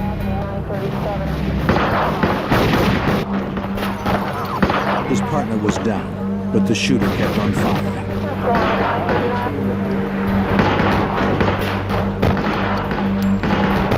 But when he tried to escape out the window, Jerry Dove hit him in the chest with his 9mm. But to Dove's horror, the man shot McNeil in the neck. I couldn't move my upper body, I couldn't move my arm, and I couldn't move my legs. So I assumed that I was totally paralyzed at that particular point. I couldn't move. 2 more FBI agents arrived and joined the gunfight.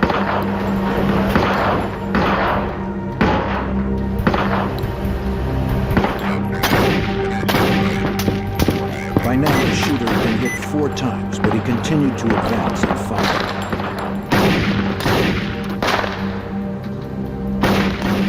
He just made up his mind that he was going down, he was gone out, and he was going to take as many of us with him as he possibly could. The agents knew they were outgunned, firing 6 shooters against the suspect's 30-round semi-automatic assault rifle.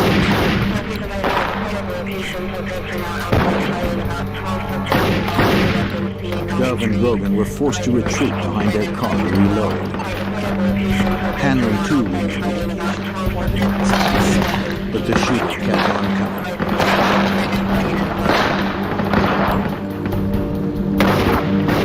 One went right through my knuckles on my right hand and through the knuckle in my thumb.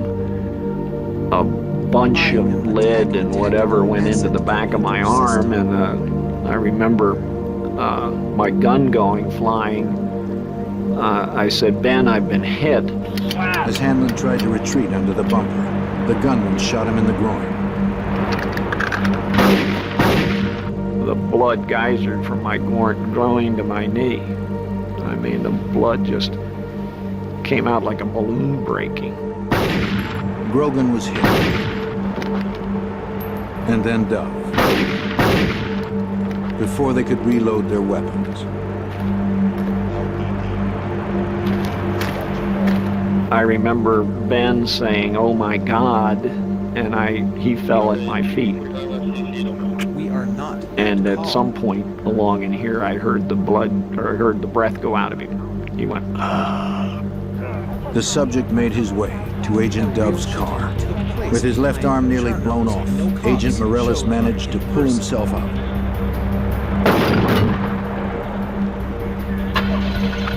The shooter was trying to flee, and Morellis had to stop him.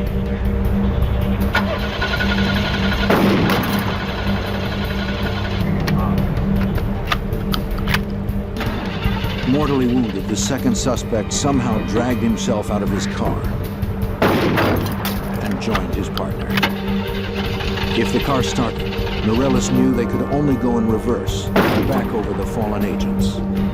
Eventually, I just got angry because I knew internally that I was dying, and my one last thought was, hey, if I'm going to die, I'm going to take these guys with me.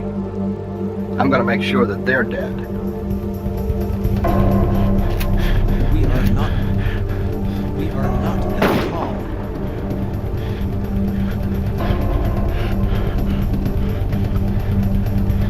With his shotgun empty, Morellis changed to his revolver and staggered forward, firing at the subjects.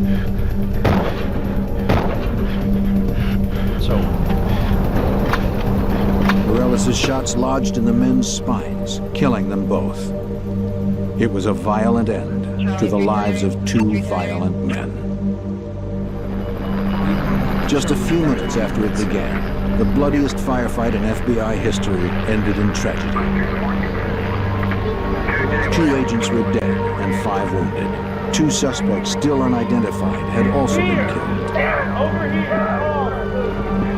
Hurry up! Killing me, man!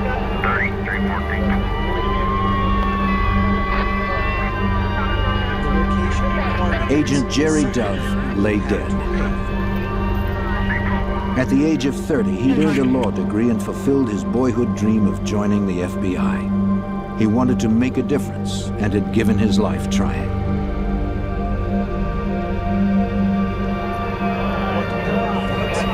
His partner, Ben Grogan, had also perished in the firefight.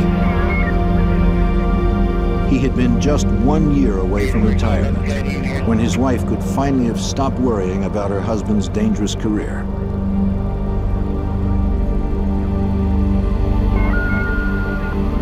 Crime scene technicians arrived at the site. I am a tactical asset computer system.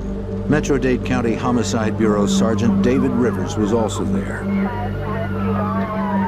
Rivers had the Herculean task of reconstructing 5 minutes of living terror. That would take weeks. Well, we have to find out what happened. And you do that in various ways. You obviously speak to the agents that were involved, and they can tell you what each one of them did individually. And then part of that is to take those different statements as to what they did individually and match it up with the physical evidence. The wounds on the body, the bullet holes in the cars, where the guns are located, where the cars are located, and to reconstruct it to make sure everything's exactly interpreted properly. Technicians recovered 143 bullets fired from the fugitive's weapons. Questions that had plagued agents for so long were finally being answered. The Ruger Mini 14 rifle used to kill agents Grogan and Dove would match the 223 bullets found at some of the armored car and bank robbery scenes. In fact, the FBI crime lab could now forensically link the killers with several of the earlier heists. Took place behind Charno's No Cops show. And from fingerprints, the agents soon identified the subjects as 32-year-old Michael Lee Platt and 34-year-old William Russell Maddox. But one question remained. What kind of men had wreaked this destruction, and why?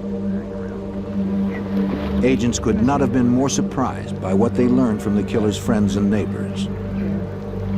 Instead of outlaws living on the edge, prepared for the ultimate confrontation, Platt and Maddox were known as quiet family men.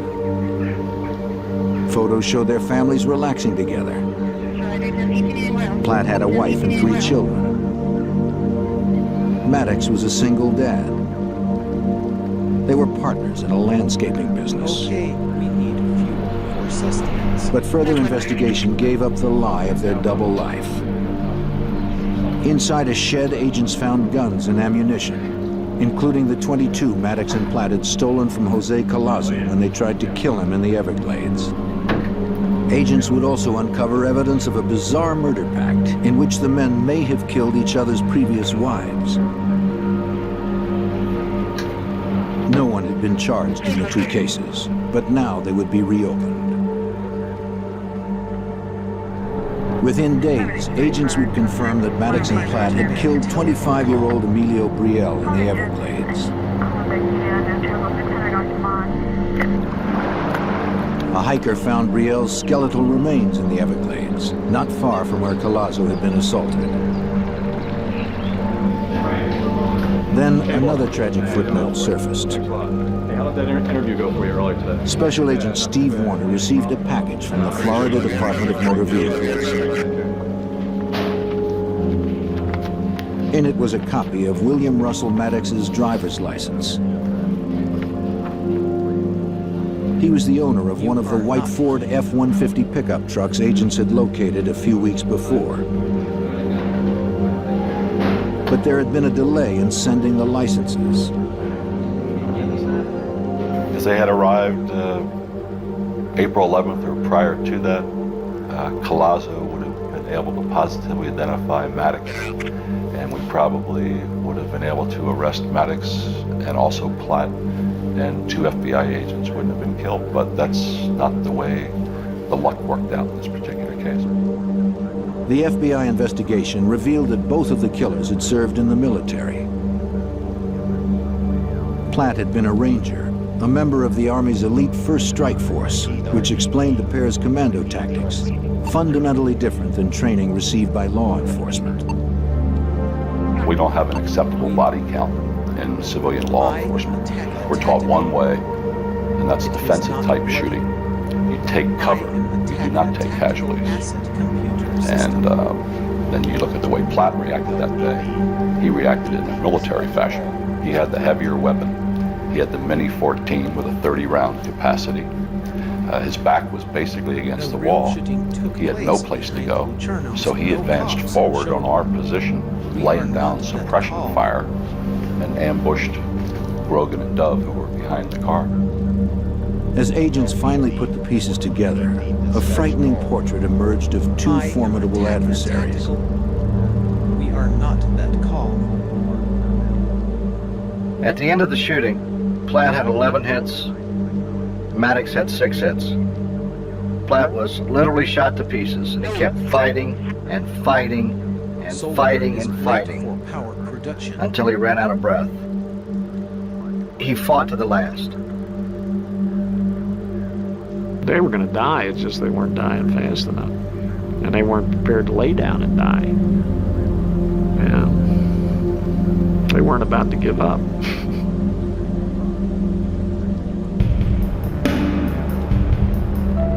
Out of this tragedy came some positive changes that have improved the safety of all in the law enforcement community.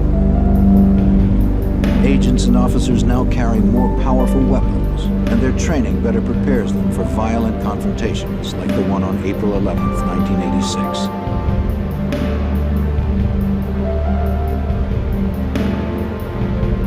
As hundreds mourn the deaths of 2 dedicated and selfless FBI agents, those in law enforcement have looked for meaning in the tragic events of that April morning.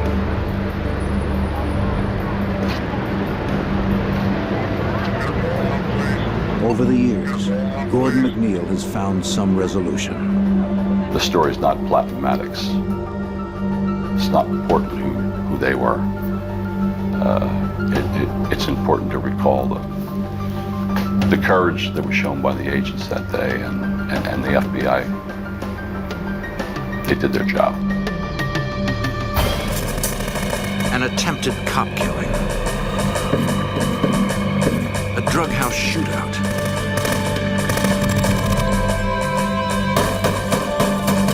And a violent bank robbery. A gang of dangerous criminals threatens an entire community. The FBI and an undercover ex-cop put their lives on the line to track down the gunman.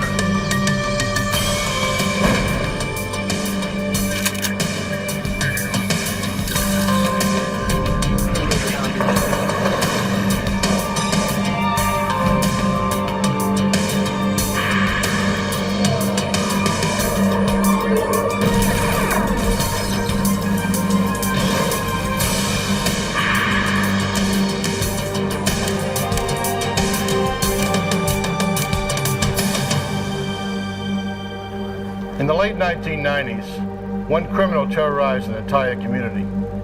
Witnesses refused to speak out. They knew the consequences could be deadly. I'm Jim Kallstrom, former head of the FBI's New York office. As the violence escalated, the FBI worked with local law enforcement to launch a complex sting operation. Their mission? To lure this vicious fugitive out of hiding with the promise of a big score, and to get him off the streets for good.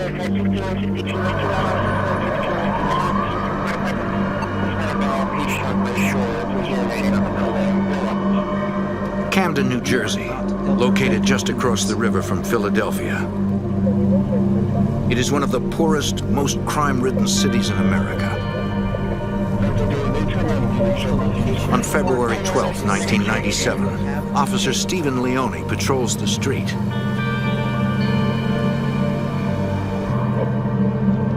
4:20 a.m.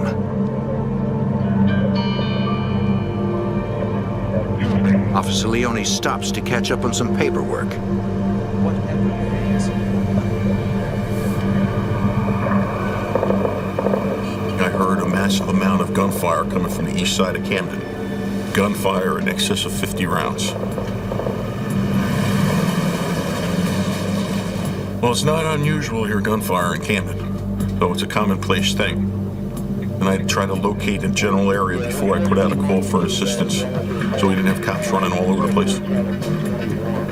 Officer Leone drives toward the area of the gunshots. The streets are deserted until a suspicious car appears. Officer Leone pulls in behind the car.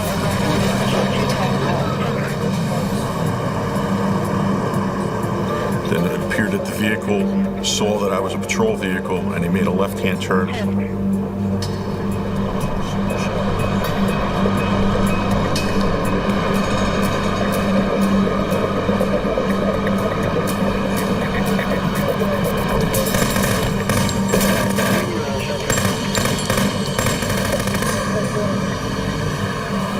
I went down on the seat.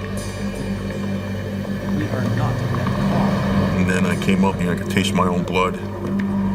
Officer Leone has been hit in the face. Somehow he pulls himself out of his vehicle.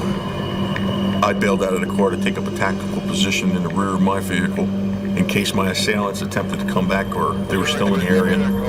I knew I was hit. I knew I was hit with a bullet in the face and the head, and I didn't know how serious I was hurt. I radioed an officer down, officer shot, shots fired. Officer down, officer needs assistance immediately. My location. Shots fired. Within minutes, Camden police and rescue units respond to the scene.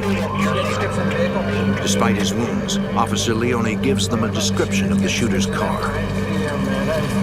Paramedics try to stabilize him for transport to a nearby hospital.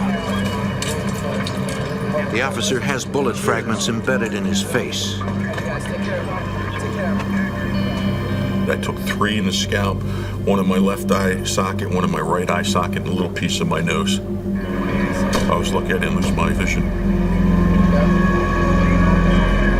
Paramedics rush Officer Leone to the hospital, while investigators scour the scene looking for evidence. Camden County Prosecutor Lee Solomon. The idea that somebody would be so brazen, so arrogant, to fire a weapon at a police officer is something that we mobilize against very quickly. Investigators search the area looking for the shooter's vehicle. Police are called to a house not far from the crime scene. A neighbor heard gunshots earlier that evening. They notice the front door is riddled with bullet holes. I hear something banging at the door. According to the man, earlier that night, someone tried to break down his front door. The resident grabbed his gun. The intruders heard him moving in the house and opened fire. The resident returned fire, forcing the attackers to retreat.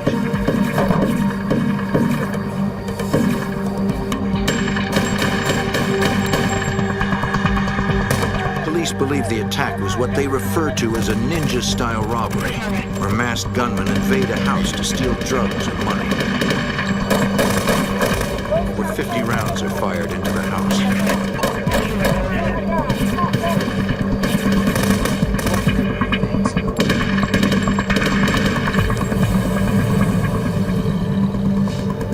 One of the bullets passed through a wall, a refrigerator, the rear wall of the residence, and the projectile was never found. Another went through a ceiling, floor ceiling, through the roof. Again, the projectile was never found. These were high-powered weapons, and so there was cause for concern.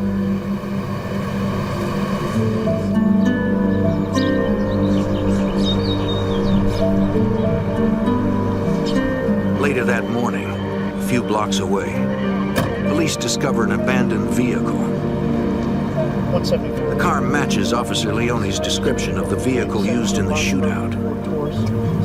There was broken glass, there was expended shells from the AR-15 and a .45 caliber pistol found in the car. And there was blood in the vehicle.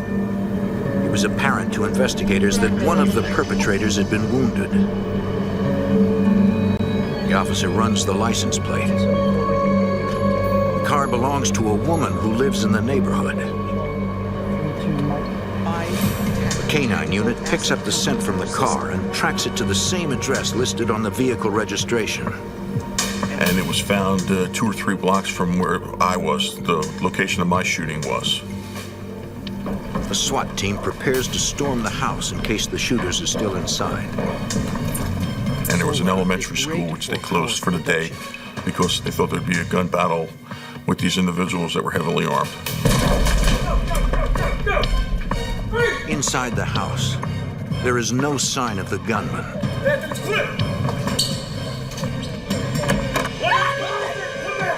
Instead, the SWAT team finds a woman who police discover is the owner of the vehicle. Who do you think you are?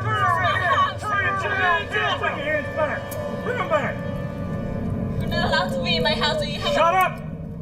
They learn that she is the girlfriend of Charlie Rodriguez, one of Camden's most violent criminals. Between 1984 and 1989, Charlie had been arrested for weapons and drug charges as well as making terrorist threats. Crazy Charlie was known as a guy who would do anything. No violent act was beyond him. Crazy Charlie was the kind of guy that would shoot at a cop, would shoot at an old person, would shoot at a young person, would shoot indiscriminately. SWAT finds no sign of the gunman. Police search the premises and question the girlfriend. What's your name? What are you doing in my house? What's your name? She tells them she was at work at the time of the shooting and that she had reported her car stolen. Investigators search the house and find drops of blood.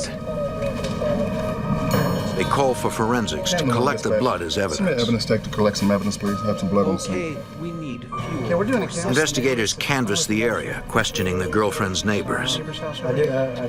They find someone who remembers seeing a few men leaving the girlfriend's house very early that morning. After looking through a photo lineup, he identifies one of the men. According to police records, the suspect is Jose Baez, on parole for manslaughter and weapons violations. Police track Baez to an apartment in Deptford, New Jersey. The dangerous ex-con is investigators' only link to a would-be cop killer.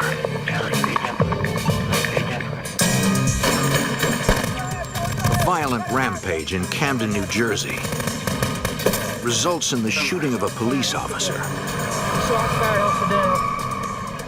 Evidence leads investigators to Jose Baez, an ex-con they believe was involved in the shooting. Baez is quickly taken into custody. Turn around. Investigators notice the suspect has a wound on one of his hands. You did that all by yourself? He recently sustained some type of bullet wound to his hand that he tried to sew up using thread himself. Police arrest Baez for parole violations and take a sample of his blood for DNA testing. In the lab, Baez's blood is compared to evidence gathered in the Leone shooting. And they were able to match the blood from him to the blood found on the scene, in the vehicle and at the house. Investigators now have proof that Baez was in the car at the time Officer Leone was shot. But they don't have evidence to suggest that he actually pulled the trigger. At first, Baez refuses to talk to authorities. You are not. But after 2 weeks in custody, he asks to meet with the investigators.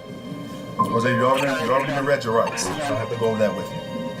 I'm an investigator with Camden County, and I'm trying to figure out information about the shooting. Baez finally agrees to talk, but only if police take steps to protect his family.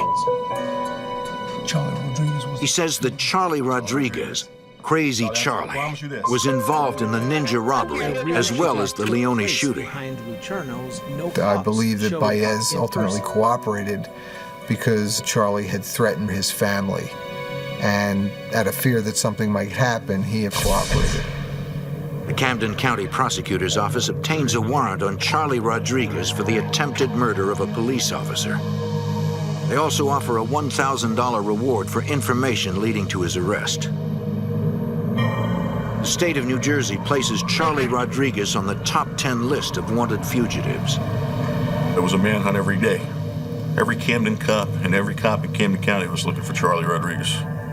Although Charlie is well known throughout Camden, residents are too afraid to talk to police. Fear is a powerful weapon for somebody like Charlie Rodriguez.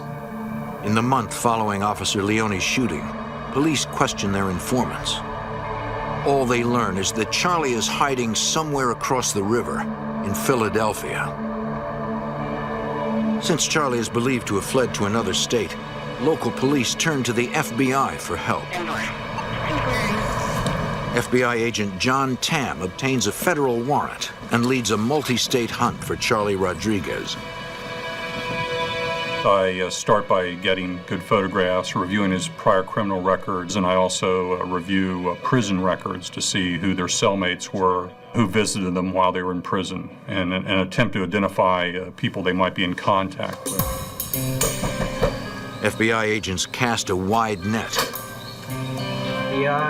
But like local police, the FBI find that people are too terrified to talk. Charlie Rodriguez's reputation was of a stone-cold killer.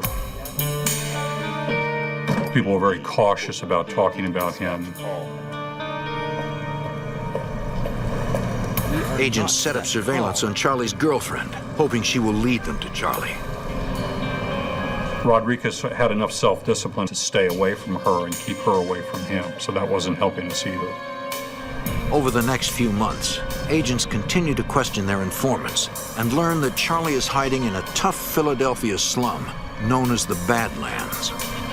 A very tough neighborhood, a lot of drug activity, difficult to police. People live there intimidated by the criminals. It's a hard place to find a fugitive because you get very little cooperation. FBI SWAT teams raid buildings in the Badlands where Charlie is believed to be hiding. We get the fugitive task force out over in Philadelphia, 5 in the morning, we hit the place, we'd catch somebody, they would be a criminal, but it wouldn't be Charlie Rodriguez. You know, we'd end up arresting somebody who was wanted for something else. Let's go. At the same time, on the crime-ridden streets of Camden, the FBI is running an unrelated drug investigation. And Special Agent Jim Walsh gets an unexpected tip. We obtained information that Charlie Rodriguez and his brother Joseph and some other individuals were planning to commit a bank robbery or a robbery of an armored car in the near future. Joseph Rodriguez, he had previously been convicted of murder in an infamous drug shooting that occurred in the early 90s. Where 2 teenagers were killed on a drug corner in South Camden. According to an informant, Charlie and Joey Rodriguez are targeting one bank in particular in the nearby town of Woodland, New Jersey. Agents set up surveillance teams. If the Rodriguez brothers hit the bank, local police are nearby ready to make the arrest. But weeks pass with no sign of the robbers. Due to manpower needs, we couldn't sustain these surveillances. And after about a month and a half, we had to discontinue them. On July 19, 1997, a few weeks after the FBI ends surveillance, several heavily armed men hit the Woodland Bank.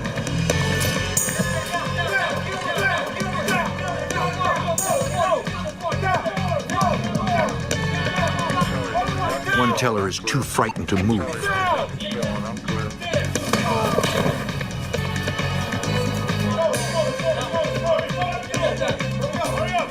Two of the robbers forced the teller to empty the cash drawers. The remaining robber guards the lobby and calls out how much time has passed. One robber tries to force the supervisor to open the vault. She tells him she can't. The vault is on a timer. He tells her if she doesn't open the vault, he will kill her. We are not people on bikes. In New Jersey, The shooting of a Camden police officer launches an FBI manhunt for a violent ex-con named Charlie Rodriguez. 5 months later, 3 men carrying semi-automatic weapons burst into a bank in Woodland, New Jersey. The bank supervisor can't open the vault. It's on a timer. One of the robbers threatens to kill her. The robbers are out of time. We may have to make a telephone Have to leave before police arrive. We may have to make a telephone call. The bank supervisor escapes with her life.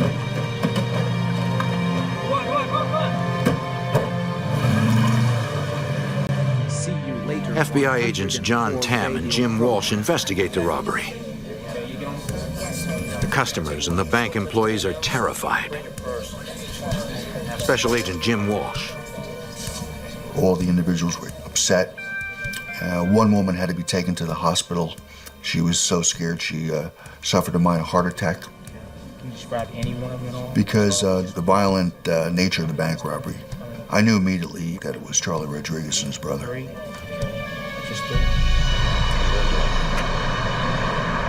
Agents and police watch the bridges to Pennsylvania and the New Jersey Turnpike for the Rodriguez brothers. They find no sign of him.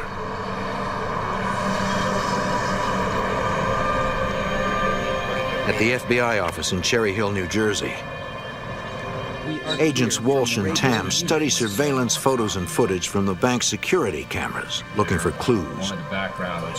Special Agent John Tam.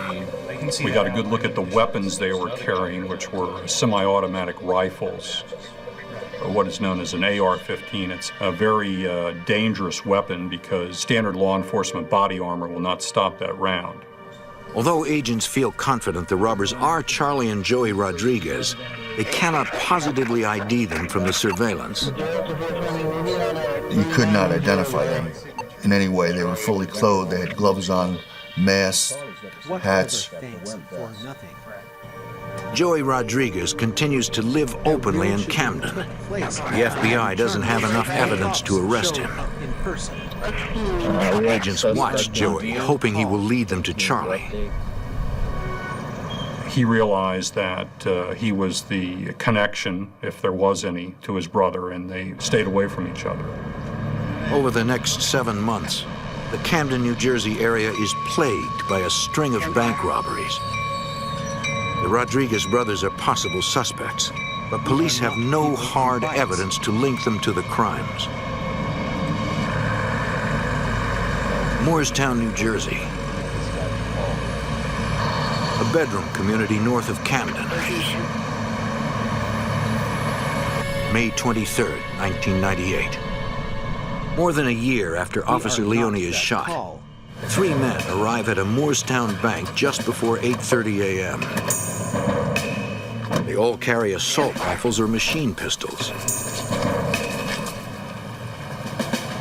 The bank's doors are still locked.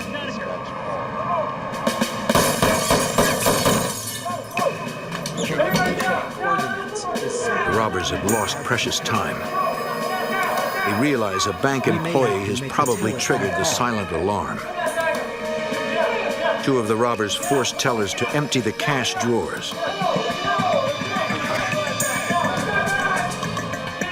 A 3rd gunman guards the lobby and calls out how much time has gone by.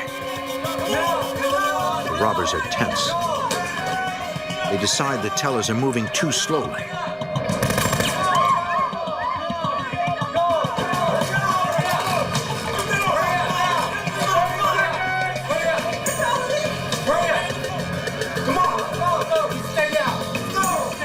The robbers frighten a late arriving teller.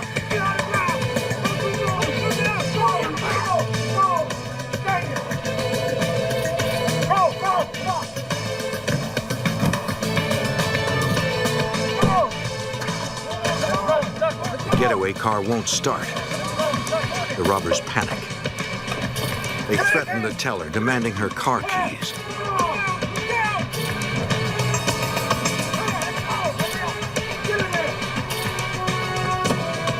They escape in her car.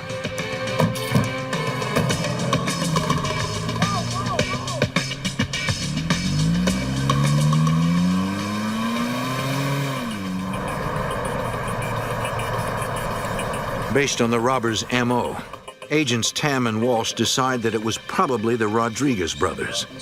Same builds. Same Surveillance photos from the robbery provide even more clues. The weapons, masks, and even some of the clothing look identical to those used in the Woodland Bank robbery. The pictures prove that they were, in fact, similar type clothing worn. But the two agents lack enough evidence to charge either Rodriguez brother with bank robbery. The gang's MO seems to be evolving. With each robbery, they are becoming more dangerous. The violence of this group was escalating. Eventually, somebody was going to be killed. Either a bank employee, a customer, or a police officer responding to a report of a bank robbery. There's no question that somebody was going to be killed. Agents Tam and Walsh meet with the local law enforcement agencies in the cities and towns in the Camden, New Jersey area, advising them of the gang's MO. In late July 1998, Agent Tam gets an intriguing lead from Lieutenant Roy Whitmore at the Merchantville, New Jersey Police Department. I know an individual who may be able to help us. I know a gentleman. He said, I have an individual who grew up with Rodriguez and who knows his brother fairly well, who might be willing to locate Crazy Charlie Rodriguez. A year and a half into the investigation, the FBI has the potential to develop an informant with access to information about Charlie Rodriguez. It was the biggest break possible because we had been looking essentially in the blind for somebody to cooperate with us and give Charlie Rodriguez up. Lieutenant Whitmore arranged for me to meet this person and formulate a way to draw Charlie Rodriguez out from wherever he was hiding in Philadelphia. The cop getting shot. The informant is a former police officer who was forced to resign due to a minor weapons infraction. Well, I found him to be intelligent, surprisingly articulate, considering that he was from a very tough urban environment. And I felt him to be honest and reliable. The ex-cop says he wants to stop Charlie before anyone else, especially a police officer, is shot or killed. We talked about his relationship with Joseph Rodriguez. The agents theorize that Joseph is somehow in contact with his brother so they can plan robberies. I suggested maybe he could find out something from Joseph as to if he ever saw his brother, was in contact with him, how he contacted him, and the frequency of the contact, because maybe we could take advantage of that to locate Charlie Rodriguez. Agents Tam and Walsh develop a plan to use their informant to lure Charlie out of hiding. They know that the ex-cop used to sell guns. He had worked for a firearms dealer, and that was known on the street in South Camden. But now the ex-cop is legally barred from owning or selling firearms.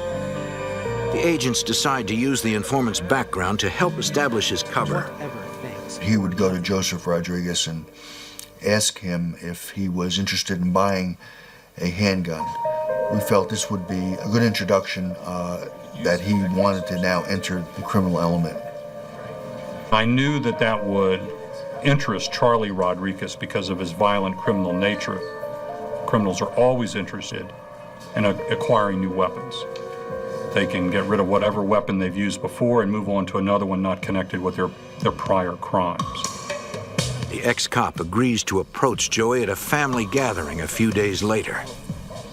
At first, Joey is wary. Joseph knew that he had been a police officer and that he had been let go from the department, and he used this as an introduction. I was wrongly fired, they screwed me over, and heck with law enforcement. Let's go join the party. A few days later, Joey contacts the ex-cop and arranges a meeting. He said, yeah, I talked to Charlie about it, and Charlie's interested in buying the Ante. Tactical asset system is active. So we knew we were making progress, and we knew that Charlie Rodriguez was nearby. Agent Tam tells the undercover ex-cop that they need him to meet Charlie face to face. Joseph Rodriguez would be very happy to buy the gun and then give it to Charlie Rodriguez, but that wouldn't help us. So I emphasized to him at that point that he was going to have to hand deliver the weapon to Charlie Rodriguez, where we could arrest him. The FBI has no intention of actually delivering a working gun to either Rodriguez brother.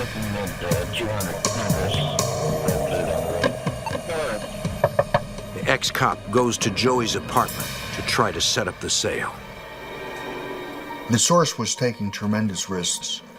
He would have been killed immediately, in my opinion, if Charlie or Joey Rodriguez found out that he was cooperating with us.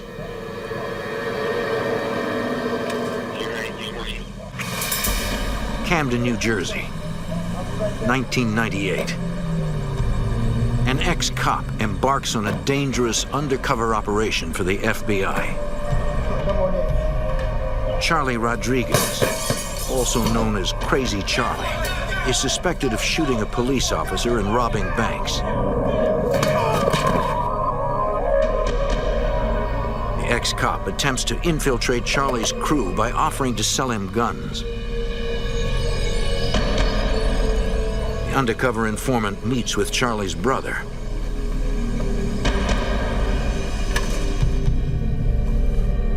Joey Rodriguez, an ex-con who has served time for manslaughter, checks to see if he is wired. He did not wear a recording device or anything because we were afraid if that was found, he'd be immediately killed. Slowly but surely, through a series of meetings, the ex-cop wins Joey's trust.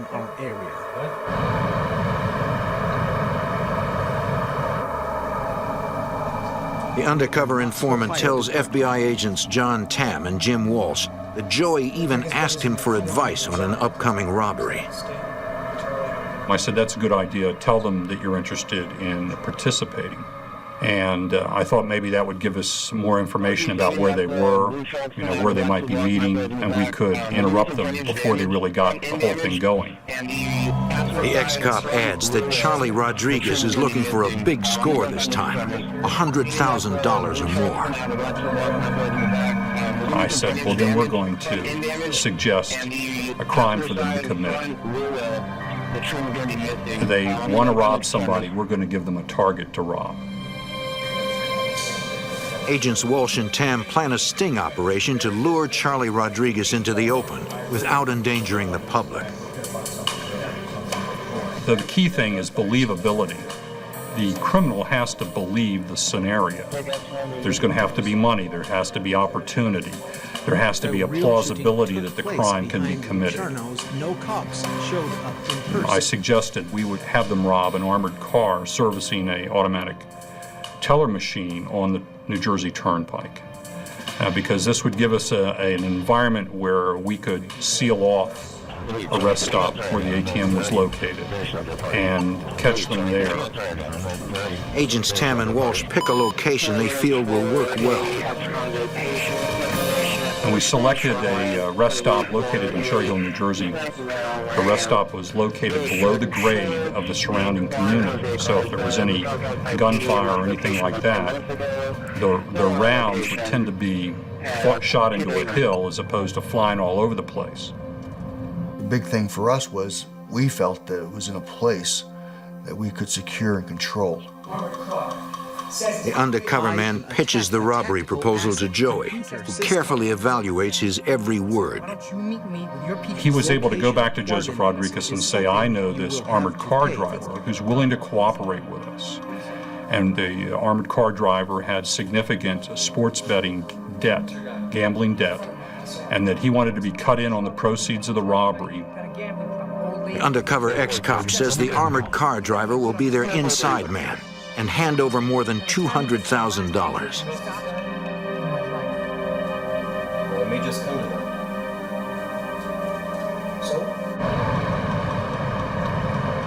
We are 2 days later, Joey gets back to the ex-cop with an answer. Joseph Rodriguez said, Charlie thinks it's a great idea. Let's go ahead with a plan and do this.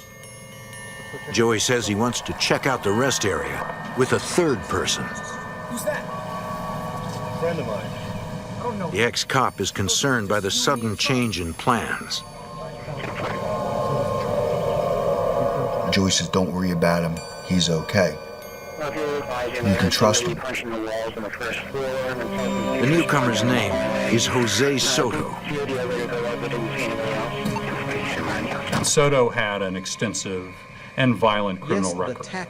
He'd also been convicted of second-degree murder and was out on parole. And they drove to the rest stop and basically checked it out to see if they would be able to pull off this robbery. The rest area has a back service road. It will allow them to enter and leave the rest stop without ever going onto the turnpike.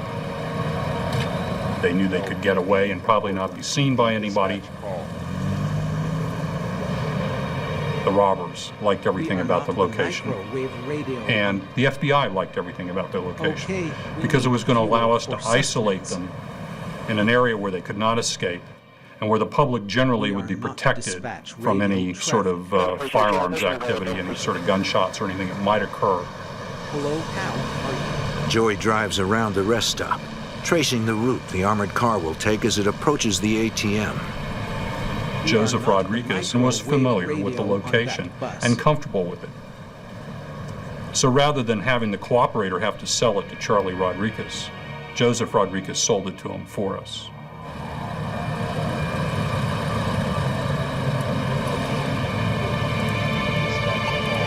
The undercover informant tells the FBI that Charlie Rodriguez, the target of the sting, has approved the robbery for August 27th. We are not that call.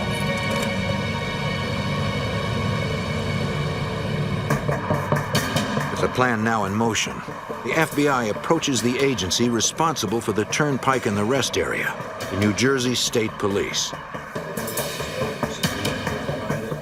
Agent Tam briefs Lieutenant Colonel Robert Dunlop. Dunlop's troopers will shut down the entire area and the turnpike to protect the public. We always have the news helicopters up in the air. Radio stations would have broadcasted that there was a backup on the turnpike. To make this thing work, we had to coordinate this where we would shut this rest area down just moments before our suspects arrived, so it wouldn't spook anyone. SWAT teams will be positioned at the turnpike entrances and inside buildings in the rest area. 3 days before the sting, Tam and Walsh meet with FBI and police SWAT leaders to go over the plan to capture the Rodriguez brothers and Soto. Okay, we need fuel for sustenance. We knew they were going to be heavily armed, and we knew that at least in the case of Charles Rodriguez, they had a propensity to shoot people when confronted. The plan is to evacuate the rest area minutes before the Rodriguez gang arrives. The FBI's informant will park behind the rest area, but then walk to the front of the building to get out of the line of fire. Yeah, we're just talking about right now what we're going to be doing. The SWAT team will be hidden inside a delivery truck. For backup, snipers will be positioned on a rooftop. A tow truck would come down the access road driven by an FBI agent, and he was planning on pinning the car with the Rodriguez brothers in it at that location where they could not pull the car out. Once the gang is trapped, the SWAT team will make the arrest. The plan was a good one in the sense that if they had a lick of sense, they would surrender. August 27th, 1998. Agents and state police assemble at the rest area. Check, roger that. The trap is set. 5 in position. Check. The location coordinates is Crazy Charlie is considered a very dangerous and unpredictable criminal. I think everyone that was involved in this operation knew that there was a great possibility that he wouldn't go down easy. As much as we planned, there was always the possibility that he would want to shoot it out.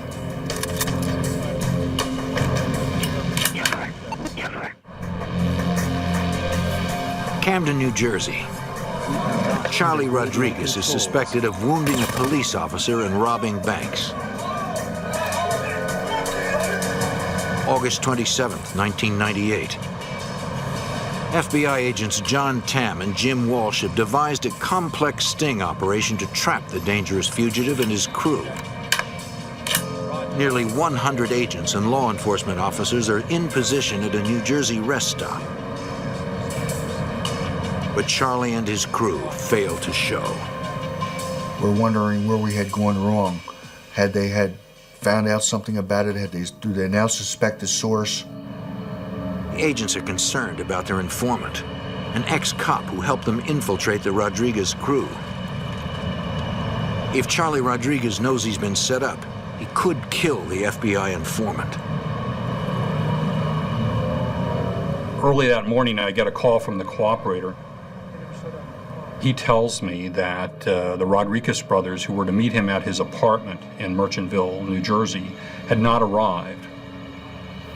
We instructed the source to reach out for Joey Rodriguez and find out why they hadn't showed up. Despite the danger, the FBI's undercover man agrees to talk to Joey. See you later, HPD. Where were you yesterday? Joey says that the day before, sheriffs came looking for one of the crew, Jose Soto. Yeah, we were this close. The undercover man informs the FBI about the problem. His county sheriff's department had a warrant for Jose Soto for failure to pay child support. So that had kind of spooked them, and they decided not to go forward with it. Agent Walsh asks deputies to tell Soto that all they want from him is a promise to pay his child support. That's right. The Rodriguez brothers and Soto are relieved. The next day, Joey meets with the ex-cop near the Ben Franklin Bridge to tell him Charlie has chosen a new date for the robbery, September 1st. The FBI sting operation is back on. According to their insider, Charlie and the crew are now supposed to arrive at his apartment early in the morning of the robbery. All of them will drive to the rest stop together. There was some consideration to arresting him at the apartment. However, the SWAT team leaders felt that it was not as safe an environment as the rest stop because there were other people living in the apartments above and on either side. The apartment complex was next to a playground and an elementary school. The whole environment would be awful for a violent arrest. So we wanted to get him out of there. It was agreed upon that we would go with the original plan and it would take place at the rest stop. The morning of the robbery, the FBI's undercover man waits at his apartment for the crew to arrive. Up to this point, Charlie Rodriguez had not showed up. The source had not yet seen or met Charlie Rodriguez during all this. He finally gets to meet with Charlie face to face.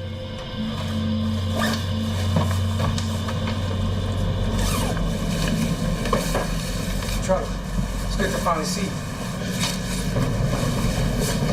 Can I get something to eat? What do you want? Donuts. Donuts.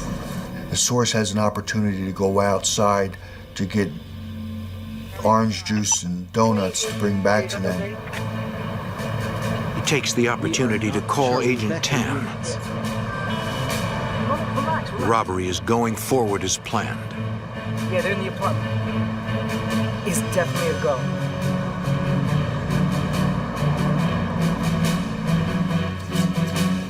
At the apartment, the crew puts on bulletproof vests and checks their weapons.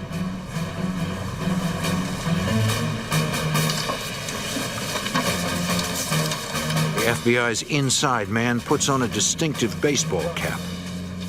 We had him wearing a baseball cap that everybody would recognize so that they would know that he was the cooperator. The robbers leave for the rest area in 2 stolen cars.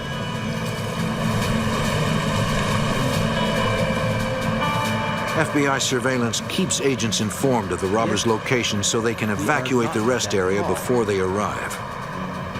We shut down both the rest area and the turnpike within a 10 to 15 minute time period. The undercover man parks one of the stolen cars in a nearby neighborhood to use as a getaway car after the robbery.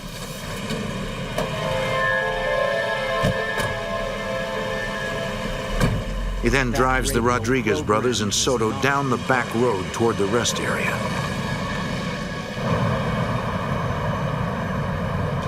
Already there, FBI agents prepare for the sting. I knew this was going to be a very dangerous operation. The source was going to be put in danger, plus a lot of agents and law enforcement personnel.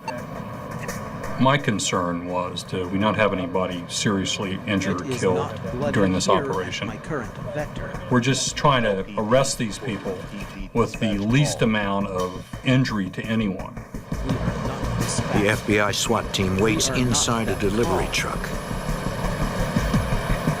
We had FBI snipers on the rooftop of the rest stop in the event they got out of the car and tried to run away or fire at agents or anyone. Nearly 100 law enforcement officers are hidden in and around the rest area.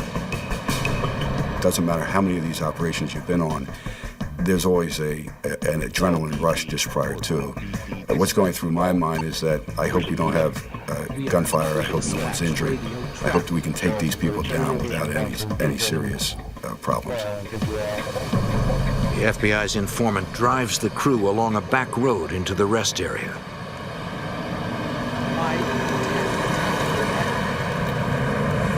The location of coordinates is something you will have to The source parked exactly where he was told to park. And our plan was to disable their vehicle by ramming it with a tow truck, which would probably knock the firearms out of their hands, and then they would be confronted by the SWAT team. The FBI agent in the tow truck waits for the go-ahead signal, the undercover man leaving his car. The main concern of this whole plan was getting the source out of the car, the safety of the source. And once he got out of the car, I felt everything would be fine. But before the FBI source can get out of the car, Charlie senses that something is wrong. The informant's cover is in jeopardy of being blown. The wrong move now could cost him his life. You want to ride in the trunk or you want to drive the car? At a rest area in New Jersey, the FBI launches a sting operation to catch a gang of dangerous bank robbers. Gang leader Charlie Rodriguez senses a trap. He forces the driver of the car, an FBI cooperator, back into the car, preventing an FBI SWAT team from moving in. The undercover man is trapped.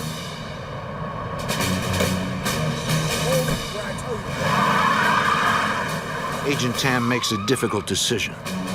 So I tell the SWAT team to go ahead and execute their secondary plan, which was the takedown. And that also involved the tow truck ramming the car. The tow truck drives around to pin the robber's car. As the tow truck approached, Charlie told the source, "Something's wrong here, this is a setup. Let's get out of here." Needing to protect his identity, the FBI's undercover man speeds away from the SWAT team. One of the gunmen tries to shoot at the agents. The SWAT members open fire.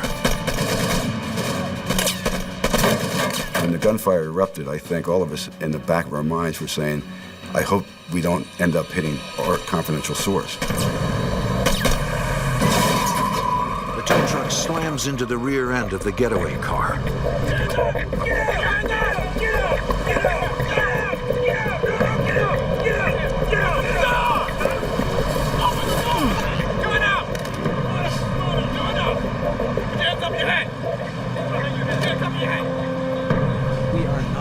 When it was finally over and we had these people safely in custody, I think everyone felt a tremendous amount of relief and satisfaction that it went down well.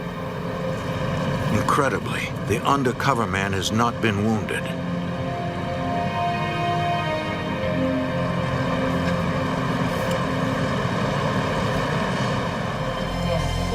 FBI agents recover a huge arsenal of weapons from the Rodriguez brothers in Soto. The amount of weapons and the amount of ammunition that was recovered from inside this car was something that I have never seen or heard of before. It's more firepower than would be necessary to rob 1,000 banks. The weapons included an AR-15 converted to automatic, a machine pistol with a silencer, and an AK-47 Chinese clone also converted to automatic. Yeah, they're from Somerset County, Central Jersey. Each of the gunmen also carried sidearms with the serial numbers drilled out, and dozens of fully loaded magazines. Altogether, they had well over 1,000 rounds of ammunition. Charlie Rodriguez made a remark that if he had known what was going to happen, he would have brought his hand grenades. For them to actually have been arrested without anyone getting hurt with the kind of ammunition and the kind of weapons that they had in their person was an incredible feat. The Rodriguez brothers were violent criminals. I mean, they'd killed before, they would kill again. And the only solution to that is to lock them up forever, which was the ultimately what happened here. On March 30th, 2000, Jose Soto was sentenced in federal court to 37 years for the attempted armored car robbery and weapons violations. Charlie and Joey Rodriguez are sentenced to life without parole for 2 bank robberies, the attempted robbery of an armored car, and weapons violations. FBI, freeze! Get down on the ground! The family vanishes without a trace. Local authorities find no leads to the identity of their abductors. When stolen weapons began to surface, investigators realized the perpetrators were part of a nationwide rampage of violence. They were dangerous men who would stop at nothing to escape justice.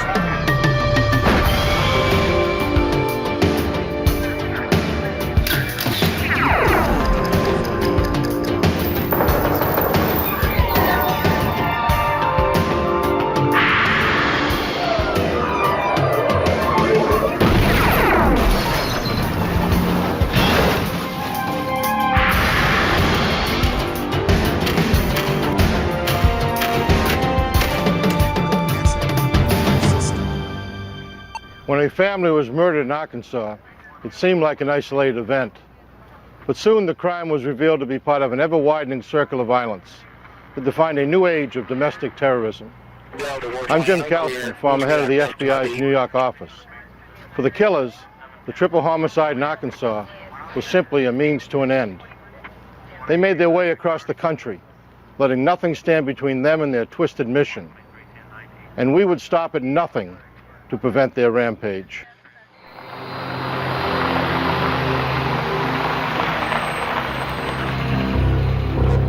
January 1996. Tilly, Arkansas, a small rural neighborhood, was home to William Mueller.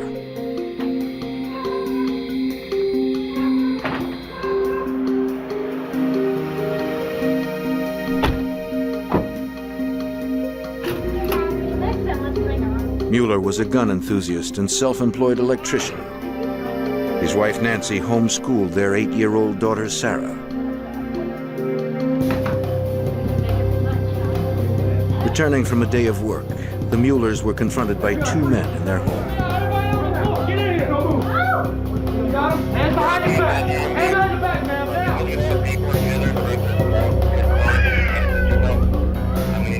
Now! They were dressed as FBI agents, but they were imposters.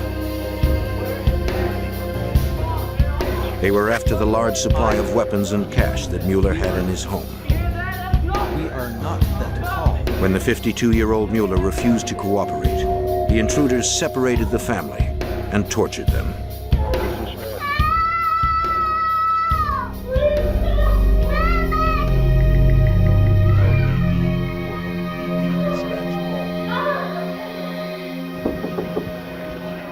Nancy Mueller's mother, Earlene Branch, grew concerned when she hadn't heard from her daughter in 2 weeks. She turned to the sheriff for help. I usually hear from her at least. She explained that the family often traveled to gun shows, yet her daughter always called when they returned. Although the Muellers lived in a neighboring county, the sheriff knew the family and agreed to look into the matter. He checked with local authorities and talked to Mueller's neighbors. Though Sheriff Jay Winters found no trace of the family, people who knew them weren't concerned. For the most part, there wasn't a lot of fear. Most people thought, you know, maybe they had just gone off somewhere and wanted to be on their own for a while. On February 11th, a month after their disappearance, a farmer found the Muellers' Jeep concealed and abandoned off the highway, miles from their home. Detective Aaron Duval from the Pope County Sheriff's Office was sent to investigate. It was approximately 20 miles north of Russellville, off the State Highway 7, hid behind a brush pile. I was called out that day, went up there, took pictures of the vehicle and the trailer.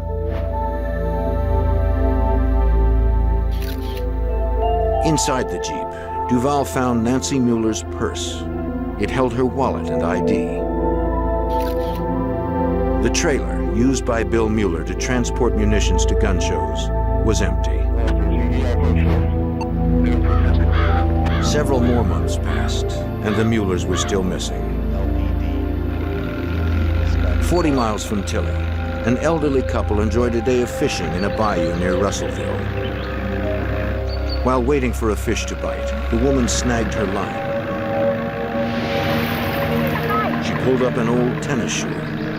A leg bone jutted out of it. Horrified, she cut it loose and went for help. Within hours, search teams combed the bayou organized by Sheriff Winters.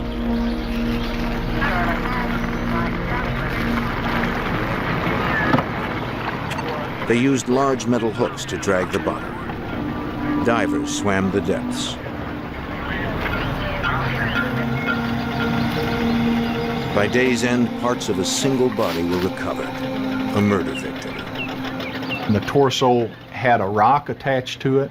There was a lot of tape on it. The head had a bag of some type on it, duct tape around the head. Very disturbing to us because it was obvious, you know, that this was a different type of thing than we typically deal with. It was an obvious execution. It was just some cold-hearted people. Investigators determined it was the body of a small female. They thought it might have been a 6-year-old girl who had been abducted several counties away the previous year. When the clothing and size didn't match her description, another possibility became apparent. It could have been Sarah Mueller. The next day, 2 more partial bodies were found. All 3 torsos had been weighed down with rocks, and each head was covered with a plastic bag secured with duct tape. Dental records, DNA, and clothing confirmed the identity of the bodies. They were William Mueller, his wife Nancy, and their daughter Sarah. The missing persons case was now a grisly triple homicide investigation. It was bad for Bill and Nancy to have to die the way they did. But for a 7-year-old girl to die that way, to be wrapped with plastic, to be wrapped with duct tape, to have a 60-pound rock strapped to her body and thrown into a lake, there was no excuse. During the autopsy, the coroner determined that the 3 had probably been in the water since January 11th, the last day they were seen. A later examination revealed several specks of blue paint stuck to the tape that bound the bodies. Investigators sent the paint specks to the FBI lab in Washington, D.C. for analysis. forensic chemists determined that they were consistent with auto paint.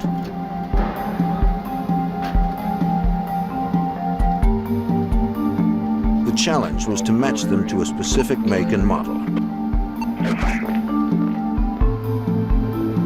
Using infrared light, the examiner established the chemical composition of the paint.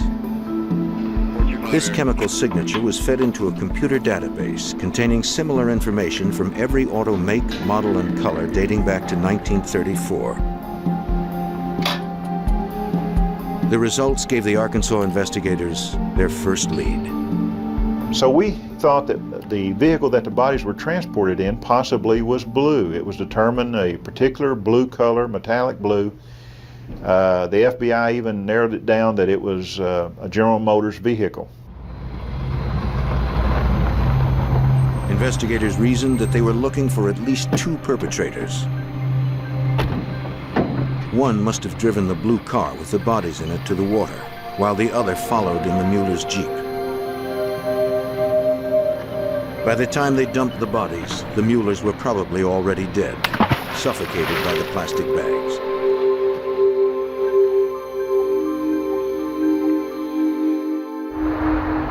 The Bureau of Alcohol, Tobacco, and Firearms from Little Rock, Arkansas was called in. ATF agent Glenn Jordan headed the case. Our jurisdiction lay in the fact that Mueller was a former federal firearms licensee, that his firearms were missing, and the fact that Mr. Mueller and his family had been murdered. The ATF had a complete record of Mueller's gun inventory before he forfeited his federal license. With no reports of gun sales since then, agents figured the missing weapons had been stolen.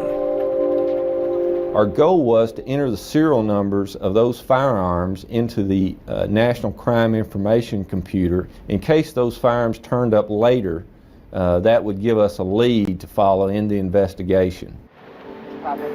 Jordan was already familiar with Bill Mueller's name since the family had been the victims of a theft 1 year earlier. At the time of that robbery, Mueller reported $40,000 worth of merchandise stolen, including 5 firearms and ammunition. Since the Muellers had been victims of a robbery and homicide within the same year, agents believed that the family had been targeted by a group who used and sold stolen weapons, perhaps members of an anti-government militia. Come on in, fellas. Investigators returned to inspect the Muellers' belongings. You're welcome to look around. After the family had disappeared, relatives had taken most of their valuable items. The landlord stored the remaining possessions in his garage. They found a Colt .45 gun case labeled with a serial number, but the gun was missing.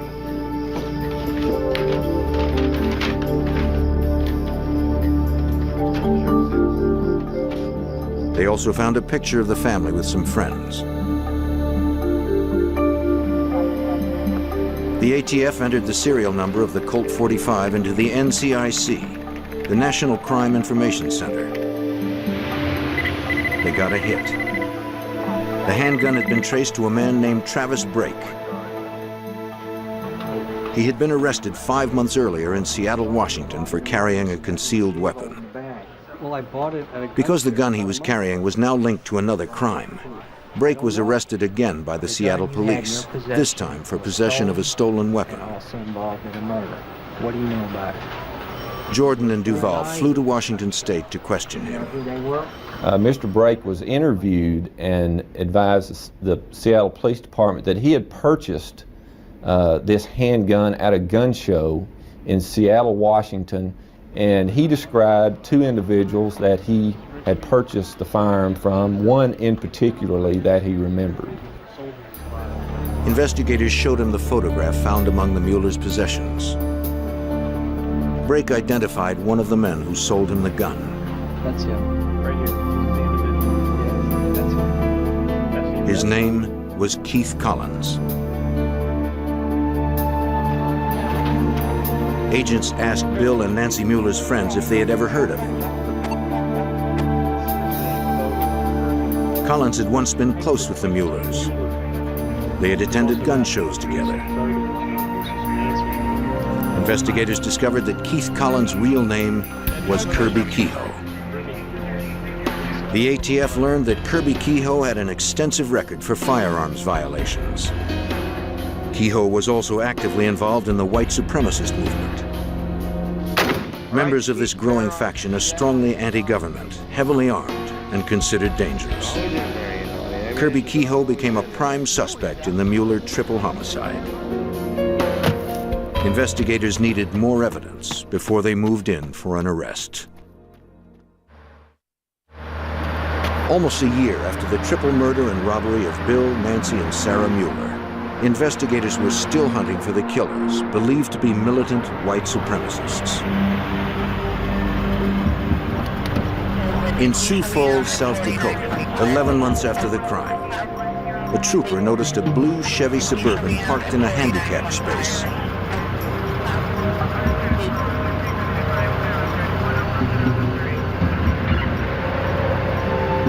He found a young couple sleeping inside.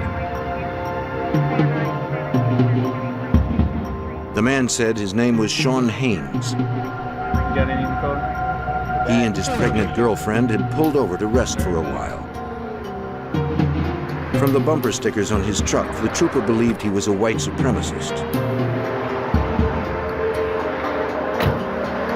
He asked Haynes if he was carrying any weapons. Haynes showed him 2 guns in the back of his vehicle.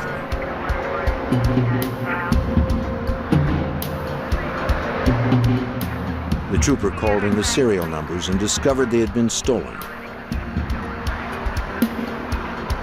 One, an AR-15 rifle, had been taken from the Mueller's house in Arkansas. Haynes was arrested. Alerted that one of Mueller's guns had turned up in South Dakota, investigators from Arkansas went there to interview Haynes.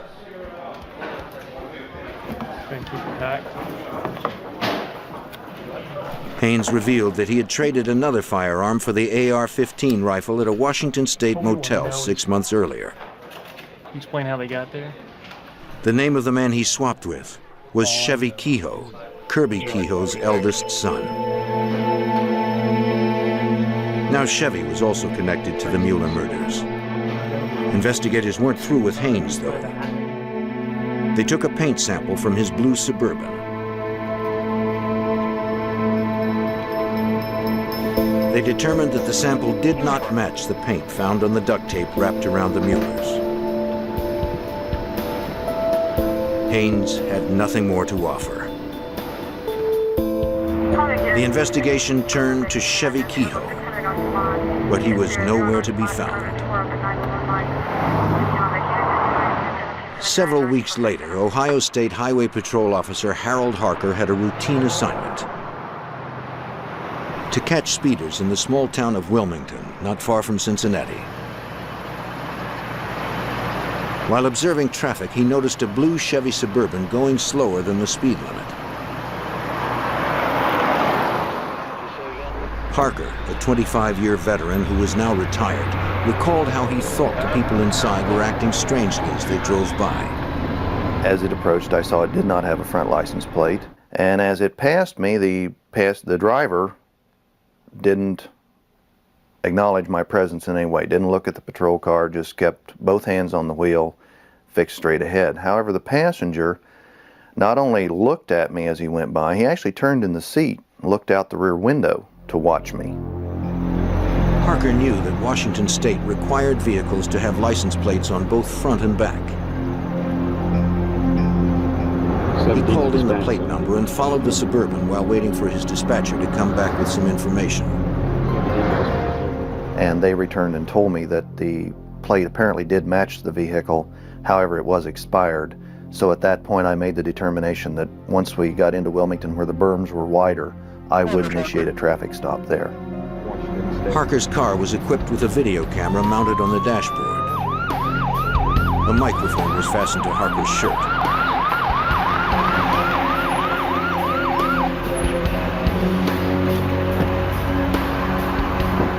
Harker asked the passenger and driver for ID.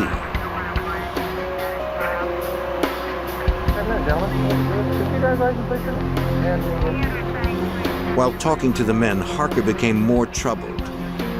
Neither had any ID. The driver was speaking in a very animated fashion, while the passenger looked straight ahead. At this point, I was concerned enough with my safety and so on.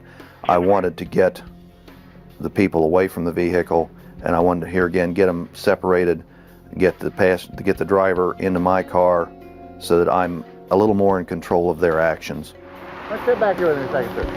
The driver eventually followed Harker to his patrol car. You say you borrowed the vehicle?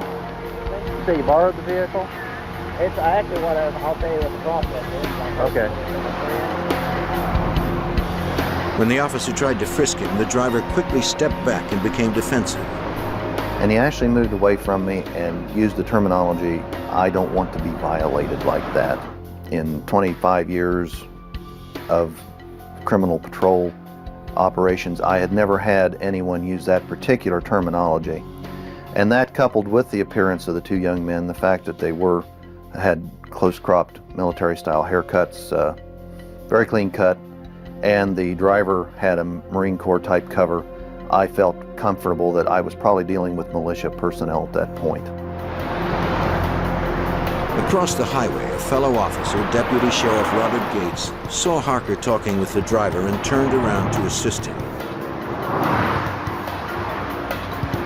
This was a common practice, since officers often worked alone in rural sections of the state. His whole purpose is to monitor the entire situation. He doesn't get involved with answering questions, giving direction. That's my job. His job is purely to watch and observe. The men told him they were looking for work on construction sites. Harker told the driver that if he or his passenger could not provide identification, their vehicle would be confiscated. The driver attempted to escape.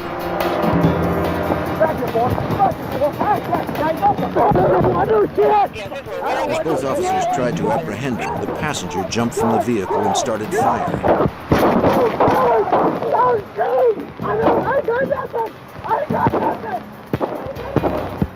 The passenger fled the scene while Harker tried to stop the driver. His arm became caught in the door, but he managed to free himself. The other suspect escaped into the woods. Gates pursued him.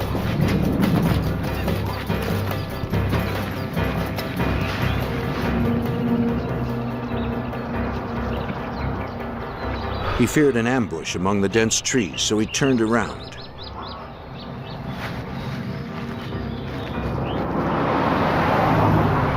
Harker, back at his car with a shot-out tire, called for help.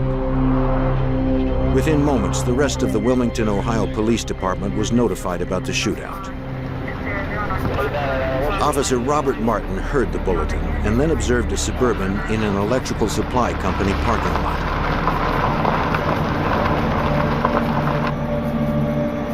He called in his location as he went to investigate. He turned out from only 10-6 with that suspect vehicle behind the building supply. The Suburban's driver opened fire.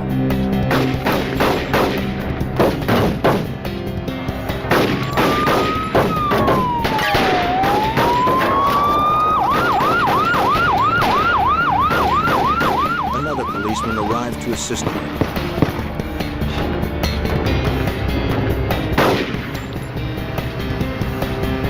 The suspect had disappeared into the industrial area.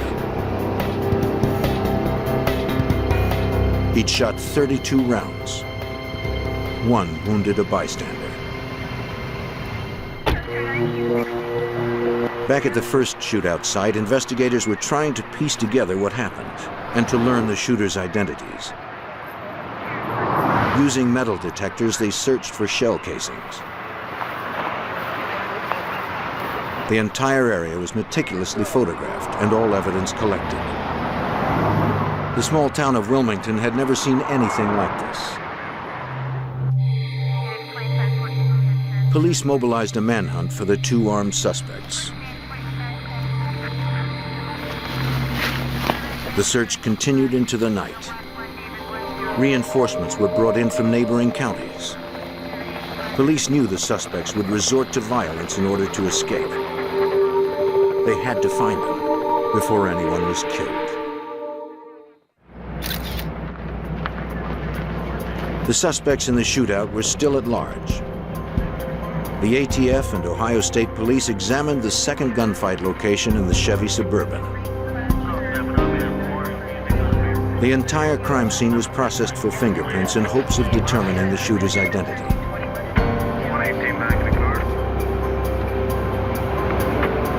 Inside the vehicle were assault rifles, thousands of rounds of ammunition, military supplies, and medical packs. Investigators traced the munitions through receipts supplied by the manufacturers. Much of the ammo and gun parts belonged to the murdered Arkansas gun dealer, William Mueller. The extent of the military supplies suggested the shooters were violent members of an anti-government group. Ohio investigators notified the FBI. FBI agent Bill Hargraves from the Cincinnati field office spearheaded the investigation. The case became a domestic terrorism case, basically because of the items that were found in the Suburban. They had numerous weapons, ammunition, law enforcement, clothing and equipment, law enforcement identification. Yes, this is Trooper Herman with Ohio State Police. Ohio State troopers traced the Suburban's registration to a man named Jacob Settle from Spokane, Washington. On the day of the shootout, Settle told the trooper he was with friends in Washington State, more than 2,000 miles from Ohio. He also claimed that he had sold the vehicle to a man named Chevy Kehoe. It would take several days for authorities to corroborate Settle's story. Ohio State troopers compared a copy of Settle's driver's license photo against images of the fugitives caught on tape.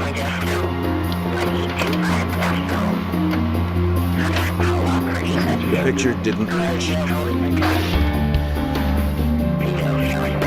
The videotape was their best clue.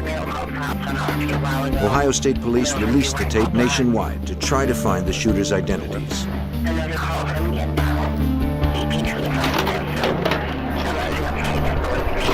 The shootout video made primetime news around the country and produced the break investigators needed. A Washington State TV reporter recognized the driver as a white supremacist she had interviewed several years earlier for the TV show Hard Copy. His name was Chevy Kehoe. Several cops and residents confirmed the identification. Back in Arkansas, Pope County investigators working on the Mueller triple homicide also watched the video. For the first time, they saw Chevy Kehoe. They assisted Ohio State and federal investigators in the manhunt, since Chevy was also a suspect in the Arkansas murders. Duval and Jordan traveled to Ohio to meet with FBI agent Hargraves to share information. They told Hargraves that the killers used a blue General Motors vehicle to transport the victims. Hargrave thought the connection was strong, since the truck abandoned after the shootout was a blue Chevy Suburban, and more of Mueller's property was found inside. The team agreed that if paint scrapings from the Suburban matched the blue paint specks found on the victims, they would have forensic evidence tying Chevy Kehoe to the Arkansas crimes. At the FBI lab in Washington, D.C., examiners determined that the paint specks did not match the sample found in Arkansas.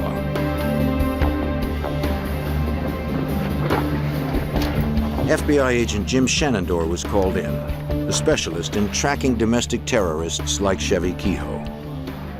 We found out that they had engaged in militia-type activities, that they had anti-government views. They were very anti-law enforcement at the time.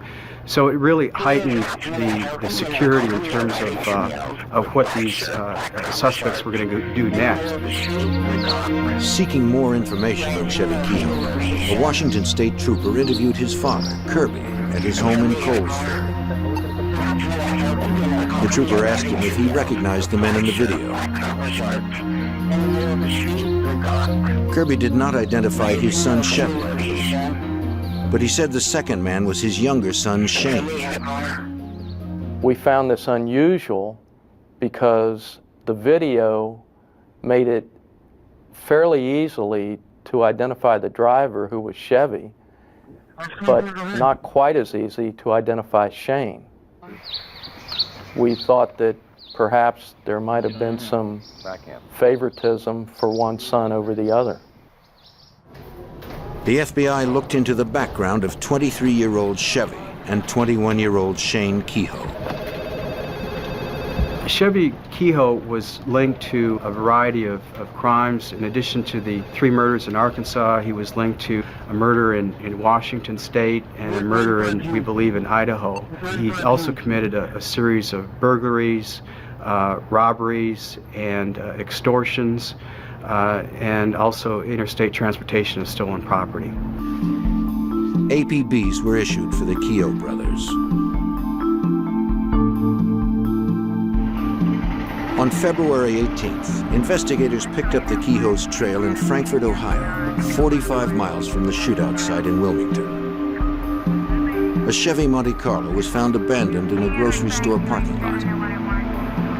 It had been reported stolen a mile from where the shootout occurred. Authorities suspected that at least one of the Kehoes had stolen it to escape the manhunt. The keys were all the robber had left. Investigators feared the desperate brothers would stop at nothing to escape custody. State police fanned out to canvass the area, hoping someone may have seen one of the fugitives.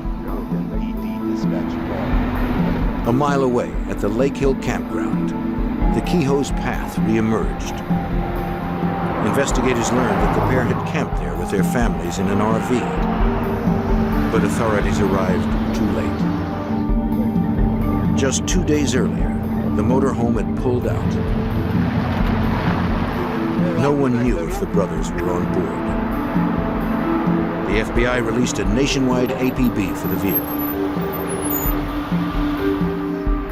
As the weeks passed, people reported sightings of the RV.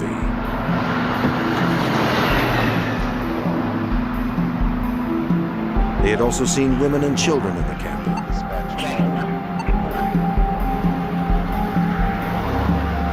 Each time authorities responded, the camper was gone.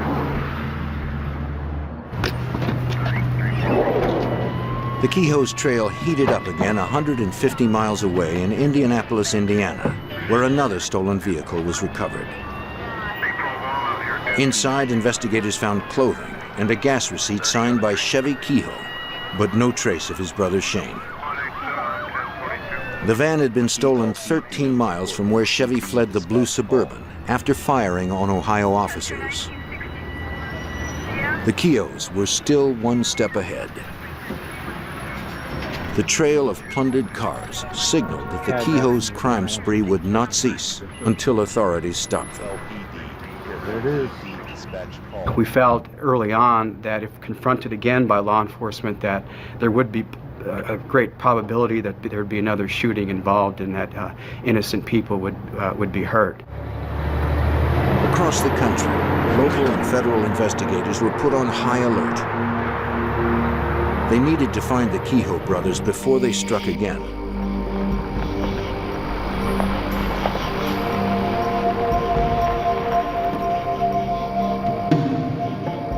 In Arizona, a state trooper came upon an RV that fit the description of the Kehoe's camper. It had no license plates, and its shades were drawn.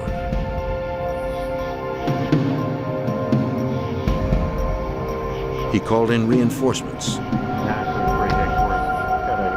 He knew the brothers were armed and dangerous and would shoot to kill. Within moments, a SWAT team surrounded the RV. They hoped the nighttime assault would catch the Keoghs off guard and lessen the chances of another armed confrontation. An Arizona SWAT team was on the move to catch the Keogh brothers, armed fugitives wanted in 2 states for murder and attempted murder. Freeze! They thought they had them cornered. It was the wrong RV.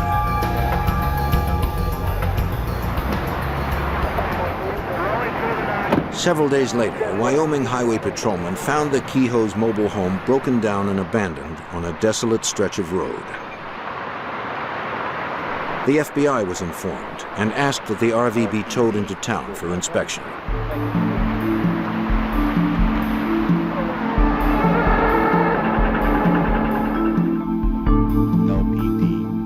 The Wyoming State Police obtained a warrant and documented its contents.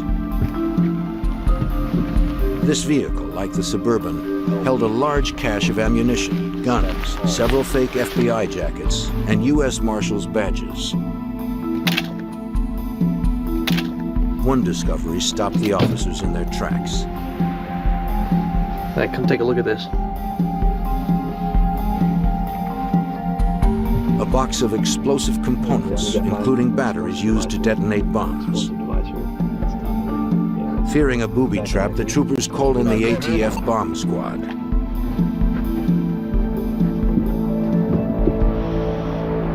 Nearby business and government offices were evacuated.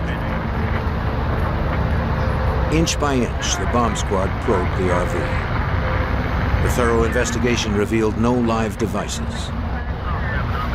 But the danger wasn't over. According to ATF agent Jordan, the Keogh brothers had a well-equipped bomb factory, which increased their potential for violence. The bomb-making components that we found consisted of some metal cylinders, several types of chemicals, mixing bowls, hot plate, coffee filters, instructions for making homemade blasting caps, quite an assortment of bomb-making components. Receipts on board revealed the family's path since leaving Ohio. They traveled through West Virginia, North Carolina, Alabama, Texas, and Montana before ditching the mobile home in Wyoming. The vehicle offered few clues to the Keogh's current location.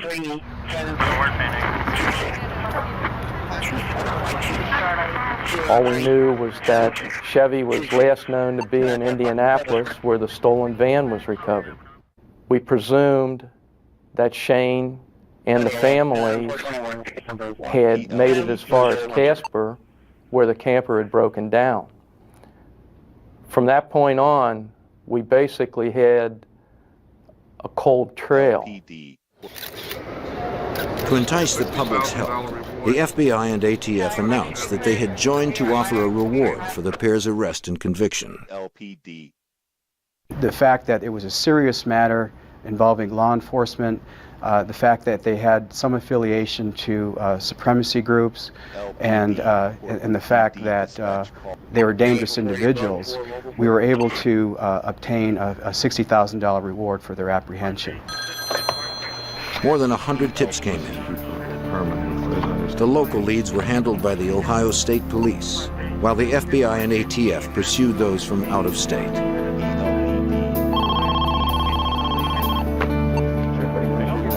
On June 16th, investigators got the news they were hoping for.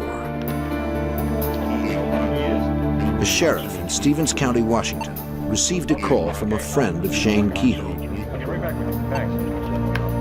Shane wanted to turn himself in. The 21-year-old surrendered to the authorities and informed them where he and his brother had been for the last few months.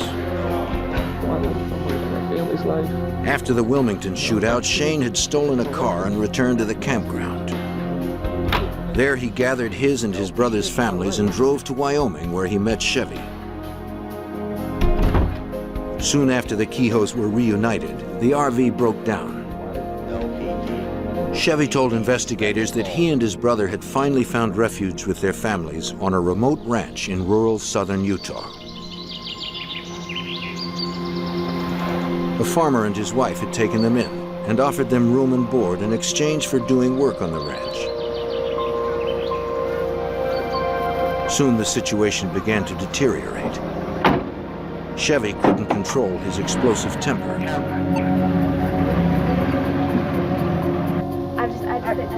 Both Shane and his wife, Tana, grew concerned. Chevy talked of building his own white supremacist order.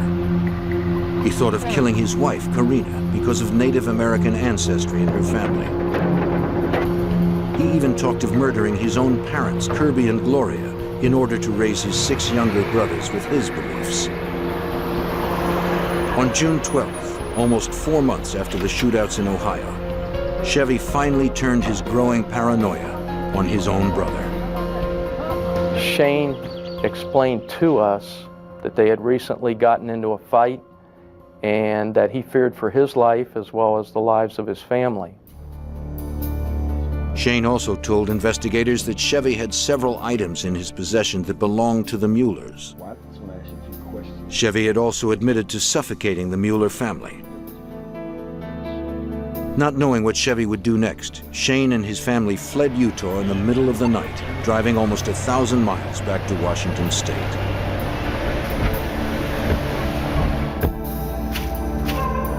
Authorities inspected the truck Shane drove, looking for additional evidence.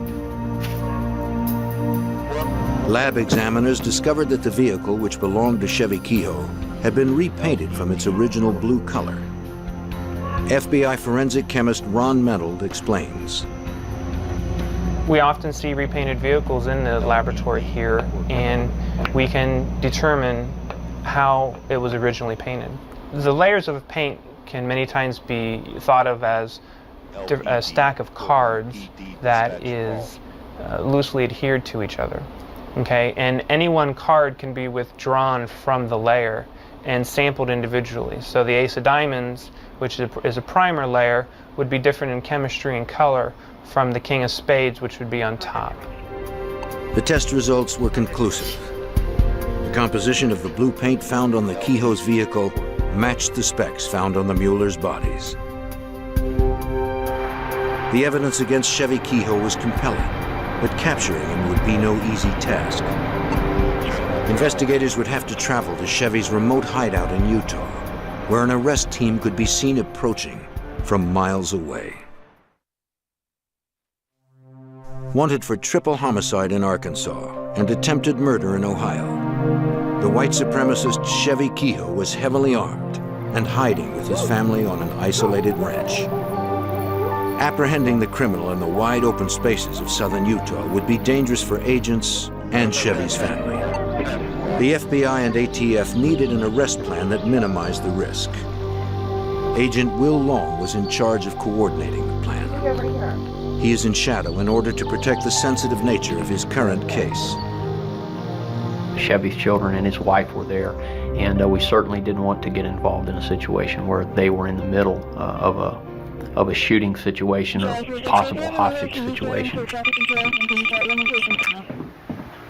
Long enlisted the help of Rodney Levitt, the farmer on whose land the brothers had been living. Levitt agreed to help the FBI due to his concern for Chevy's children. He told us that on a regular basis, Chevy Kehoe would, at his request, travel into Cedar City to run errands for him related to the farming operation. And in this case, they had previously talked about Chevy coming into town on this day to pick up some feed from the local feed store. And we decided that we could use that as an opportunity to take him at the feed store in an environment that we could control.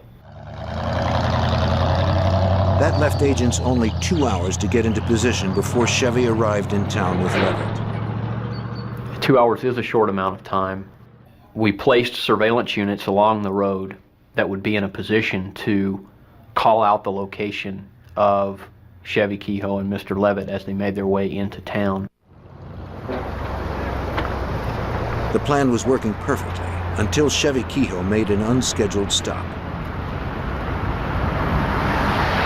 The FBI didn't know if Kehoe was onto them and was making a run for it.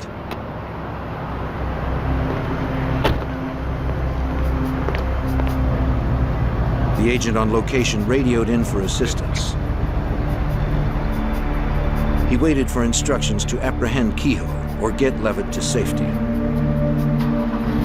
For a few breathless moments, no one knew what would happen next. Chevy returned to the truck with a soda.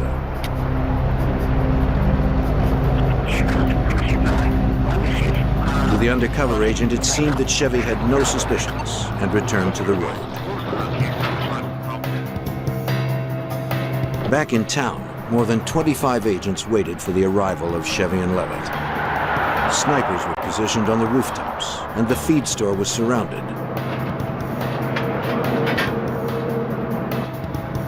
Agents were also located in the nearby neighborhood.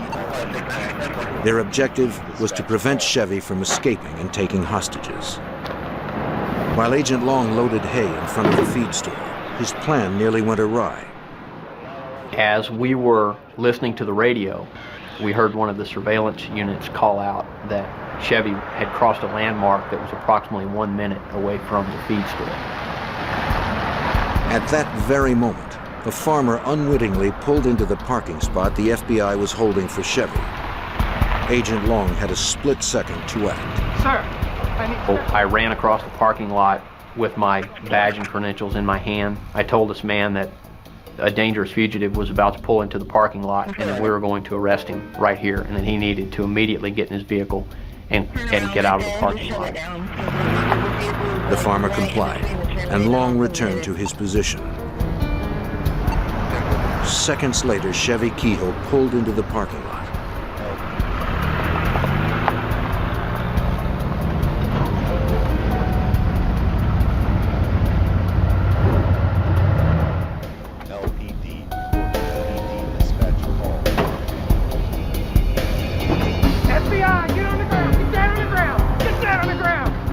Long and his team pounced on the suspected murderer, leaving him no time to reach for a concealed weapon. After 5 months of a nationwide manhunt, the FBI had finally captured Chevy Kehoe.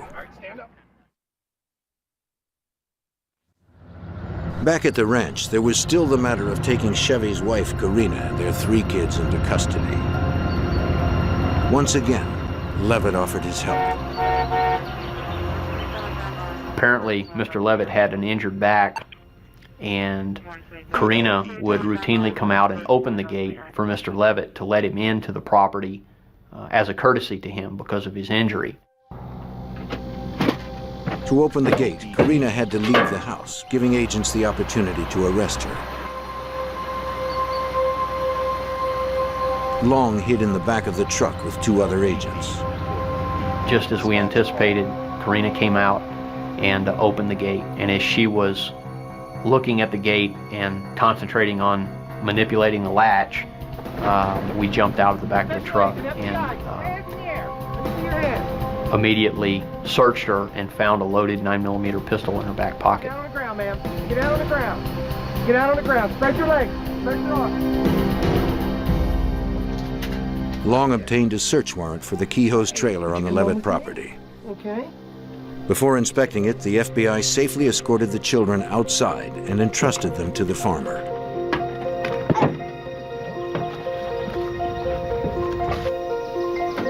Back inside, Long discovered a well-stocked armory. Chevy Kehoe, anticipating a siege, had stationed loaded guns at every window. With both brothers finally in custody, the pair was transported back east to face 16 state and local charges. Chevy would first be tried in Arkansas on federal charges. With the Kehoes locked up, U.S. Attorney Paula Casey had several months to prepare a solid case. The federal agents and Aaron Duvall, Jay Winters, came here and they laid out the evidence they had of all the various crimes that had been committed. And after we examined everything that was there was sort of this growing realization as we reviewed these things that it was a racketeering case. placing Chevy's illegal activities under a racketeering umbrella. Casey needed to demonstrate that crimes were committed in order to expand his white supremacist movement. The racketeering statute lets us give a jury the complete picture of what happened. It lets us put that together so that all of the evidence can be placed before the jury for their decision. Chevy Kehoe was ultimately charged with 57 federal crimes, including the brutal murder of Bill and Nancy and their 8-year-old daughter, Sarah. Chevy Kehoe was tried, and following a 3-month jury trial, he was found guilty of racketeering, and as a result of his conviction, he received a sentence of life without the possibility of parole, because in the federal system there is no parole. As for Brother Shane, despite his claims of self-defense, he was found guilty of the state charges brought against him. Among them, attempted murder for the shootout in Wilmington.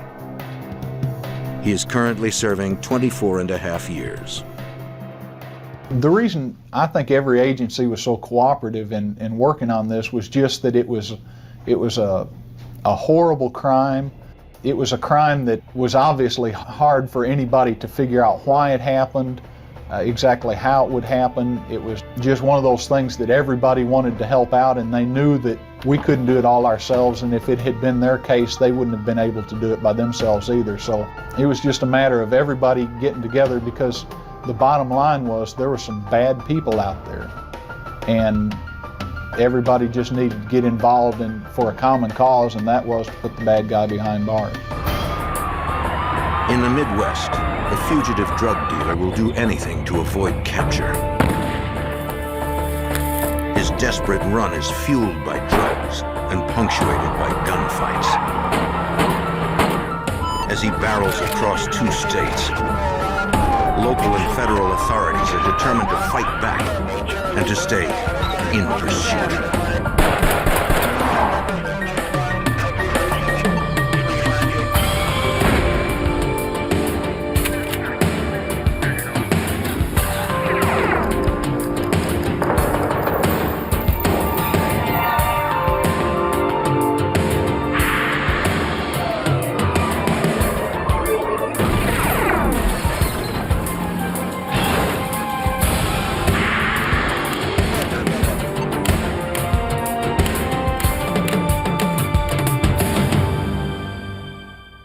When law enforcement officers become targets, no one is safe.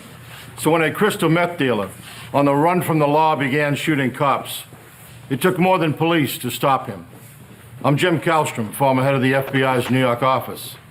With a fearless killer on the loose in the Midwest, residents had to help the FBI and state and local police bring down the dealer and deliver him to justice.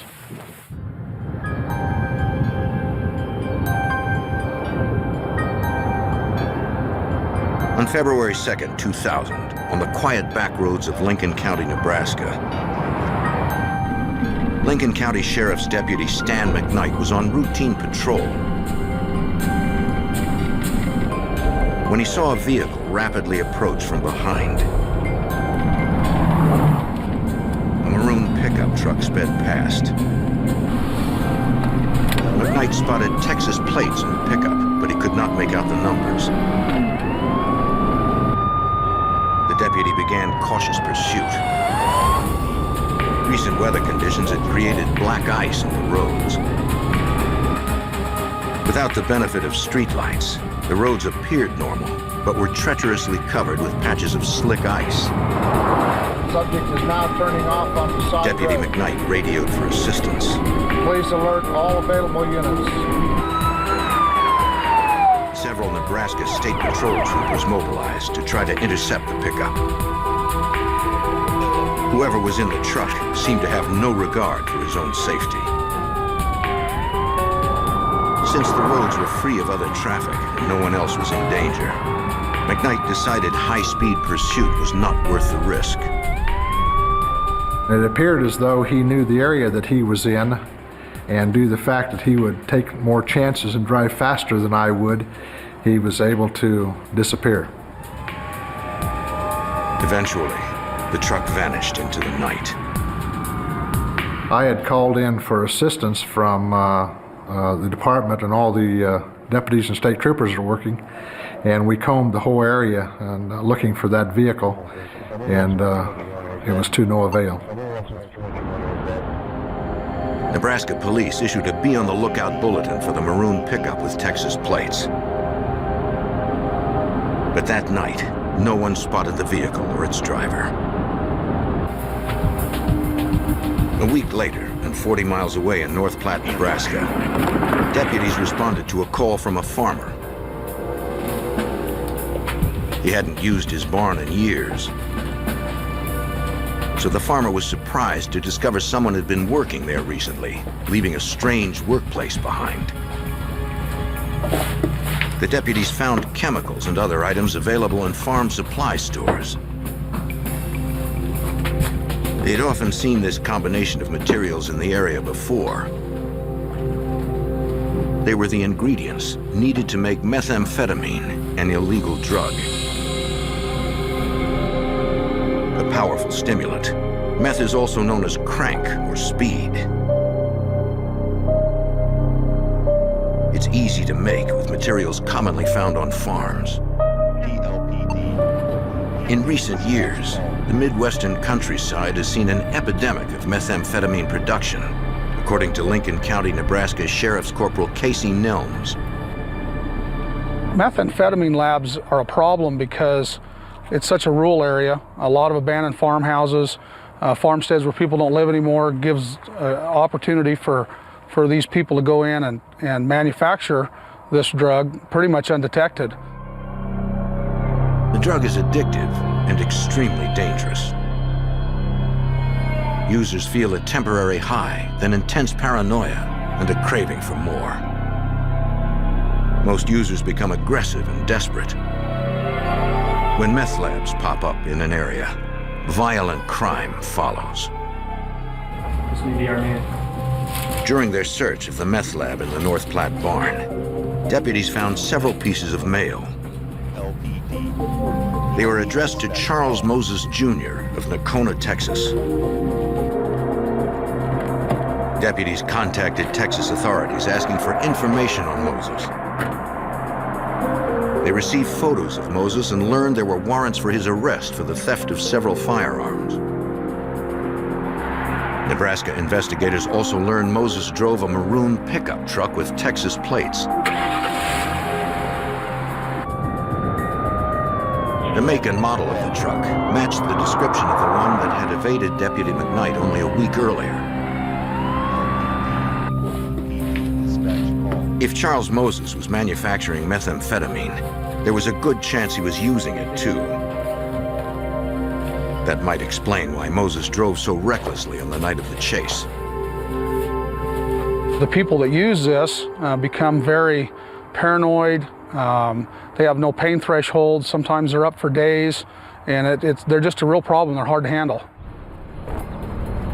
During their rounds in the tightly knit communities in the area, police showed the photo of Moses and asked if anyone had noticed an outsider fitting his description. Some residents reported seeing him in the past. We were pretty sure that he was in the area. But no one had seen him in several days, and Moses had no local address. At 11 p.m. on February 12, 2000, a week after the meth lab was discovered, Lincoln County Corporal Casey Nelms was about to start his shift. As was his routine, he picked up a cup of coffee before hitting the road. But that night would prove to be anything but routine. Through the window, Nelms spotted a vehicle that matched the description of Charles Moses's pickup truck. Well, good night. You too. But he needed to get a look at the driver. When he got out of the pickup, he resembled the individual that we were looking for.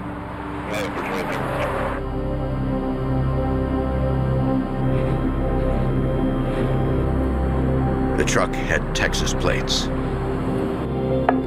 So 7 to 16, 1089, Forest parking lot. Nelms headed out to check the man's ID. But the man spoke first. What are the roads like out there? They're pretty slick. Where are you heading? Just kind of heading out. Just going out. I approached him and asked him if he was where he was going, what he was doing. I asked him for his identification, and when he handed it to me, the name on the driver's license was Charles Moses. You're under arrest. I really expected that once I got a hold of him in the vehicle that I was going to be able to, take him out of the vehicle without any problem and place him under arrest, but he was just spectacularly strong. I just couldn't do anything with him except just keep struggling with him to try to keep the weapon away from my face. Moses fired.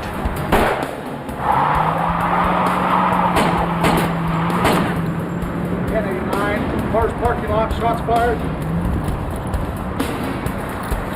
I was pretty sure 2 of my rounds hit.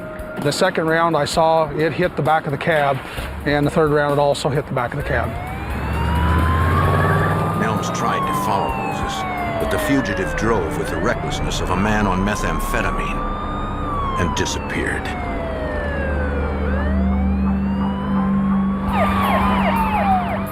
Nebraska State Patrol officers heard the shots fired call and joined the search for the would-be cop killer. Lincoln County Sheriff's Deputy Stan McKnight, who had chased the maroon truck before, heard about the pursuit on the radio.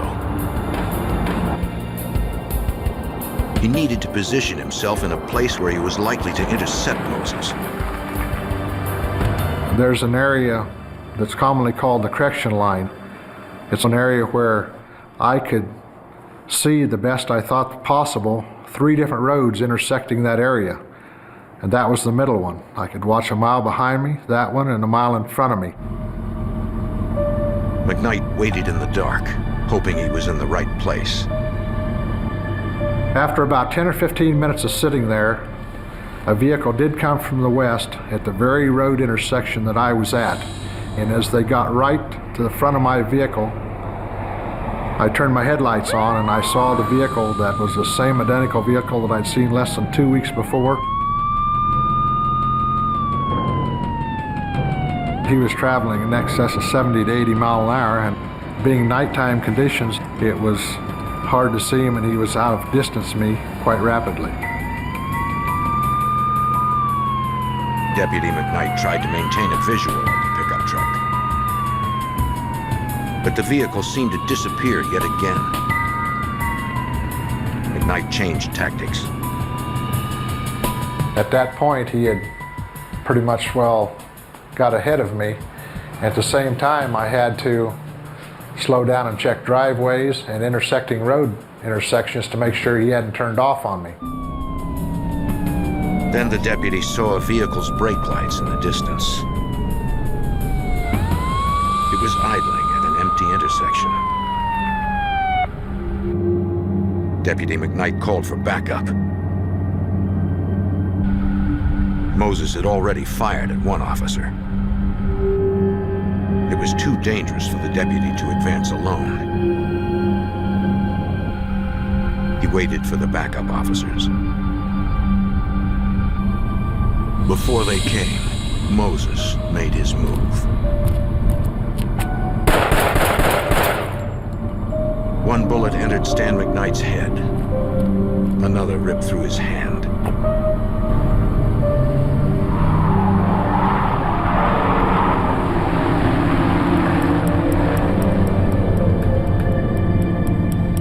Upon figuring out that I'd been hit by a bullet, I was going to try to call to the rest of the officers around to let them know what was going on. Only when I reached for the mic, I couldn't talk. My mouth was all full of blood and I was starting to choke. So I felt around and I found some napkins in the seat, and I got them shoved up in my mouth to make the blood go out, and I got it spit out, and then I could talk and let them know that I'd been hit and that the subject had went on to the left and was going to be chasing him. Despite his injuries, Deputy McKnight was not going to give up his pursuit. The wind was coming through the holes in the windshield, blowing glass all over. My left eye was completely shut from blood. My right eye, I was just blinking, but I could still see enough with my headlights to keep going down the road. Based on the coordinates McKnight radioed, several teams of Nebraska State Patrol troopers headed towards stakeout positions in the area. They drove with their headlights and flashers off so they wouldn't alert Moses. Troopers in 2 cars positioned themselves on a dark county road and waited.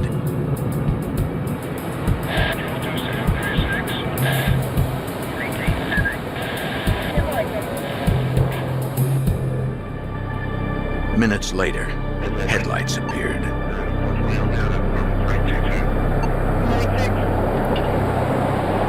It was Moses.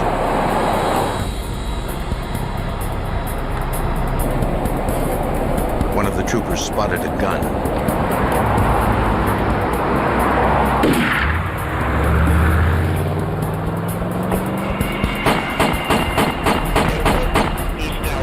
After firing a full clip at Moses, the trooper realized a bullet had torn through his bulletproof vest.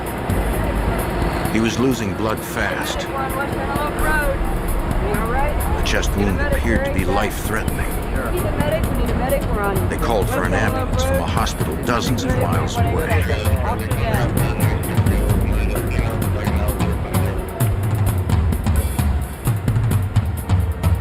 In the dark prairie, the troopers hoped their fallen friend would survive.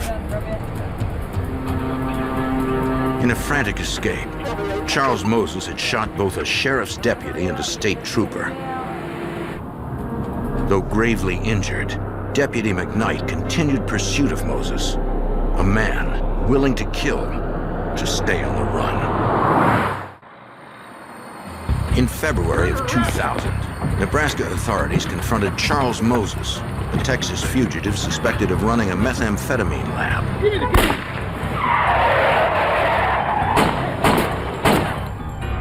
Escaping, he led police on a high-speed chase, shooting one deputy in the head and a state trooper in the chest before vanishing into the night. Paramedics stabilized the wounded trooper, then transported him to the nearest emergency room. Helping to process the crime scene was Nebraska State Patrol Sergeant Lynn Williams. We secured the area, and then our major concern was obviously the gathering of evidence. So we collected the trooper's service pistol, his duty and gun belt, spent shell casings that were still at the scene. We took 35 millimeter photographs, videotaped the scene. Moses had fired several bullets. One struck the cruiser's reflective seal, perhaps the only thing visible in the dark prairie. The bullet had passed through the door of the trooper's patrol car, had struck the trooper in the abdomen, piercing his bulletproof vest, as well as traveling through his body. To get through that much protection, the gun Moses used against police had to be a powerful one. It was obvious that this was a high-powered rifle. We were looking for some sort of an assault rifle, something large bore, high-powered. The state police brought the spent rifle slugs to their ballistics lab for analysis. Technicians there examined the size, weight, and metal composition of the slugs. They determined they were high-velocity rounds, most likely fired from a 7.62 SKS military assault rifle. Deadly weaponry designed for trained military personnel, something else entirely in the hands of a criminal. After the multiple cop shooting, the FBI joined the effort to capture Moses. Special Agent Ron Raywald took the call at the normally quiet North Platte, Nebraska FBI resident agency. Our caseload primarily is in the area of white-collar crime, and it's not very common that we get called in to assist in investigations of violent criminal activity. Agent Raywald gathered information to obtain an unlawful flight to avoid prosecution warrant against Moses. In this particular case, we anticipated that Moses would leave the state of Nebraska after he fled his arrest, and that the FBI could assist in locating him. Hoping to catch Moses before he left Nebraska, authorities set up a command center at a state police barracks. Officers from virtually every law enforcement agency in the state shared intelligence on Moses. Several had had run-ins with him, usually in connection with clandestine meth labs. He had a history of using abandoned farmsteads, farm places, not only for the manufacture of methamphetamine, but for hiding and living as well. So we knew that we needed to be aware of this and target those areas for a search. Hundreds of police vehicles across the state mobilized, with officers looking for any sign of Charles Moses or his maroon pickup truck. In the sprawling rural landscape, finding Moses would not be easy. Moses Jr. was last seen wearing a light-colored winter. Investigators also hoped the public would assist in the search. 1995 4x4 pickup truck with Media bulletins urged citizens to avoid Moses and to call the police if they spotted him. information, call the special tip line. In the small town of Dickens, Nebraska, 30 miles south of where the two officers were shot, a young farmer found tire tracks leading to a garage. His parents' car was usually inside. Instead, there was a maroon pickup truck. His parents' car was gone. Recognizing the truck from media reports, the farmer called police. The Nebraska State Patrol confirmed that the truck belonged to Charles Moses, and that officers had hit the vehicle when returning fire. The license plate that we were looking for was still displayed on the truck, which was registered to Mr. Moses. It had evidence that it had been shot at with a firearm. The bullet holes were in the back portion of the cab. They had shattered the back window of the cab. Some had lodged in the dash of the cab, and some had passed out through the front windshield. Make sure you get this wheel. Investigators also found evidence the suspect was wounded by at least one of the many shots fired at the vehicle. We located human blood in the cab, the interior of the pickup. That led us to believe that possibly when the Lincoln County deputy had fired at Moses early on during the incident, that possibly he had been struck. But if Moses was injured, he had the perfect drug to stay alert, pain-free and aggressive, to keep running without sleep. There was a tremendous amount of paraphernalia located in his pickup that deals with cooking or the manufacture of methamphetamine. He virtually had a lab present in the back of the truck. Investigators also found survivalist gear, police radios, and weapons in the truck. What they didn't find was the high-powered assault rifle Moses used to shoot two police officers. An hour after the pickup was found, and 60 miles northwest in Ogallala, Nebraska, the Nebraska State Patrol responded to a call from a man who said he was an acquaintance of Charles Moses. He was in a car. I was wondering about you. I haven't seen you for a while. Yeah. The man said he had seen Moses 15 minutes earlier. Moses spoke to him at a truck stop. He was in a car that matched the description of the vehicle missing from the Dickens farm. So listen. Wanted in connection with the shootings of two law enforcement officers. While they talked, Moses heard a radio bulletin that said police were looking for the vehicle. If you see this vehicle, call state police. I gotta get out of here, immediately. He panicked and took off. The man said he had waited 15 minutes to call police because he was afraid at first. The dangerous fugitive knew where his family lived. Okay, let's go out to my car. Police worried Moses would change vehicles again to throw them off his trail.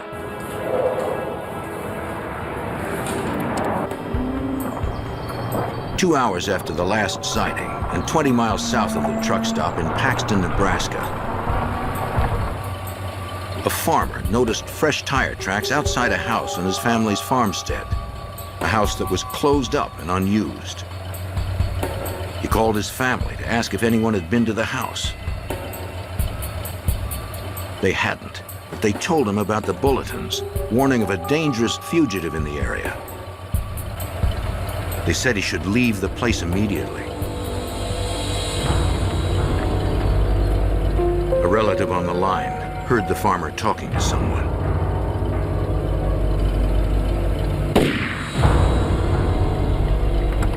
The police would soon learn that Charles Moses had just claimed his first murder victim. The deadly fugitive was still on the run, now more desperate than ever. On February 14th, 2000, 36 hours after fugitive Charles Moses seriously wounded 2 Nebraska law enforcement officers, a murder investigation began in Paxton, Nebraska. The victim was a local farmer, killed while talking to a relative on his cell phone. The investigative team had to piece together the murder from crime scene clues. The circumstances indicated Charles Moses was involved, to Nebraska State Police Sergeant Lynn Williams. We had learned that the victim had drove in the abandoned farmstead to check on tire tracks that he observed. We believed that he surprised Moses, and Moses reacted with that surprise and shot the victim, killing him. Moses then drugged the victim from the victim's pickup, placed him on the ground, and Moses then got back in the victim's pickup and left the scene. Troopers found tracks consistent with those on the model of truck the farmer drove, as well as broken glass from the truck on one side of the driveway. The position of the glass suggested the vehicle's driver's side window had been blown out. FBI Special Agent Ron Raywalt knew the glass was an important clue. I anticipated that Moses would try and use a defense of self-defense, stating that he was returning fire from someone shooting at him. I knew that I could determine how many shots were fired and the direction that the shots originated from. When a high-speed projectile hits a piece of glass and the glass breaks, physical characteristics are left in the glass. This answers questions for the crime scene investigator. It tells them which bullet hit first and the direction of travel of the bullet. The glass would be examined later in the lab. Behind a barn on the property, investigators found the stolen car that Moses was last seen driving. The car seemed hastily abandoned. In the back seat, troopers found chemicals, knives, and several firearms. It appeared that Moses had switched vehicles after he heard a radio report that police were looking for this car. It was very obvious that Mr. Moses had been attempting to hide or camouflage, conceal the vehicle. It had a tarp over it, and Moses was in the process of covering the vehicle with broken and dead branches, tree branches, and that sort of stuff. Investigators found the victim's identification, but they couldn't find the cell phone he was using when he was murdered. They believe Moses had the phone with him in the farmer's blue pickup truck. They issued an APB for the vehicle and contacted cell phone companies to begin tracking the cell phone signal. While powered on, cell phones are constantly in search of the nearest tower to be ready for use. Police can flag a specific phone number and learn which tower is serving it. 2 2 hours after the farmer's murder was discovered, a cell phone tower in Oshkosh, Nebraska picked up the signal from the missing phone. But before police could respond to the location, the cell phone signal disappeared.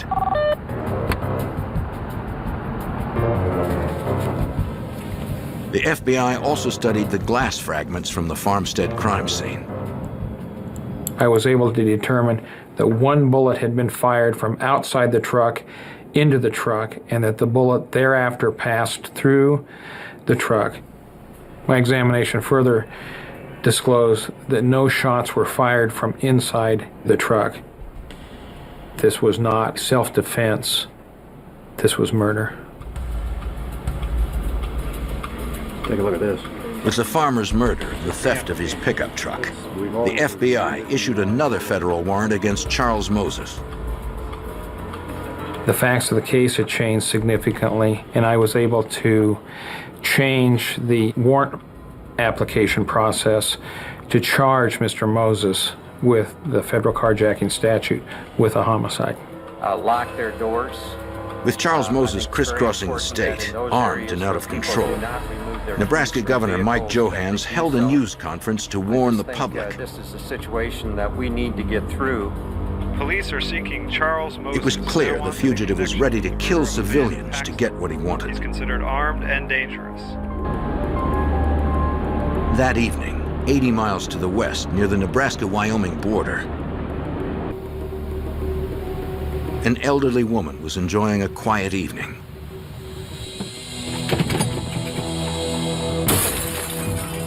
She heard someone breaking in through a door.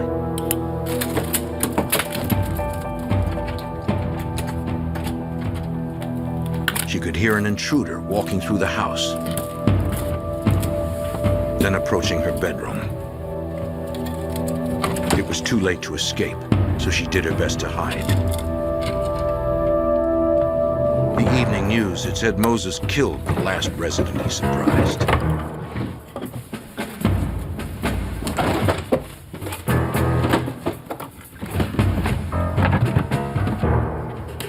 It sounded like he was looking for something, and then left.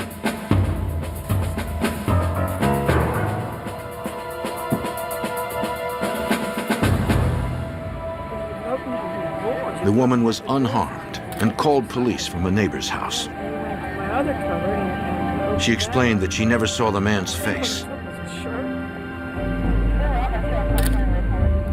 But deputies from the Scottsbluff, Nebraska Sheriff's Department found tire tracks consistent with those on the pickup truck stolen from the murdered farmer.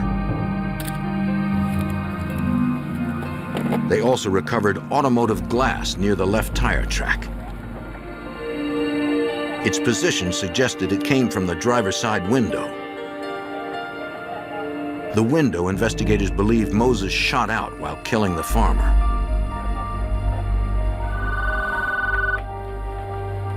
Local officers contacted the FBI about the new development. From the facts of the case and the type of glass left at that crime scene, it was obvious that Moses had been involved in that burglary and that he was traveling in a westerly direction. Moses, and we got his physical description. With Charles Moses believed to be near Nebraska's western border, the FBI notified Wyoming law agencies that a killer might be headed their way. The small town of Lusk, Wyoming, is 20 miles from the Nebraska border.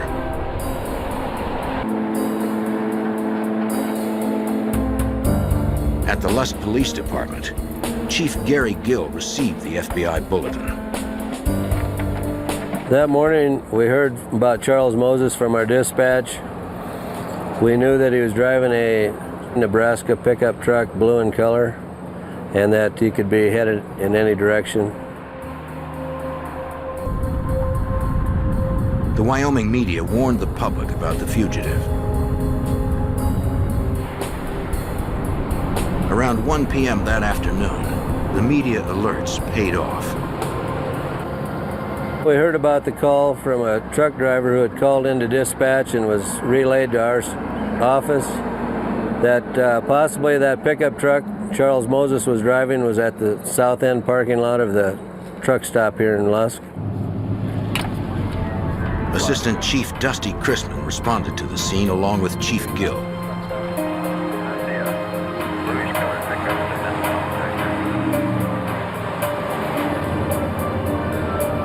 Several vehicles in the parking lot fit the description.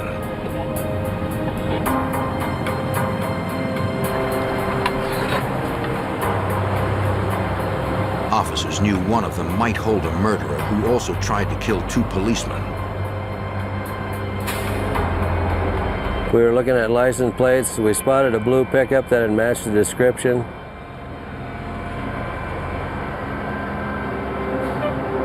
The plates matched. It was the truck. We decided to try to block him in if we could. The officers approached from opposite directions.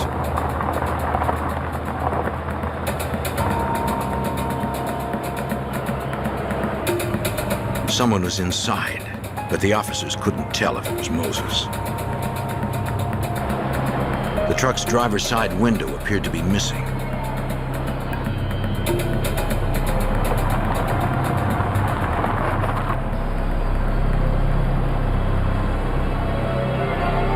If it was Moses, he might have finally come down off a long and haggard methamphetamine binge.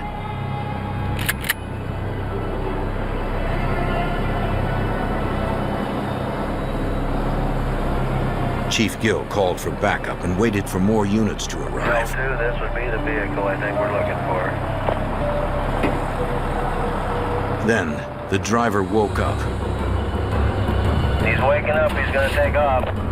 But Assistant Chief Christman couldn't risk firing because from his perspective, he did not get a good enough look to be absolutely sure it was Moses.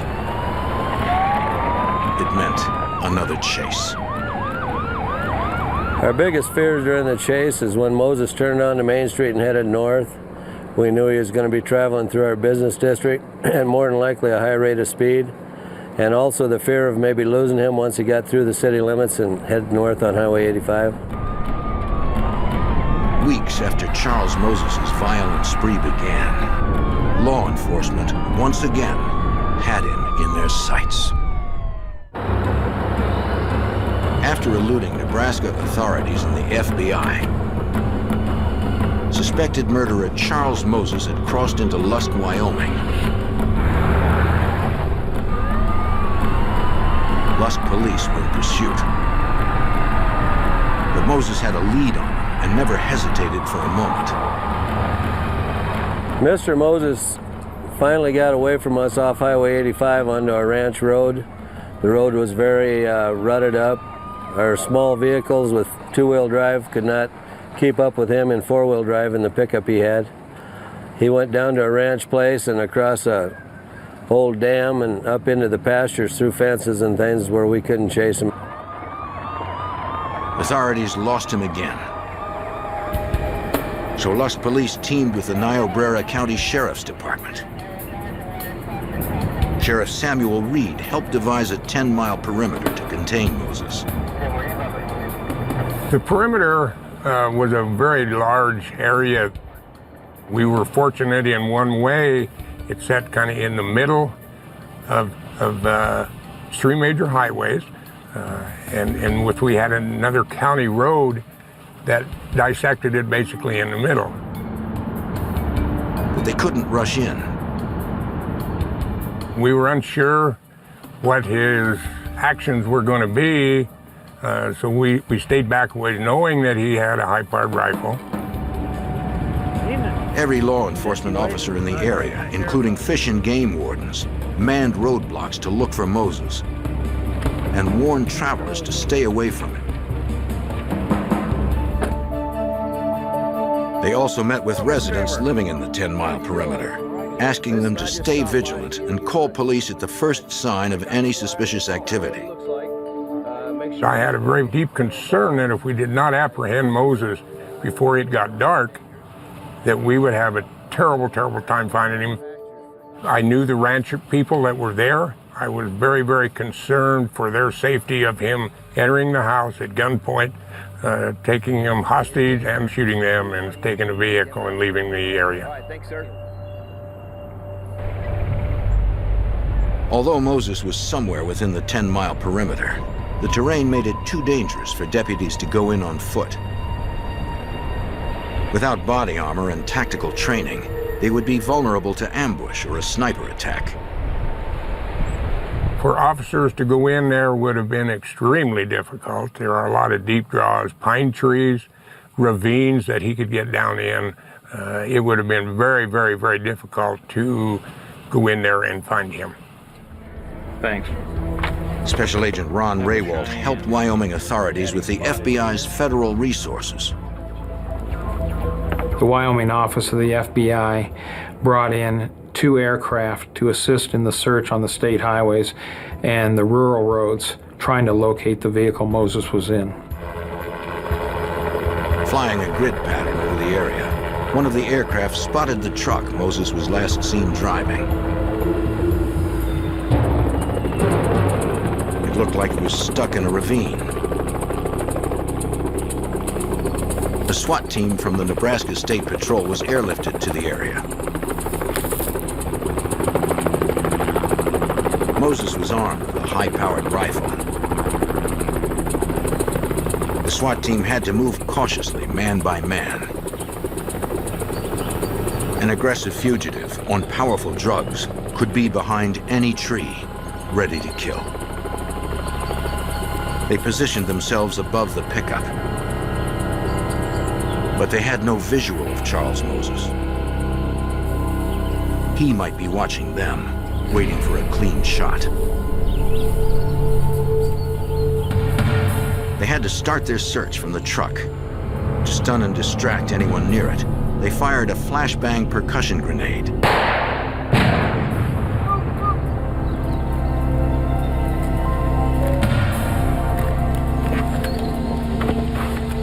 He wasn't there. They found footprints in the mud by the truck and began following them.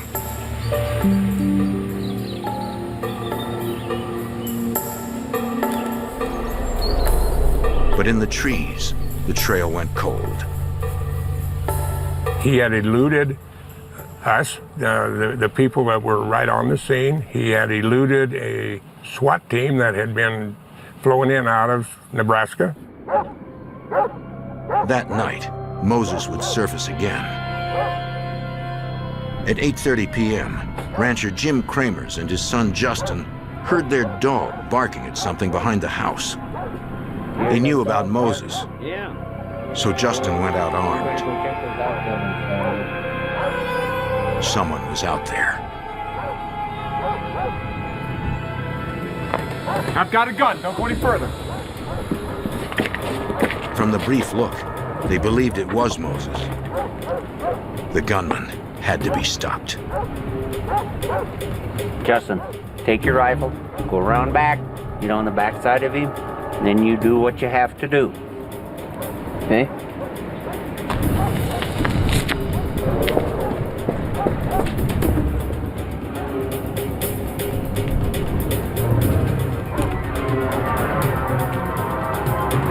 Kramers was unarmed, in a standoff with a desperate fugitive who had never hesitated to use violence. The rancher had a plan and hoped it would work. In eastern Wyoming, a rancher and his son found fugitive Charles Moses on their property.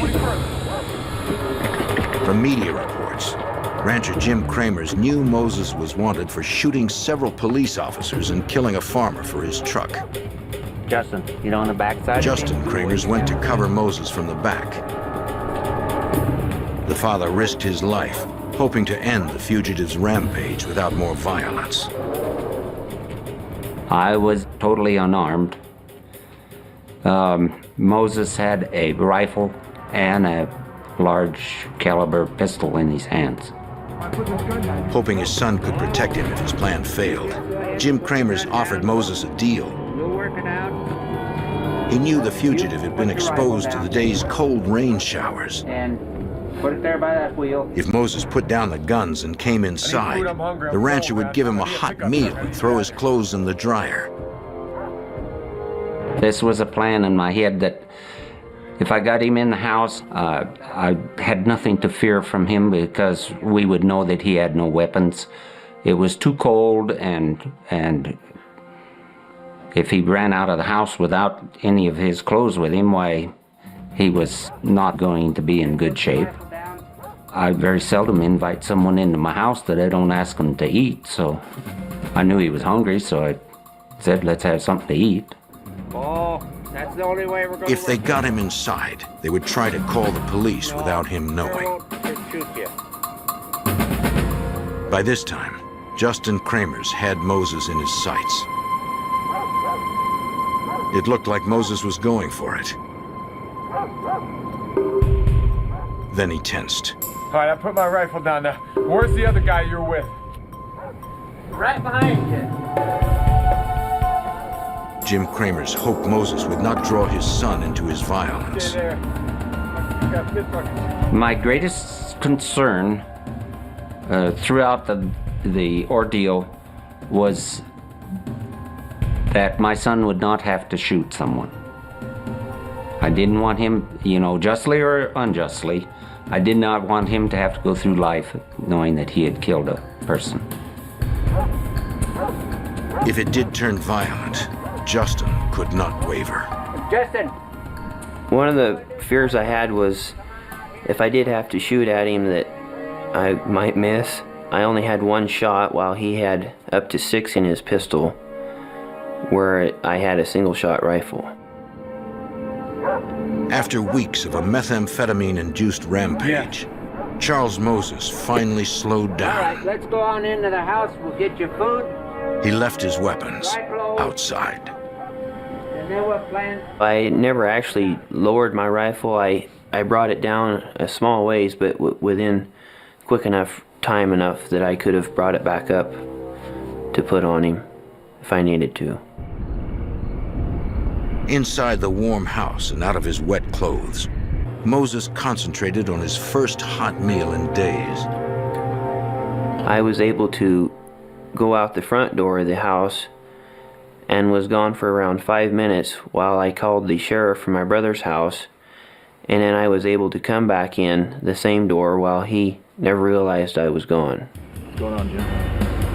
A Lusk police officer and a Wyoming game warden were there in minutes.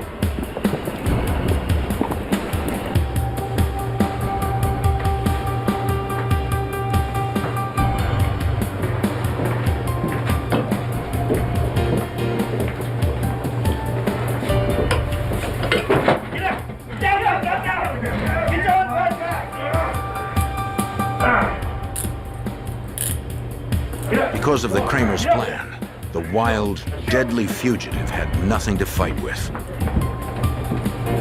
After a staggering chase across hundreds of miles, filled with burglary, carjacking, gunfights, and murder, Charles Moses Jr. was finally in police custody. As they theorized, Moses had been wounded by Nebraska deputies. At a Cheyenne, Wyoming hospital, Moses was treated for a bullet wound to his shoulder, dehydration, and exhaustion. The drugs he had taken, and the police relentlessly on his trail, had run him into the ground.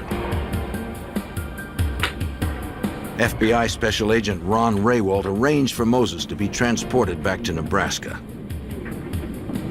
The morning after the arrest, when I drove to Cheyenne, Wyoming, I took a lieutenant with the Nebraska State Patrol with me, and I took Deputy Casey Nelms with me, the individual that had attempted to initiate the arrest originally. The purpose of taking these two individuals with me was so that when I returned to Nebraska with Moses, both individuals could effect the respective warrants that they were carrying. The lieutenant from the patrol arrested Moses for the violation of shooting a Nebraska State Patrol trooper, and Casey Nelms arrested Moses for the murder of the farmer as well as the assault by shooting of the two deputies from Lincoln County.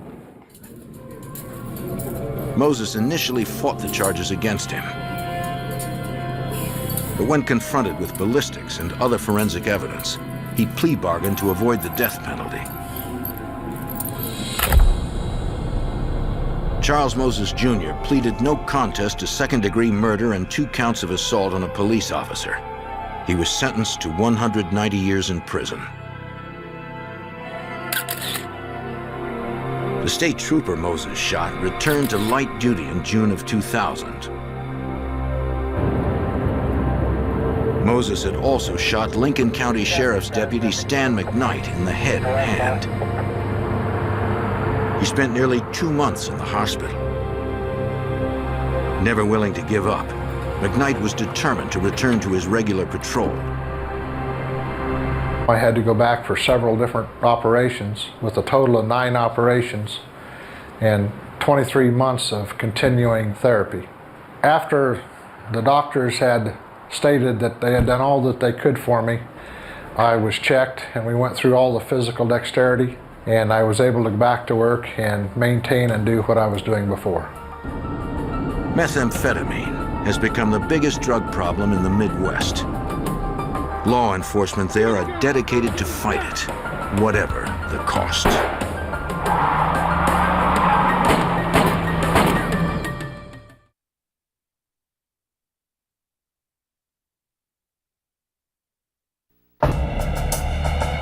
A pair of serial killers roamed the Midwest, preying on adults and children alike. Always a step behind, agents had no choice but to follow the trail of bodies.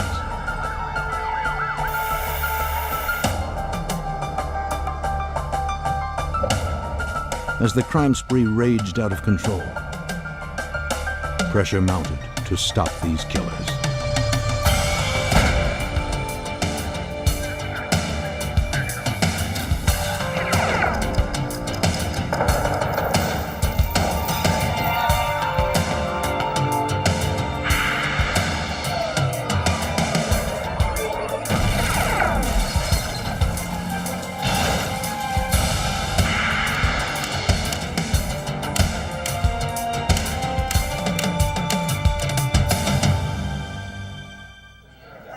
They swept through 6 states like a plague, thrill killers acting without rhyme or reason. They targeted adults and young girls, kidnapping, murdering, then moving on to kill again. And in their rampage, they left plenty of clues. But moving targets are the hardest to hit. I'm Jim Kallstrom, former head of the FBI's New York office.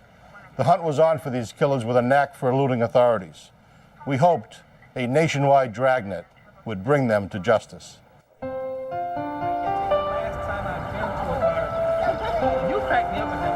In Kenosha, Wisconsin, a community close to the Illinois border, single mother Juanita Wheat arrived home with her 9-year-old daughter Vernita and their new friend Robert Knight.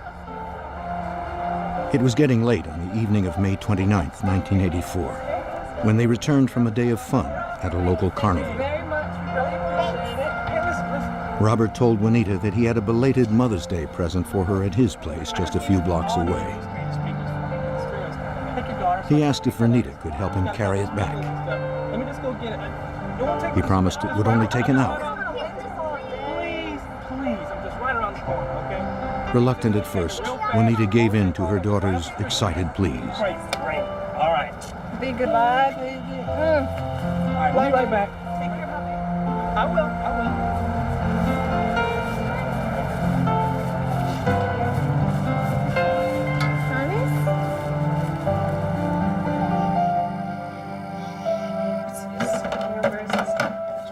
As it approached midnight, Robert and Vernita had not yet returned. Juanita was anxious about leaving her apartment to look for her daughter. If Vernita arrived to an empty home, the young girl might panic. But the worry became too great. Juanita decided to go and find her daughter.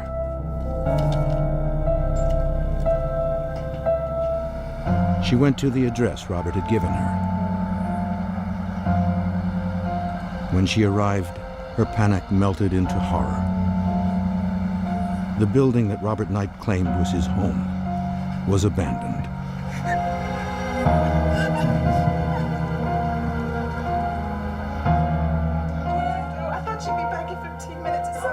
Not knowing where else to turn, Juanita went to her friend Ellen Reeves for help. You know where she's at. You know where she's at. No, I'm looking for the... Concerned for the safety of her friend's daughter, Ellen insisted it was time to contact the police.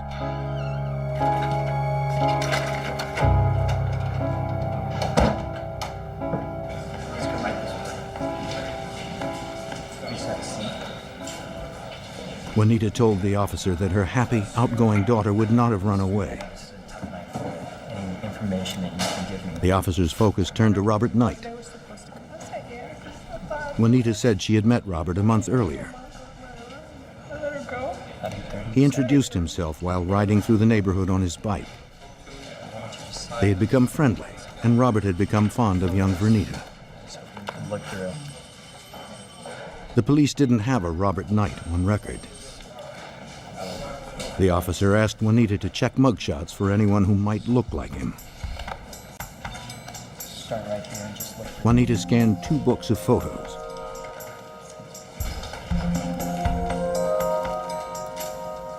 Finally, she pointed to a picture of a man she was sure was Robert Knight.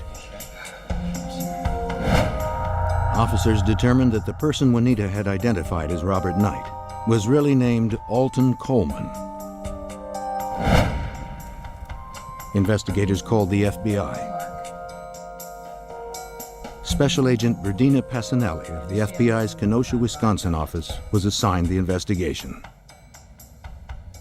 But the FBI always gets involved when children of tender years disappear under unusual circumstances, and this was clearly one of those. Investigators wasted no time in obtaining a search warrant for Coleman's last known address, his grandmother's house in Waukegan, Illinois, just a few miles across the state line from where the Wheats lived.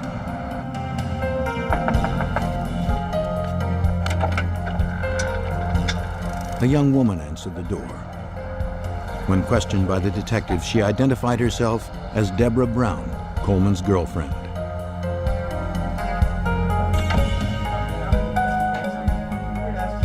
At first, Brown was reluctant to answer any questions about Coleman or his whereabouts. She said she had been living at the residence for a year, providing home care for Coleman's nearly blind grandmother.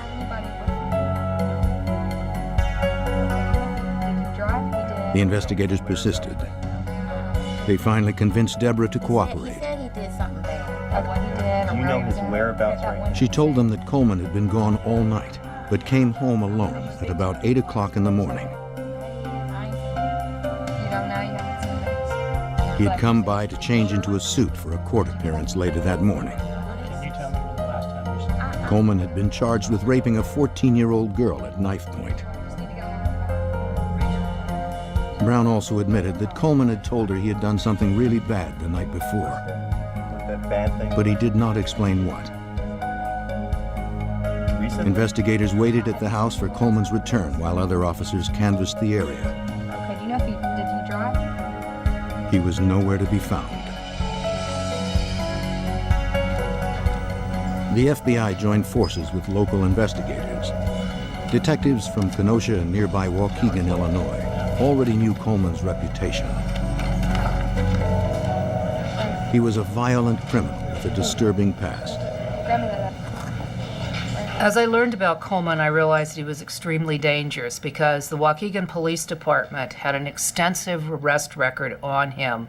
He had been arrested almost 10 years previously for the rape of a 40-year-old woman, and he had a number of other arrests, mostly for assault, for molestation, rape of a child. And as you looked at these cases and you listened to the detectives who were familiar with him, you saw a picture of an increasingly violent person. The task force enlisted every available officer and agent to help in the search for Coleman and Vernita. Well, our strategy that night was to find Alton Coleman. We sat down then at the police department and assembled everything we knew. We came up with information that he a lot of times rode the train, he took taxis because he didn't have a car.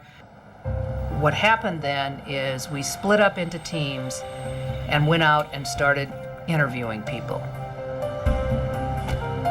On the streets, investigators talked with drivers at various taxi stands. Everyone was familiar with Alton Coleman. The cabbies agreed that if they saw him, they would notify the police.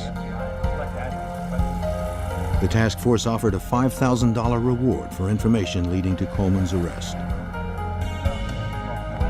The promise of a reward caught people's attention, but didn't draw out any useful leads as quickly as the investigators hoped. Investigators feared that time may be running out for Vernita Wheat.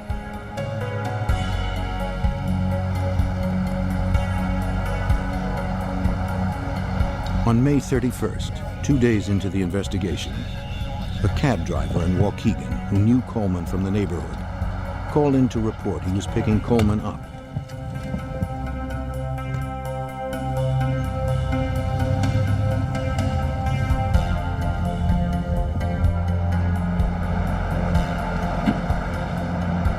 A squad car conducting surveillance in the area responded.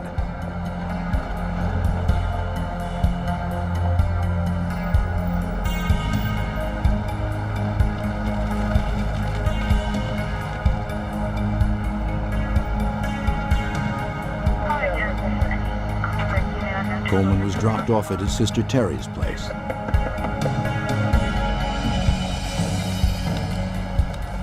He saw the approaching officer and took off. He disappeared into the neighborhood he knew so well.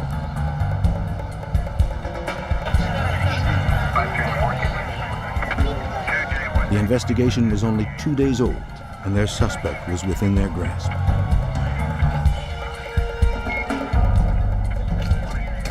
Investigators speculated Coleman was probably hiding out in the abandoned warehouses that ran along Lake Michigan.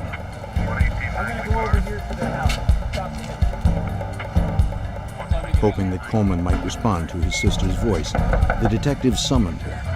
Waukegan Police, ma'am, please open up. I'm Detective Hansen from Luther, Antoine. Though she was Coleman's own flesh and blood, she was also a mother of a young girl. The agents convinced her to help.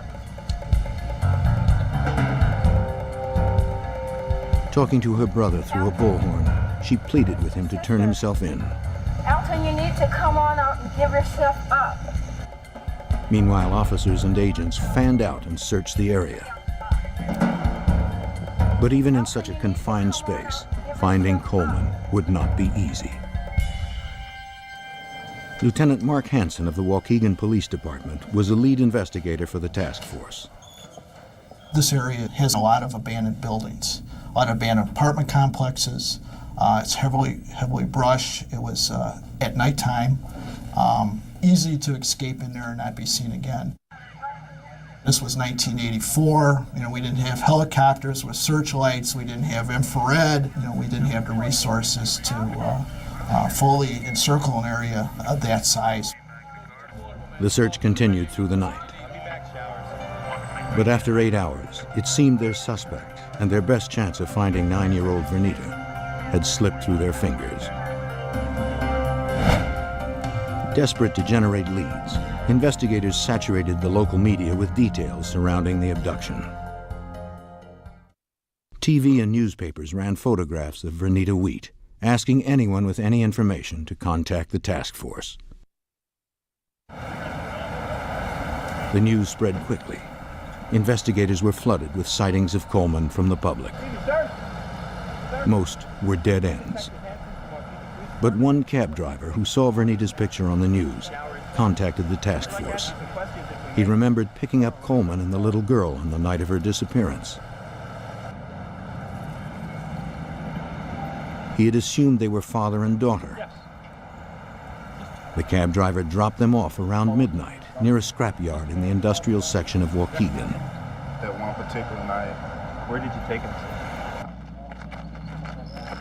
Investigators approached the night manager at the scrapyard. Evening, sir. Evening. Hi.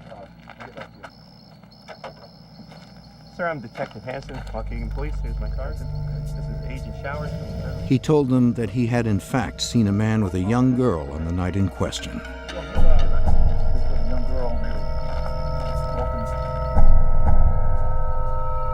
He recalled that close to midnight, the two had walked hand in hand through the side gate.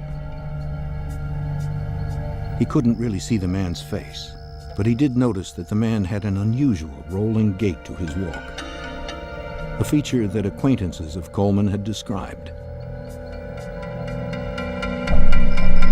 The night manager identified the little girl as Vernita Wheat. The sighting was enough to allow the FBI to issue a federal warrant for Alton Coleman. He had taken Vernita across state lines. It was also the last time anyone saw Vernita Wheat alive. The task force responded with another massive search. We had about 150 FBI agents and detectives from both Kenosha and Waukegan. We did a methodical search where Coleman was last seen with Vernita. This included using dogs going through the junkyard, house-to-house and abandoned building searches, all in this downtown area, and we found nothing. Investigators knew she was alive at midnight on the evening she disappeared. They also knew that Coleman was alone the next morning at 8 a.m. as he prepared for his court appearance. So total there's 12. The question was, what happened to Vernita during that 8-hour gap? Profile from FBI headquarters in Coleman. FBI Special Agent Jeff Showers was on the task force. He struggled to fit the pieces together. How far is he going to travel with this girl? The girl may not even be in Waukegan. She may be in another town. But we knew that the longer that we waited, it was getting dimmer and dimmer. Coleman and Vernita seemed to have vanished. On the night of June 19th, 3 weeks after Vernita's disappearance, investigators received a call from a man in Waukegan who was looking through an abandoned building for scrap metal to sell. On the second floor of the wrecked apartments, he made a horrifying discovery. The body of a child lay on the bathroom floor. Alton Coleman, the FBI's prime suspect in the abduction of 9-year-old Vernita Wheat from her home in Kenosha, Wisconsin, remained at large. As the hunt for Coleman intensified, a man scouring for scrap metal in an abandoned building in Waukegan, Illinois, came across the lifeless body of a young girl. The forensic team arrived at the building. Beneath a blanket, wrapped in a man's corduroy jacket, the investigators found the young girl. Her hands, feet, and neck were bound by a television cable. She was too badly decomposed to confirm her identity. But Special Agent Jeff Showers believed they had found the body of Vernita Wheat. The clothing matched the description that we had from the mother. She was still wearing the barrettes in her hair that matched from what her mother had described her as being last known to be wearing. She was wearing the green nylon jacket. In the pocket of the jacket were carnival tickets, and we knew from an interview of her mother that the night in question, Alton Coleman had taken Vernita Wheat to a carnival. While the investigators suspected the body was Vernita Wheat, it was up to the forensic team to prove that the remains were hers. They also needed to find evidence that could conclusively point to the killer. Starting from the location of the body, they worked their way out in concentric circles, collecting anything that looked like it could be used as evidence. Investigators swabbed walls and door frames in an effort to find prints.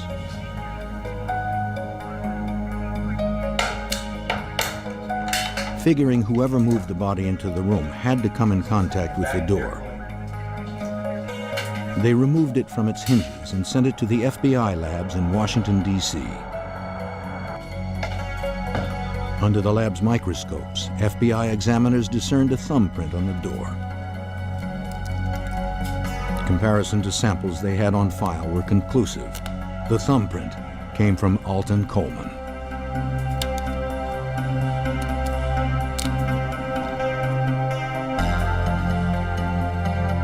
Examiners also compared prints taken from the little girl's hands to those lifted from Vernita Wheat's school books that had been retrieved from her home.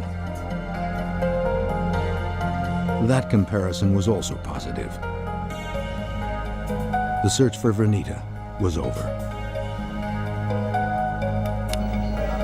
Investigators now had enough evidence to issue another warrant for Alton Coleman. This time, it was for the murder of Vernita Wheat. We knew then that Alton Coleman was responsible for the death of this child. And now we've got not only a kidnapper, but we also have someone who's committed murder. No, but while at the autopsy to determine Vernita Wheat's exact cause of death, that way we'll be able to a television news broadcast caught the attention of Agent Showers and Detective Hansen. The first news that a little girl had been found murdered in Gary, Indiana. Agent Showers, I think, immediately thought that there could be some connection to Coleman. The report also mentioned something that investigators found disturbing. There were 2 killers, and the second suspect was described as being a black female. Investigators immediately suspected Coleman's girlfriend, Deborah Brown, who had not been seen in weeks. If investigators were right, Alton Coleman and Deborah Brown had traveled 90 miles from their hometown neighborhood. They were on the move, and they were leaving bodies along their way.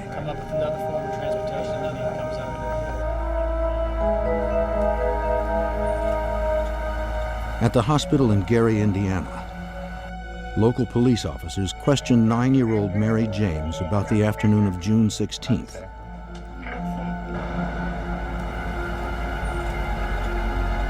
Mary told the officers that she and 7-year-old Janice Clay were walking to the store when they were approached by a man and a woman on bikes.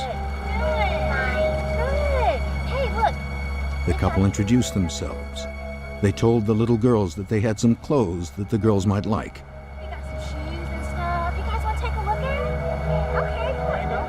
To retrieve the clothes, Mary and Janice followed the couple into the woods. How old are you? Take care of yourself. We're gonna get the man.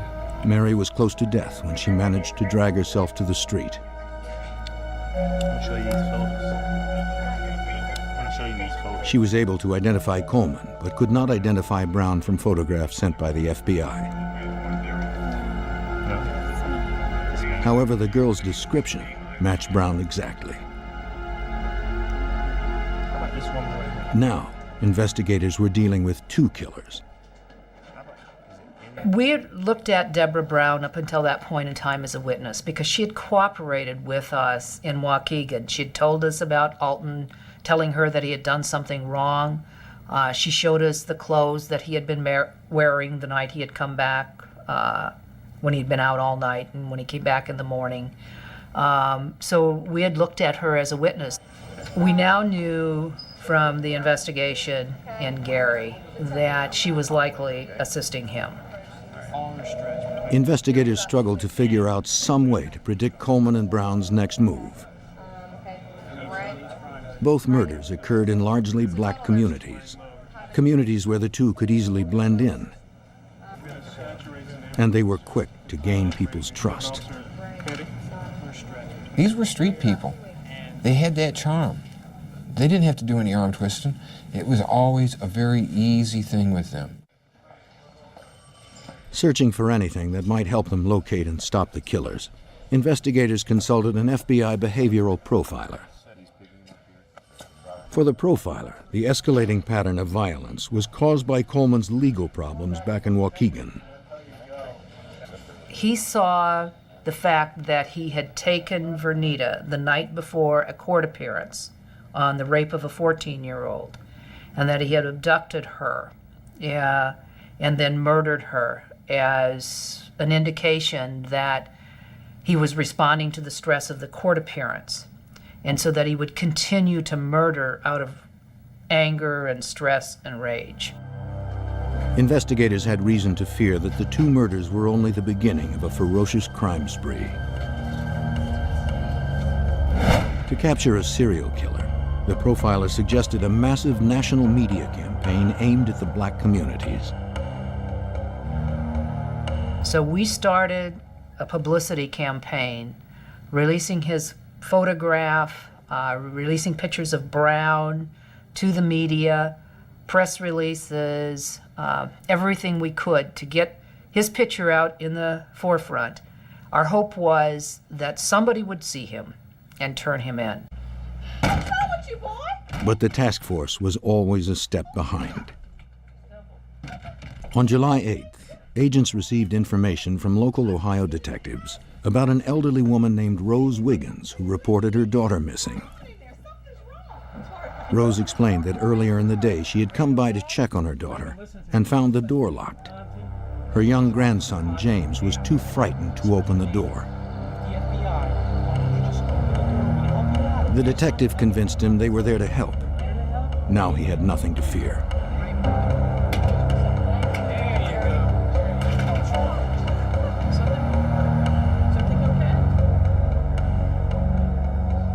Officers immediately started to search the house for the boy's missing mother. While looking, they found 3-year-old Johnny, afraid like his older brother.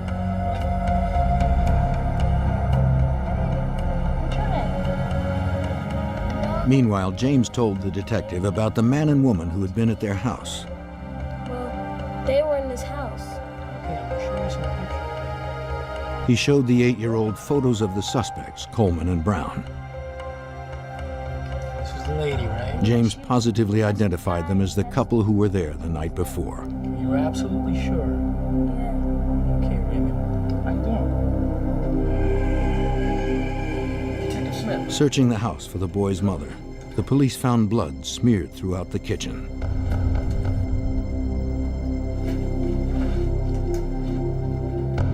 It led down to the basement. Not knowing who or what awaited them, the investigators followed the grisly trail.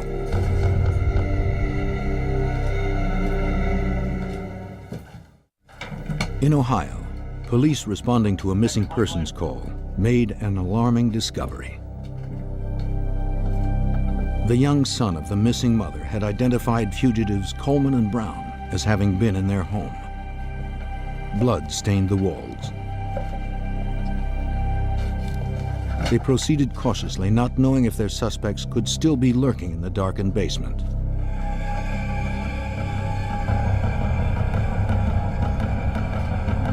The trail stopped, where the bodies of mother and daughter, Virginia and Kimberly Blake, were discovered, shoved into a crawl space beneath their home.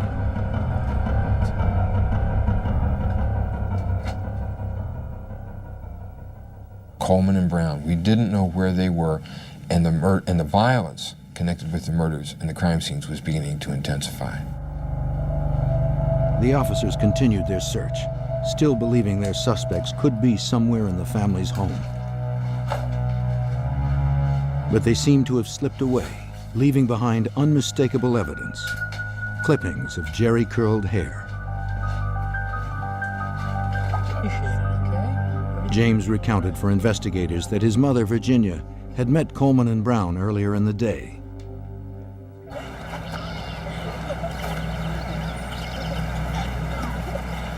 you guys doing? Fine.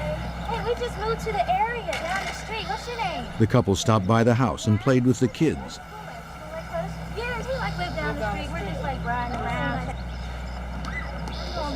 Virginia invited them to stay for dinner. It was just like any other summer evening in the neighborhood. Virginia cooked while the kids hung around and chatted with their new friends. Are you going to go in a ring? Are you going to stay? 8-year-old James saw Coleman take a knife from the counter and slip it into his back pocket. Soup's on, guys. Soup's on. After enjoying dinner together, Coleman, Brown, James, and his younger brother settled into the living room to watch television. At the top of the evening news, the story of a pair of killers on the loose flashed across the screen. Coleman immediately turned off the television and shuffled the boys off to bed, Have a good night. while Kimberly and Virginia washed the dishes.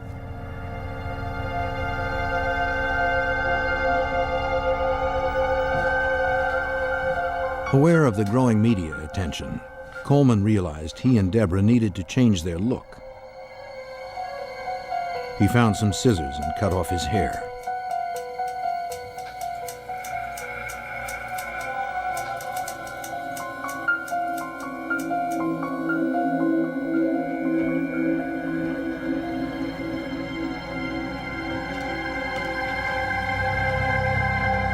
Coleman, with Brown at his side, approached the little girl and her mother.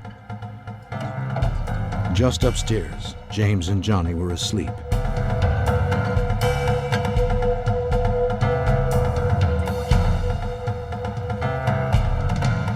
What are you doing?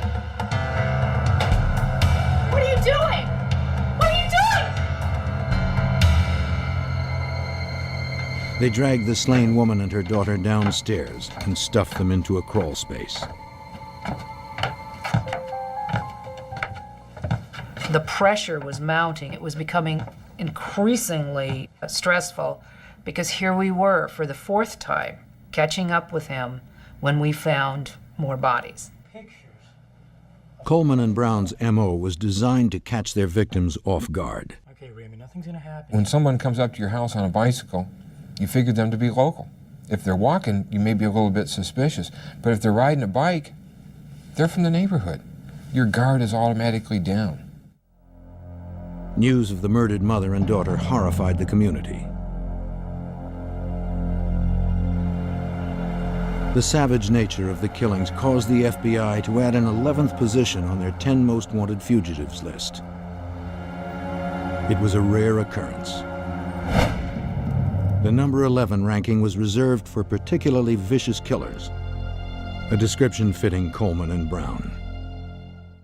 The magnitude and the importance of it, that, you know, you've already got 10 that are bad, but here's one that's so bad, but we don't have room to put anybody else on.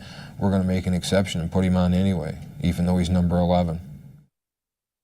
With the national media spotlight focusing on the couple, it would be difficult for them to remain anonymous. And in solving fugitive cases, finding people, there is nothing better than publicity. Because all you need is the one phone call from one person saying, I saw this picture and I know it's this individual. Phone calls poured in with more frequency and speed than ever before. Any crime that matched their suspect's MO was funneled back to the task force headquarters. Hopefully, they would be able to get one step ahead of the fugitives.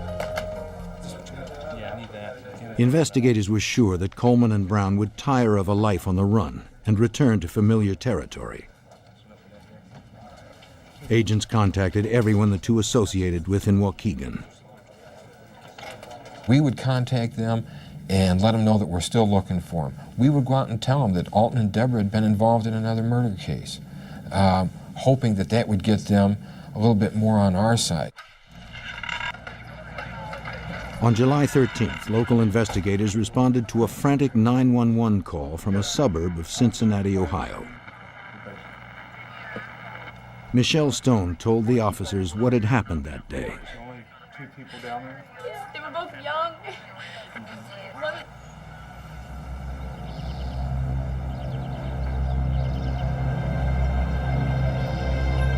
A couple arrived at the Stones' house earlier that morning.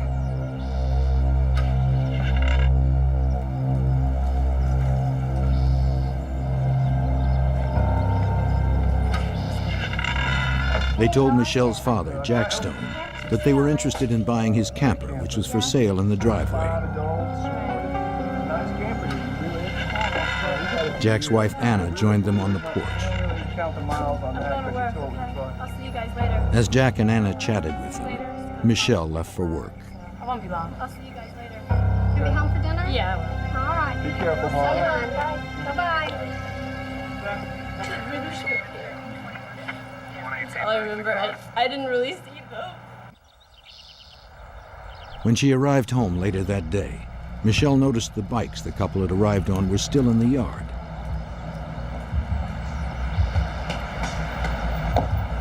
And her father's car was missing.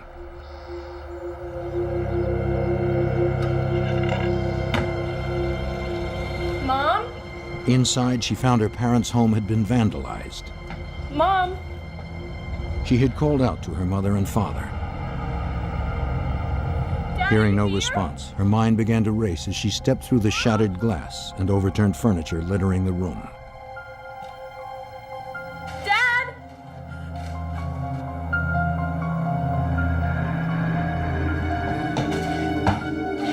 Mom?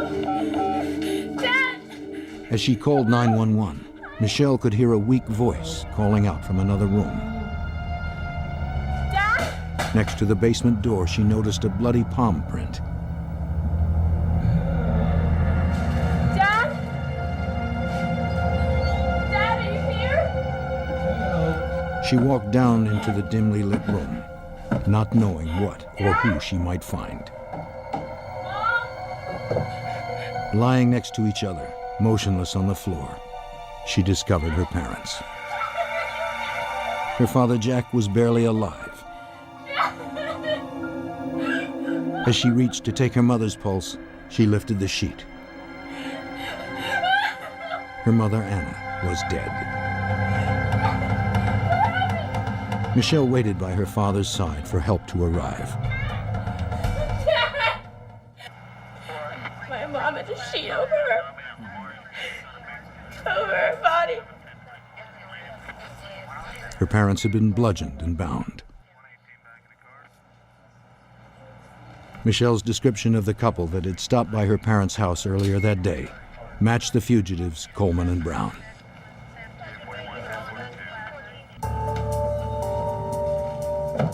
A forensic team went to work collecting evidence. Among the items was a pair of plastic shoes next to Anna Stone. A recent sighting of the suspects included a description of Brown wearing these same shoes.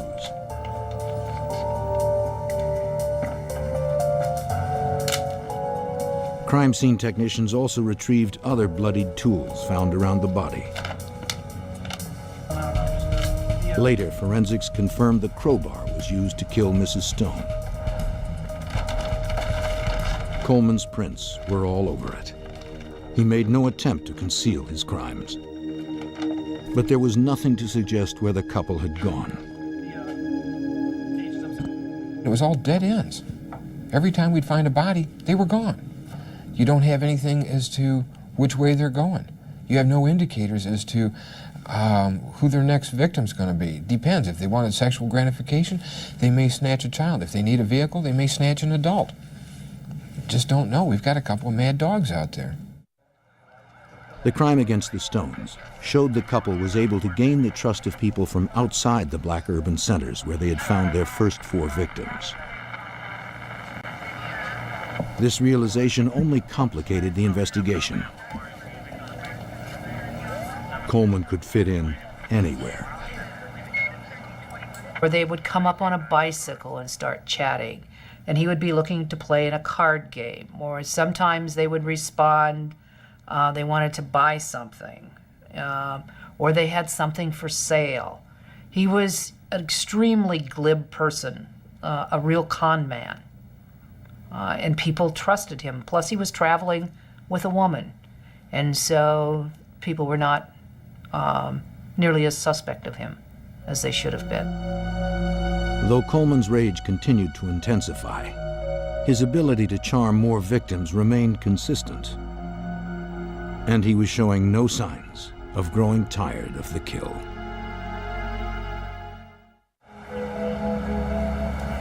A month and a half had passed since Alton Coleman and Deborah Brown embarked on a killing spree that had left 5 victims dead. In Cincinnati, Coleman bludgeoned a husband and wife, leaving the wife dead and the husband barely clinging to life. Their car was missing. An APB was immediately put out on the vehicle.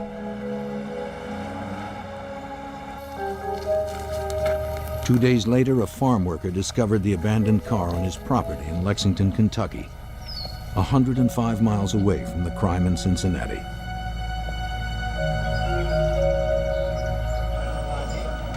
In less than 2 days, the fugitives had traveled hundreds of miles across 2 states.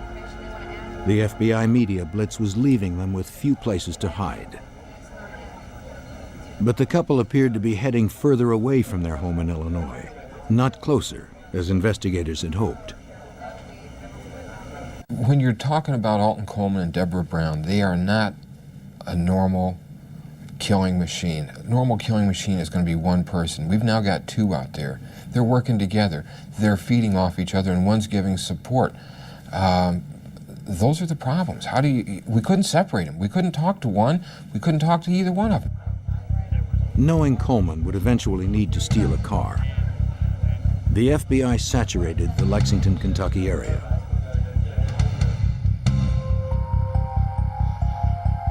They did not have to wait long for signs that he was still in town. In a hotel parking lot, Professor Oline Carmichael was assaulted and his car stolen. A couple forced him to hand over his cash and car keys.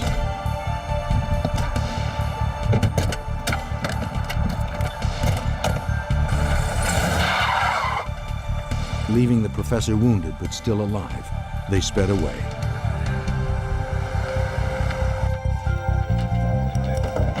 After receiving medical attention, police asked Carmichael to look at mugshots that included the FBI's most wanted fugitives.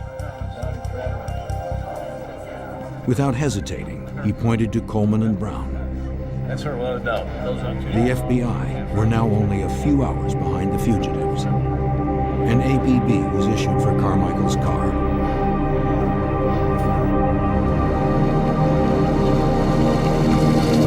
In a matter of hours, they received a response. It came from police in an Ohio town close to the Kentucky border. The professor's car was found, abandoned behind some vacant buildings. Coleman and Brown, however, were nowhere in sight.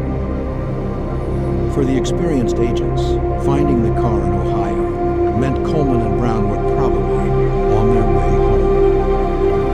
Gut instinct is going to tell you that he's going to come back home. He may not come back to Waukegan, but he's going to come back to some place that he feels comfortable with. He'd never been to Gary, Indiana. He'd never been to Detroit. He had never been to Toledo. He'd never been to Cincinnati, Dayton, Ohio, Lexington, Kentucky. At some point, he's going to get tired and he's going to want to get back to comfort. Some place that he feels comfortable. He knows the streets. He knows the people. He's going to feel comfortable. He's coming back. The FBI immediately set up a dragnet. Agents and police officers from across several states joined forces to track Coleman and Brown as they headed home to Illinois. Reports of stolen vehicles or assaults were to be given immediate attention.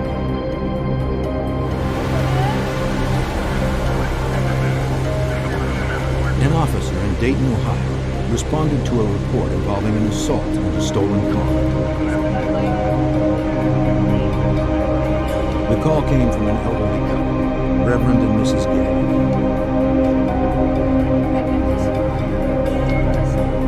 Reverend Gay had been badly beaten.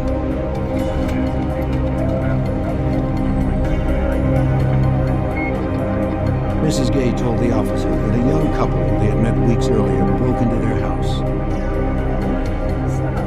After beating them, the attackers demanded the keys to their station wagon. According to the description, the attackers were Coleman and Brown. New leads were coming in at a furious pace. Coleman and Brown were still just out of reach.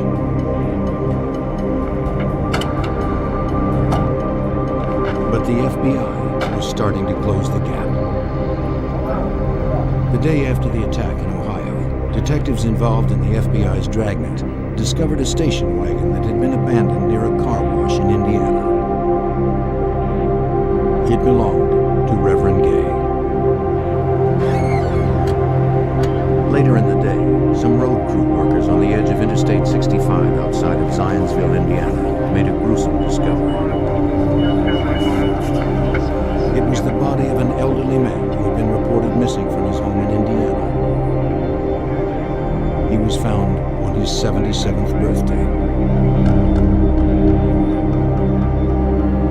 evidence left at the scene was unmistakable.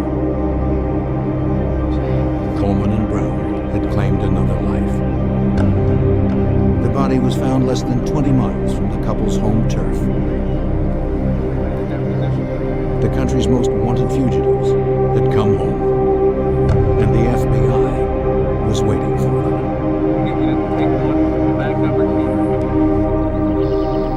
For 7 weeks, Coleman and Brown assaulted and killed victims in 6 different states. While investigators worked the crime scenes, scores of local officers and agents organized a dragnet to trap them as they headed back home to Illinois.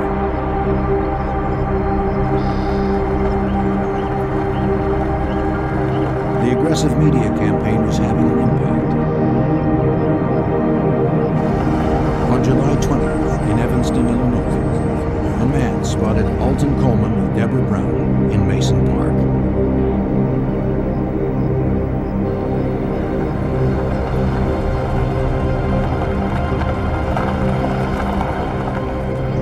While he waited with the car running, his friend called the police. It was the one phone call investigators had been hoping for. He went to school with Alton Coleman. He knew without a shadow of a doubt that the man that crossed the street in front of him was Alton Coleman.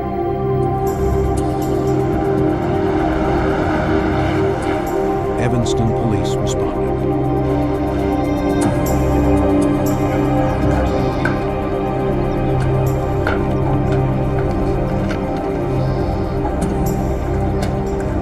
Only a couple of yards stood between the law and Coleman and Brown.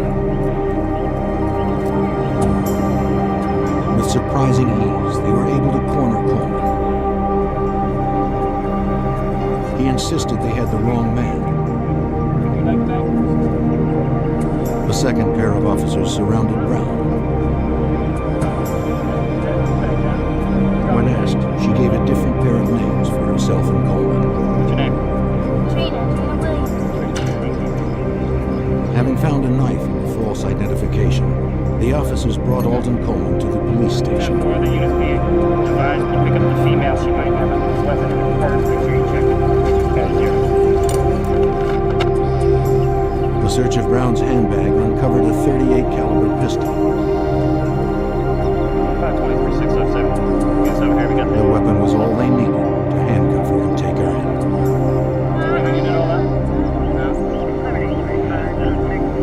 Two of the FBI's most wanted were apprehended without incident. After nearly 2 months, the violent rampage was over.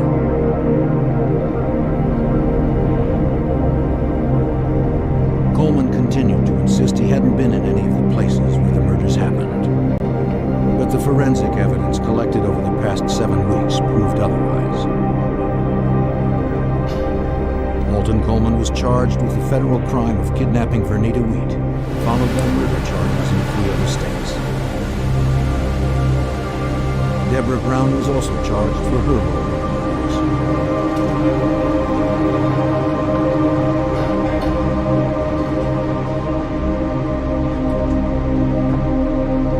As investigators from the task force looked on, a strip search uncovered a bloody steak knife.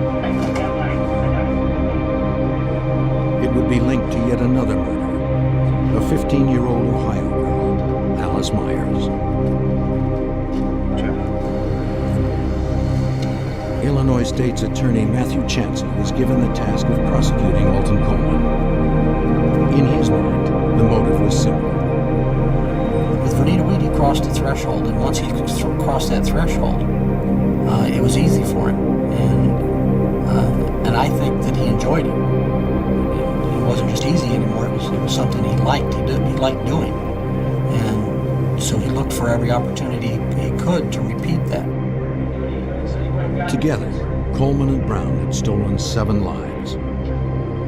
3 states sought to take theirs. Brown stood trial separately. She was sentenced to life in prison. Until the end, she was committed to Coleman. At Coleman's sentencing hearing for that murder, She testified on his behalf that she had committed the murder and he had not, in an obvious attempt to try to save him. It didn't work.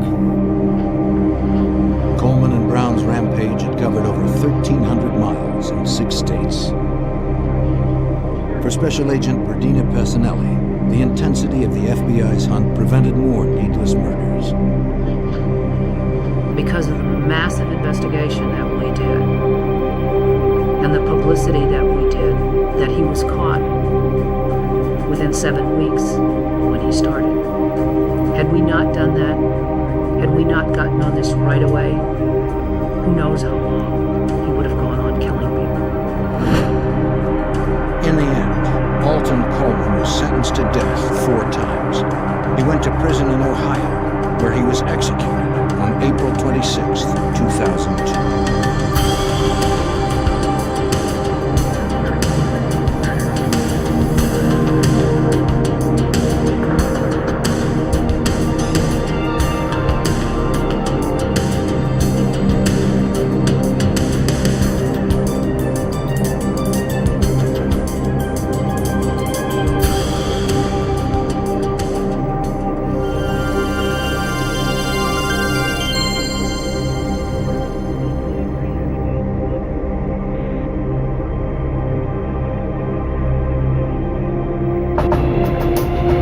The bank is robbed.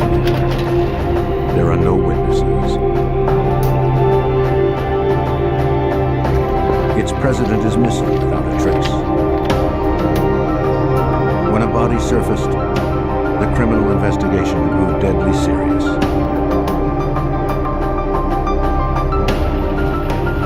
Federal agents descended upon a small town that found itself gripped by fear.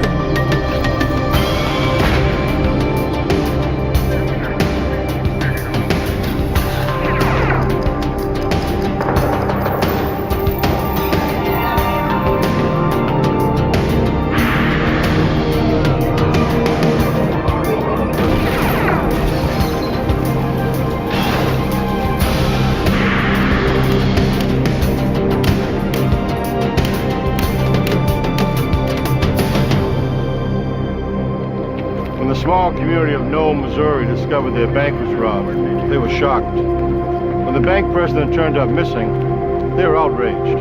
But things aren't always as they first appear. And when clues began to surface, the facts were more terrible than anyone could have guessed. I'm Jim Kallstrom, former head of the FBI's New York office. For federal agents, the Knoll bank robbery became an intricate case in modern forensics and dogged determination.